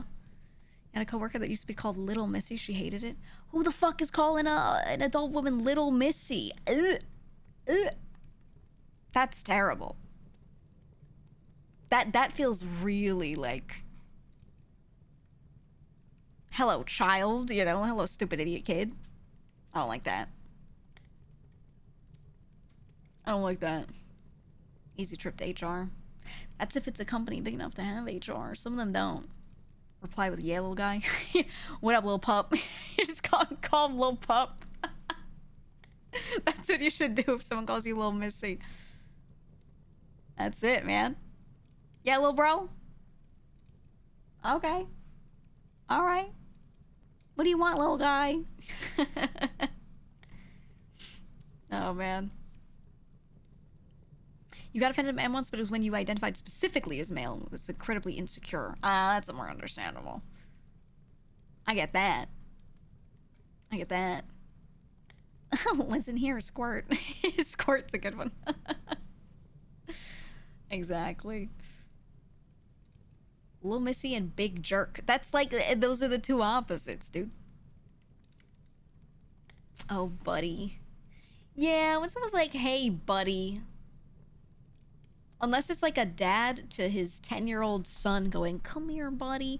It's kind of like, it puts me on edge a little when I hear it. Like, I feel like they're starting shit. Or pal. Listen to me, pal. Something, something, pal. I don't know. I don't hear pal in a positive context very much anymore. Unless it's a descriptor. And you're like, that's one of my pals. Right? Which people don't really say much anyway, but I would assume that that's more positive. I don't know. I hate strangers calling you pal or mate. Make a few Aussie friends, mate will stop bothering you. You'll get so used to it. You know how many times I've had, set some marker on the stream. How many times my friends have said, like, something, something cunt because they're from Australia and it's just, like, a word that comes out of their mouth constantly. All the time, and it's not meant to be, like, horrific.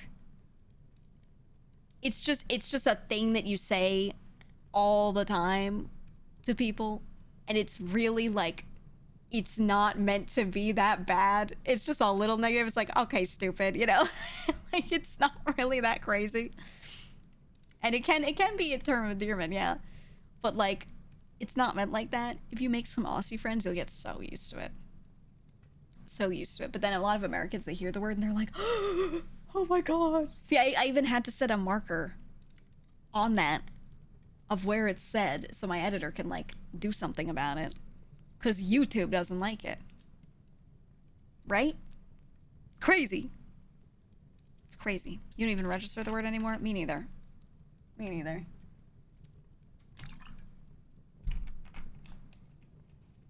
UK similar, just another swear word? Yeah, yeah. I don't know why that word is, like, so awful in the US. I really don't know, actually.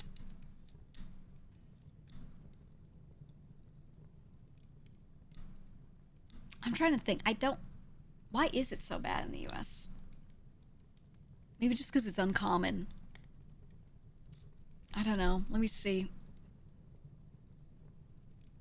Why are Americans so scared of the C word? I'm gonna say it like that so I don't get demonetized. Why are Americans so scared of it? Here's a thread. Too afraid to ask. Why do Americans find the word so offensive? Just developed socially and differently. And that's it, is what people are saying.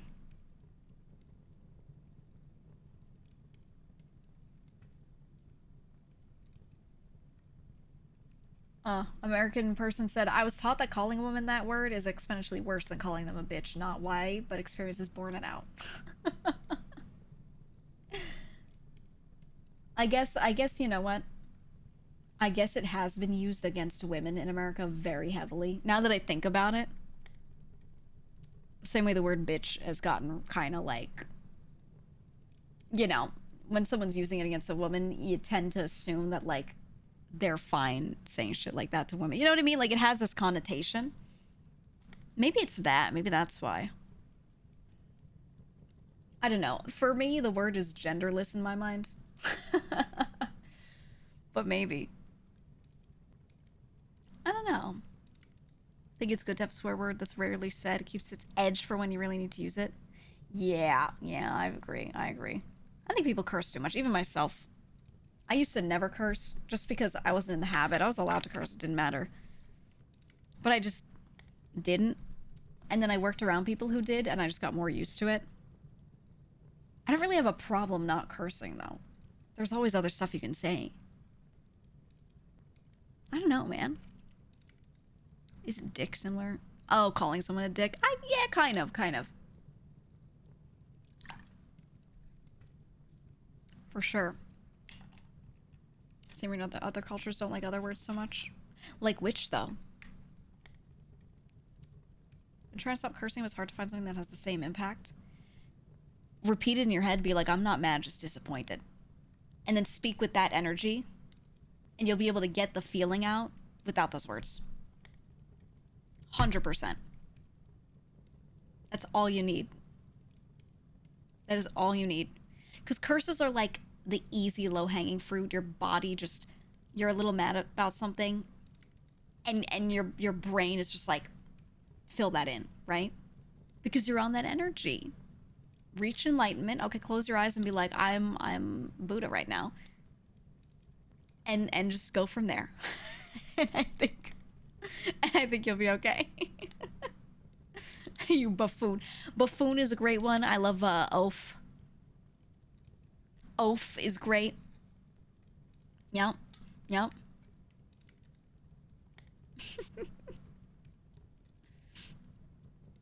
Hand gestures mean very different things across cultures. A favorite thing to learn about. Yeah, you know one that I had to get used to in Korea. When you ask someone to come here, you tend to put your palm upward and you move your fingers in a gesture like come toward me, right? In the US.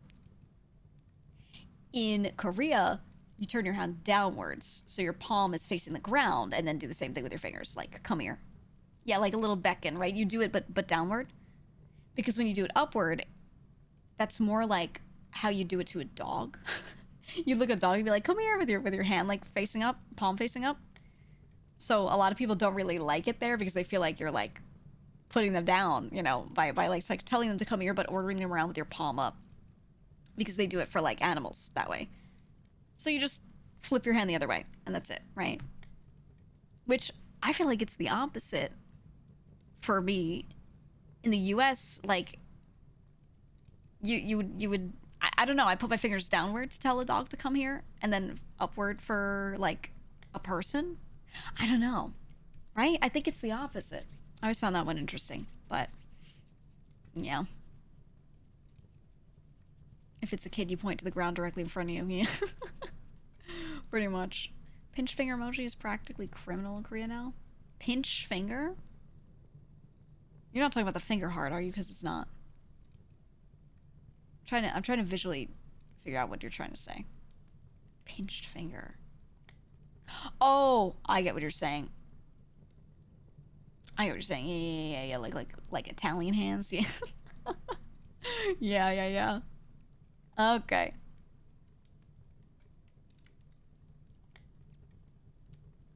In US, you feel like downwards for children? I think the downward facing palm where you're beckoning someone or something at you is just for anything that's like low to the ground. So a child or a dog. Yeah. Because they're down there. So it like makes sense to point your fingers toward them. And then when it's a person, yeah, you face your fingers upward and you like say come here because you're gesturing kind of like at their head so they see what you're doing. That's what, I don't know. That's what I always assumed. Sounds right to me. Feels right to me. I don't know if it is. One sec. Alexa, turn on triple. It got dark. It got so dark. In Australia, it's more sideways, really more of an arm wave. I think it all works.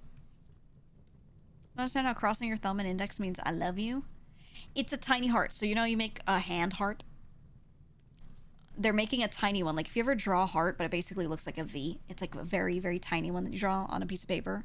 It's supposed to be like one of those. So whenever you see like K-pop stars pinching their fingers together, they have like their thumb and index finger in a little V shape.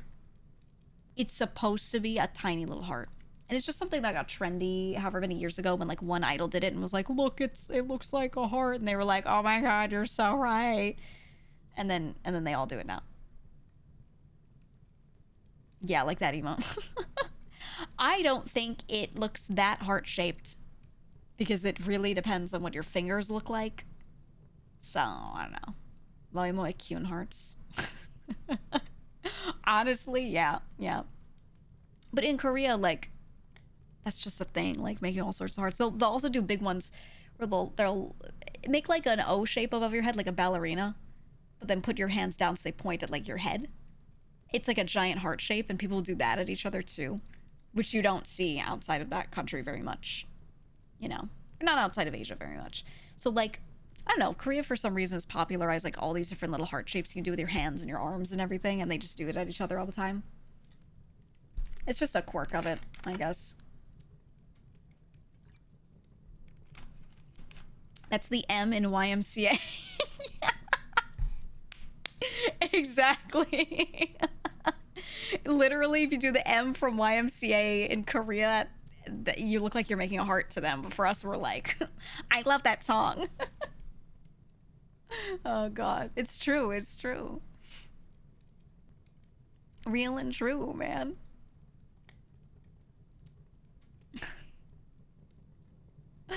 Oh, man. That's funny.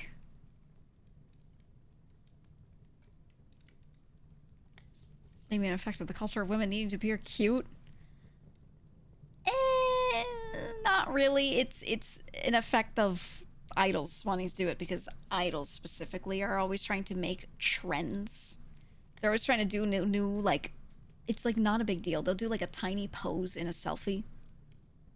Like make half a heart with one hand and put it against your cheek. There are people who are like, I made a heart with my face. And then they take a selfie and they post it. And like the first person to do that, people were like, that's so cute. And then everyone started taking selfies like that. It's just that Korea has a really strong like influencer culture. And when someone makes something a mini trend, everyone fucking does it. Like every idol will start doing it. Someone will say a funny thing, it becomes a meme. Literally all of them will start saying it on variety shows. Like all of this does not stay on the internet. It becomes part of TV culture and like people in person more heavily than it does in like the US. So that's why a lot of that happens. You start to see it everywhere like really fast, you know. That's just how it is, man. Idols are the OG influnkers. Real influnkers.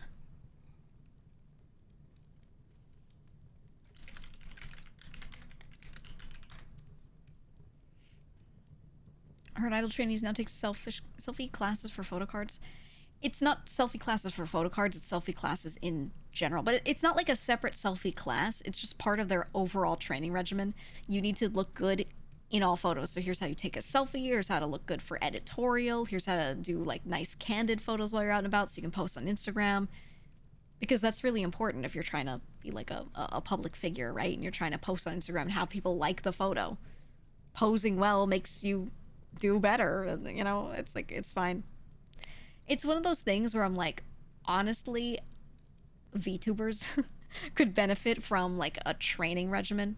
I think it probably won't happen, but if a company had like a training period for people and put them through a really big thing to be able to understand how to like do this and that, all these little things better to make the experience better, I think that would be really cool. That'd be really, really cool for people instead of learning like on the job. Yeah, boot camp it. there was like a small semblance of that with Nova, kind of, sort of, where they got to spend time together with someone who really like helped them on some things, but it wasn't like crazy. But there was almost like a little, yeah, like a mini academy period, mini for them, which I thought was nice actually. And I remember during that time, some of the members did ask me questions about like, how do you do this, how do you do that, how do you go about this, and I helped them out because not all of them had streamed much before. So it was nice to be able to help. It's good bonding time for them. Yeah, yeah. I think that was the biggest value for sure. Honestly. I'm gonna allow this message even though you added me. Is there a reason why K-pop is more popular than J-pop? I remember hearing 18 plus years ago about AKB in Japan, but now I barely notice it. Yeah, so J-pop was the more popular one for a really long time. I was always really into like J-pop idols a long time ago, especially. And then I found K-pop very early on because I was going there, was physically there, and the music had not really made it out of Korea much. The reason why I think it did better is a lot of it law related and then like just culture related on how they spread things. So number one, in Korea, the music scene, yeah, they put their music on Spotify. They put their shit on YouTube. If you're Western, it's really easy to interact with this stuff because they let it be out there on the internet. In J-pop, to this day, there are songs that you cannot find like anywhere online to listen to these songs. You have to buy the song because their copyright laws are so strict, so strong. Their IP laws are so strict. So the content, it's really hard to find it anywhere. There are a lot of groups that won't use YouTube. They won't post their music videos there. You can only see them in person at places that would be playing it, or on TV on like their equivalent of something like MTV. Yeah, look at Sony. The physical copies of CDs are like a huge thing. So the way it was cut off, the availability wasn't there for Western people that wanted to find it and interact with it through the internet. That cut off the growth ability. A lot of the groups that have done better in J-pop are the ones who do post on YouTube and like you can actually find their music videos and stuff, and they're on Spotify, all that. It's just the availability. That's the first thing. The second thing is Korea is more willing to be a bit more globalized with how they do things.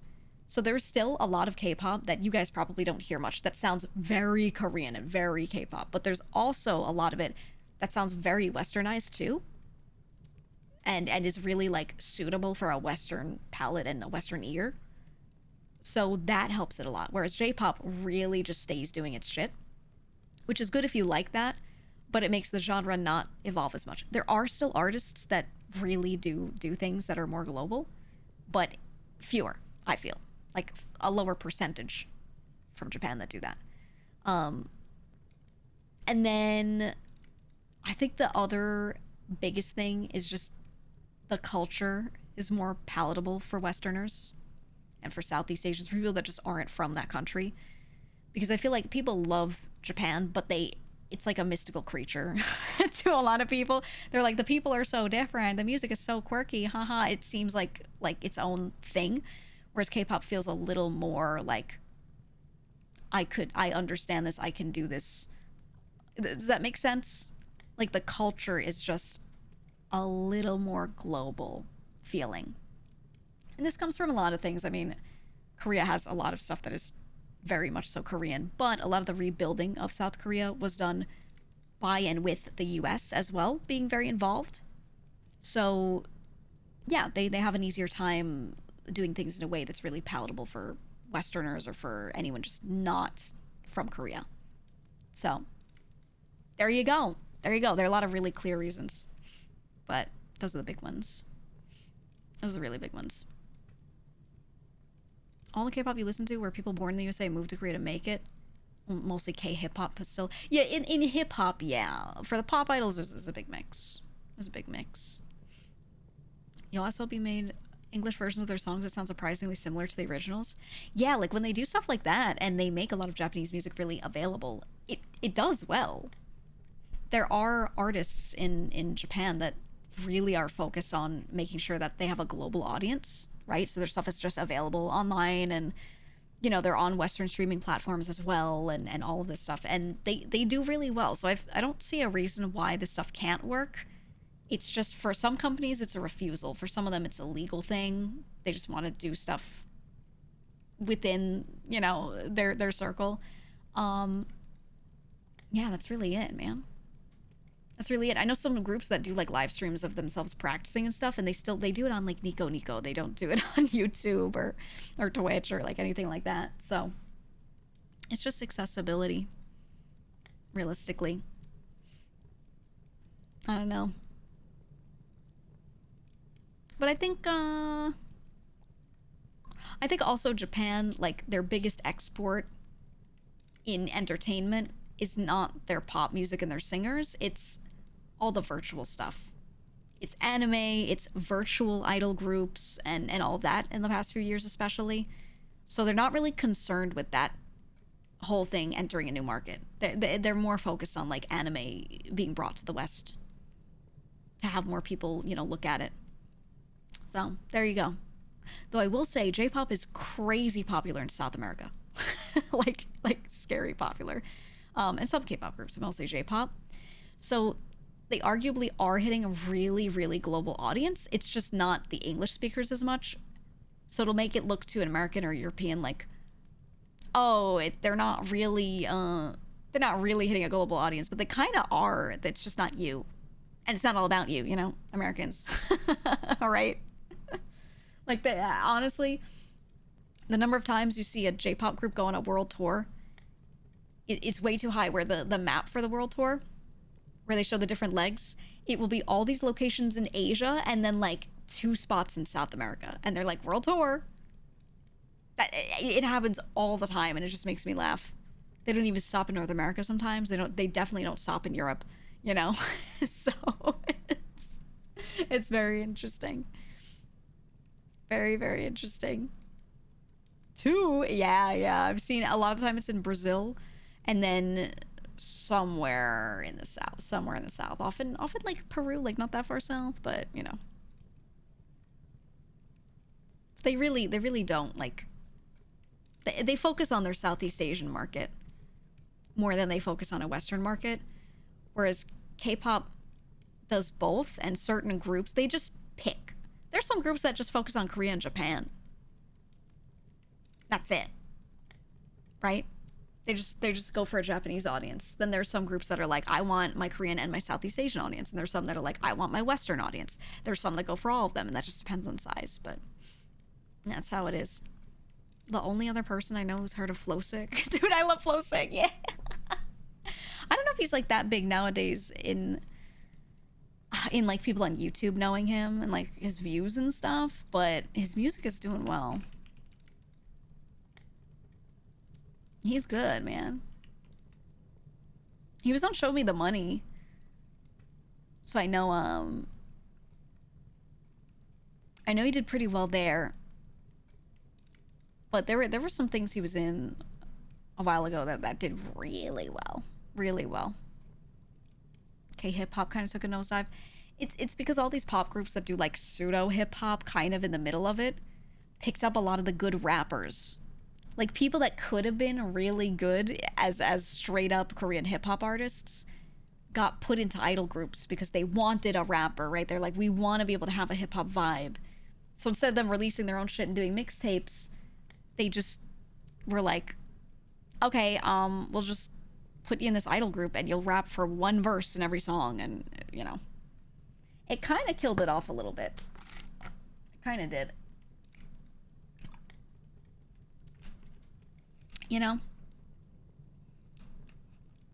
So Brazil is home to the largest Japanese population outside of Japan. I wonder if that has something to do with it. It definitely does, yeah.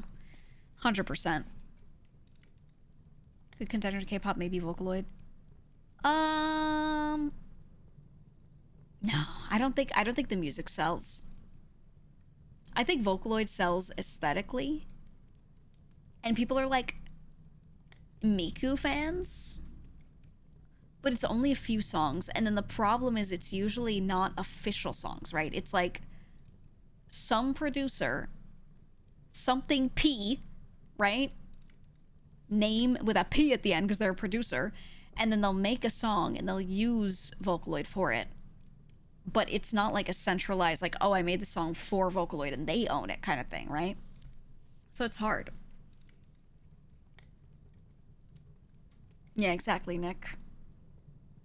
All those producers, they never like, which I think it's a good thing, but Vocaloid, the company, like they never rushed to get all those producers and be like, oh, you have to pay us this amount and we actually own the songs and blah, blah, blah. They just kind of like let them do their thing and just use the program. As long as they pay for it, they have rights. So, yeah. It's hard for them to brand it. And I think that's why they just go hard on Miku. And they're like, this is our character, buy figures of her, you know. Like, because they do have control of at least the visuals, but the music side, not at all. GEEGA P. There's one named GEEGA P though, and they're actually really well known. They're really well known. They're really good. They're one of my favorites. They do good shit. I like them a lot. Anyway, let's play a game for a little bit. I'm gonna refill my water and get a snack. Then we'll play something, alright? I just felt like talking a lot today. So here we are. Here we are. But let's go do that. Let's go do that.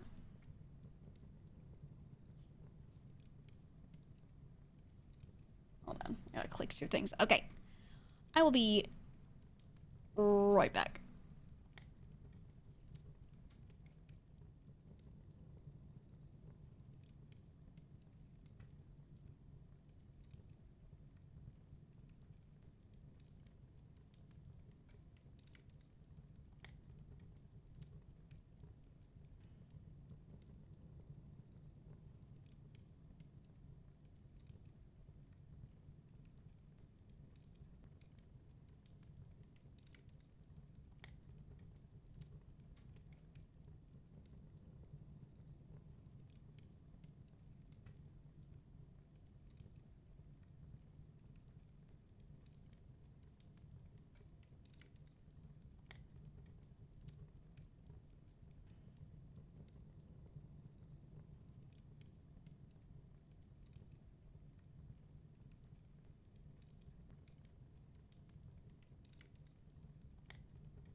Okay, I've returned.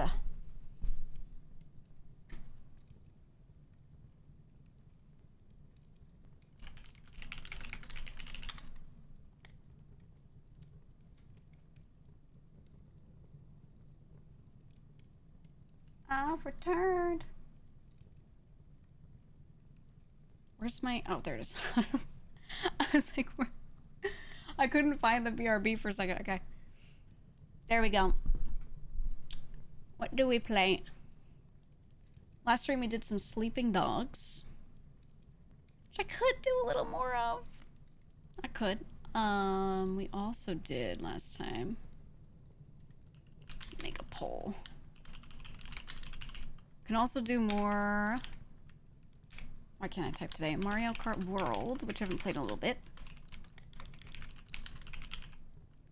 A little more Night Rain. And...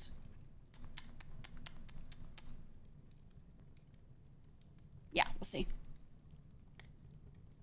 I'll just post that. I'll post that as is. Those three. Okay.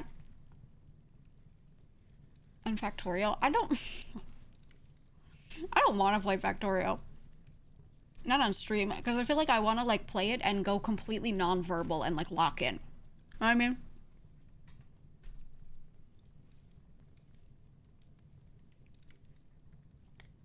I think I need that with that kind of game. You're planning to do your first Just Chatting stream? Any tips? Just talk. Just talk.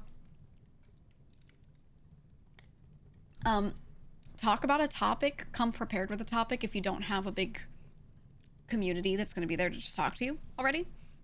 But if you already have some people that will sit there and talk to you in your chat, just talk about what they want to talk about and have a conversation with them. That's how I do it. I don't get up here and decide to soapbox about something that I decided I want to talk about. I just go, what's up going on, guys? How's everyone doing? And then people start asking questions or like saying things, and I just start having a conversation. That's it, you know? I really like doing that, and I think it's sustainable to be able to do that for a long time. So I'd recommend that. Okay. Sleeping Dogs in Mario Kart World, a difference of 8 people. So we're gonna do a runoff poll. Just between those two. So if you voted for Night Rain, recast your vote.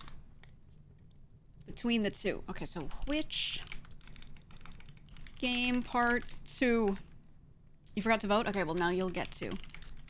Sleeping Dogs or Mario Kart World. Okay, vote just between the two. Recast your vote if you voted for Night Rain or if you forgot to vote. Tell me between those two, which do you want to see? Just pick for whichever you'd like to see more, and whichever one doesn't get voted, maybe we'll do another day.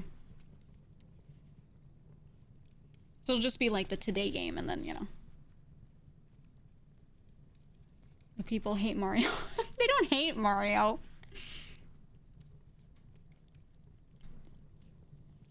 They don't hate Mario. Let's get 50-50. No, that is literally the most annoying thing people can do. And it's unfunny. And it ruins the point of a streamer ever doing a poll ever. It is so actually pointless. You're just like, oh, you wanted our opinion? How about we just don't give it to you? And then you get decision paralyzed because we think that's so funny. You know what I mean? It's not that big of a deal. I just it just shouldn't happen, you know? Yeah, I mean, fair enough. Yeah, it's just one of those things where I'm like, I think it could be like occasionally funny. I feel bad for the streamers that have chats that like always do it, because they literally like they just made it so that streamer can never use polls, you know? Like that's one of those things where I'm like,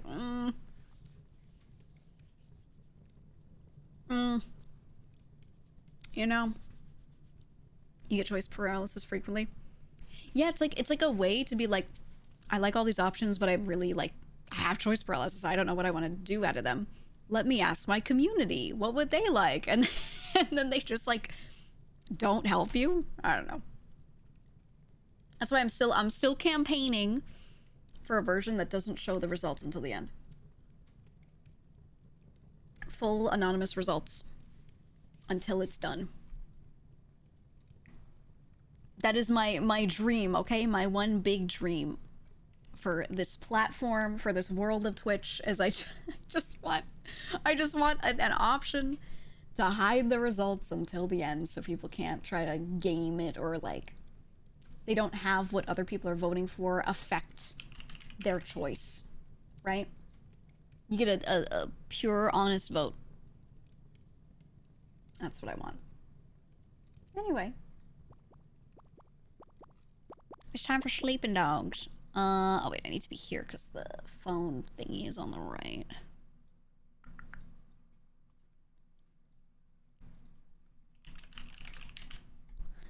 Sleeping dogs, done.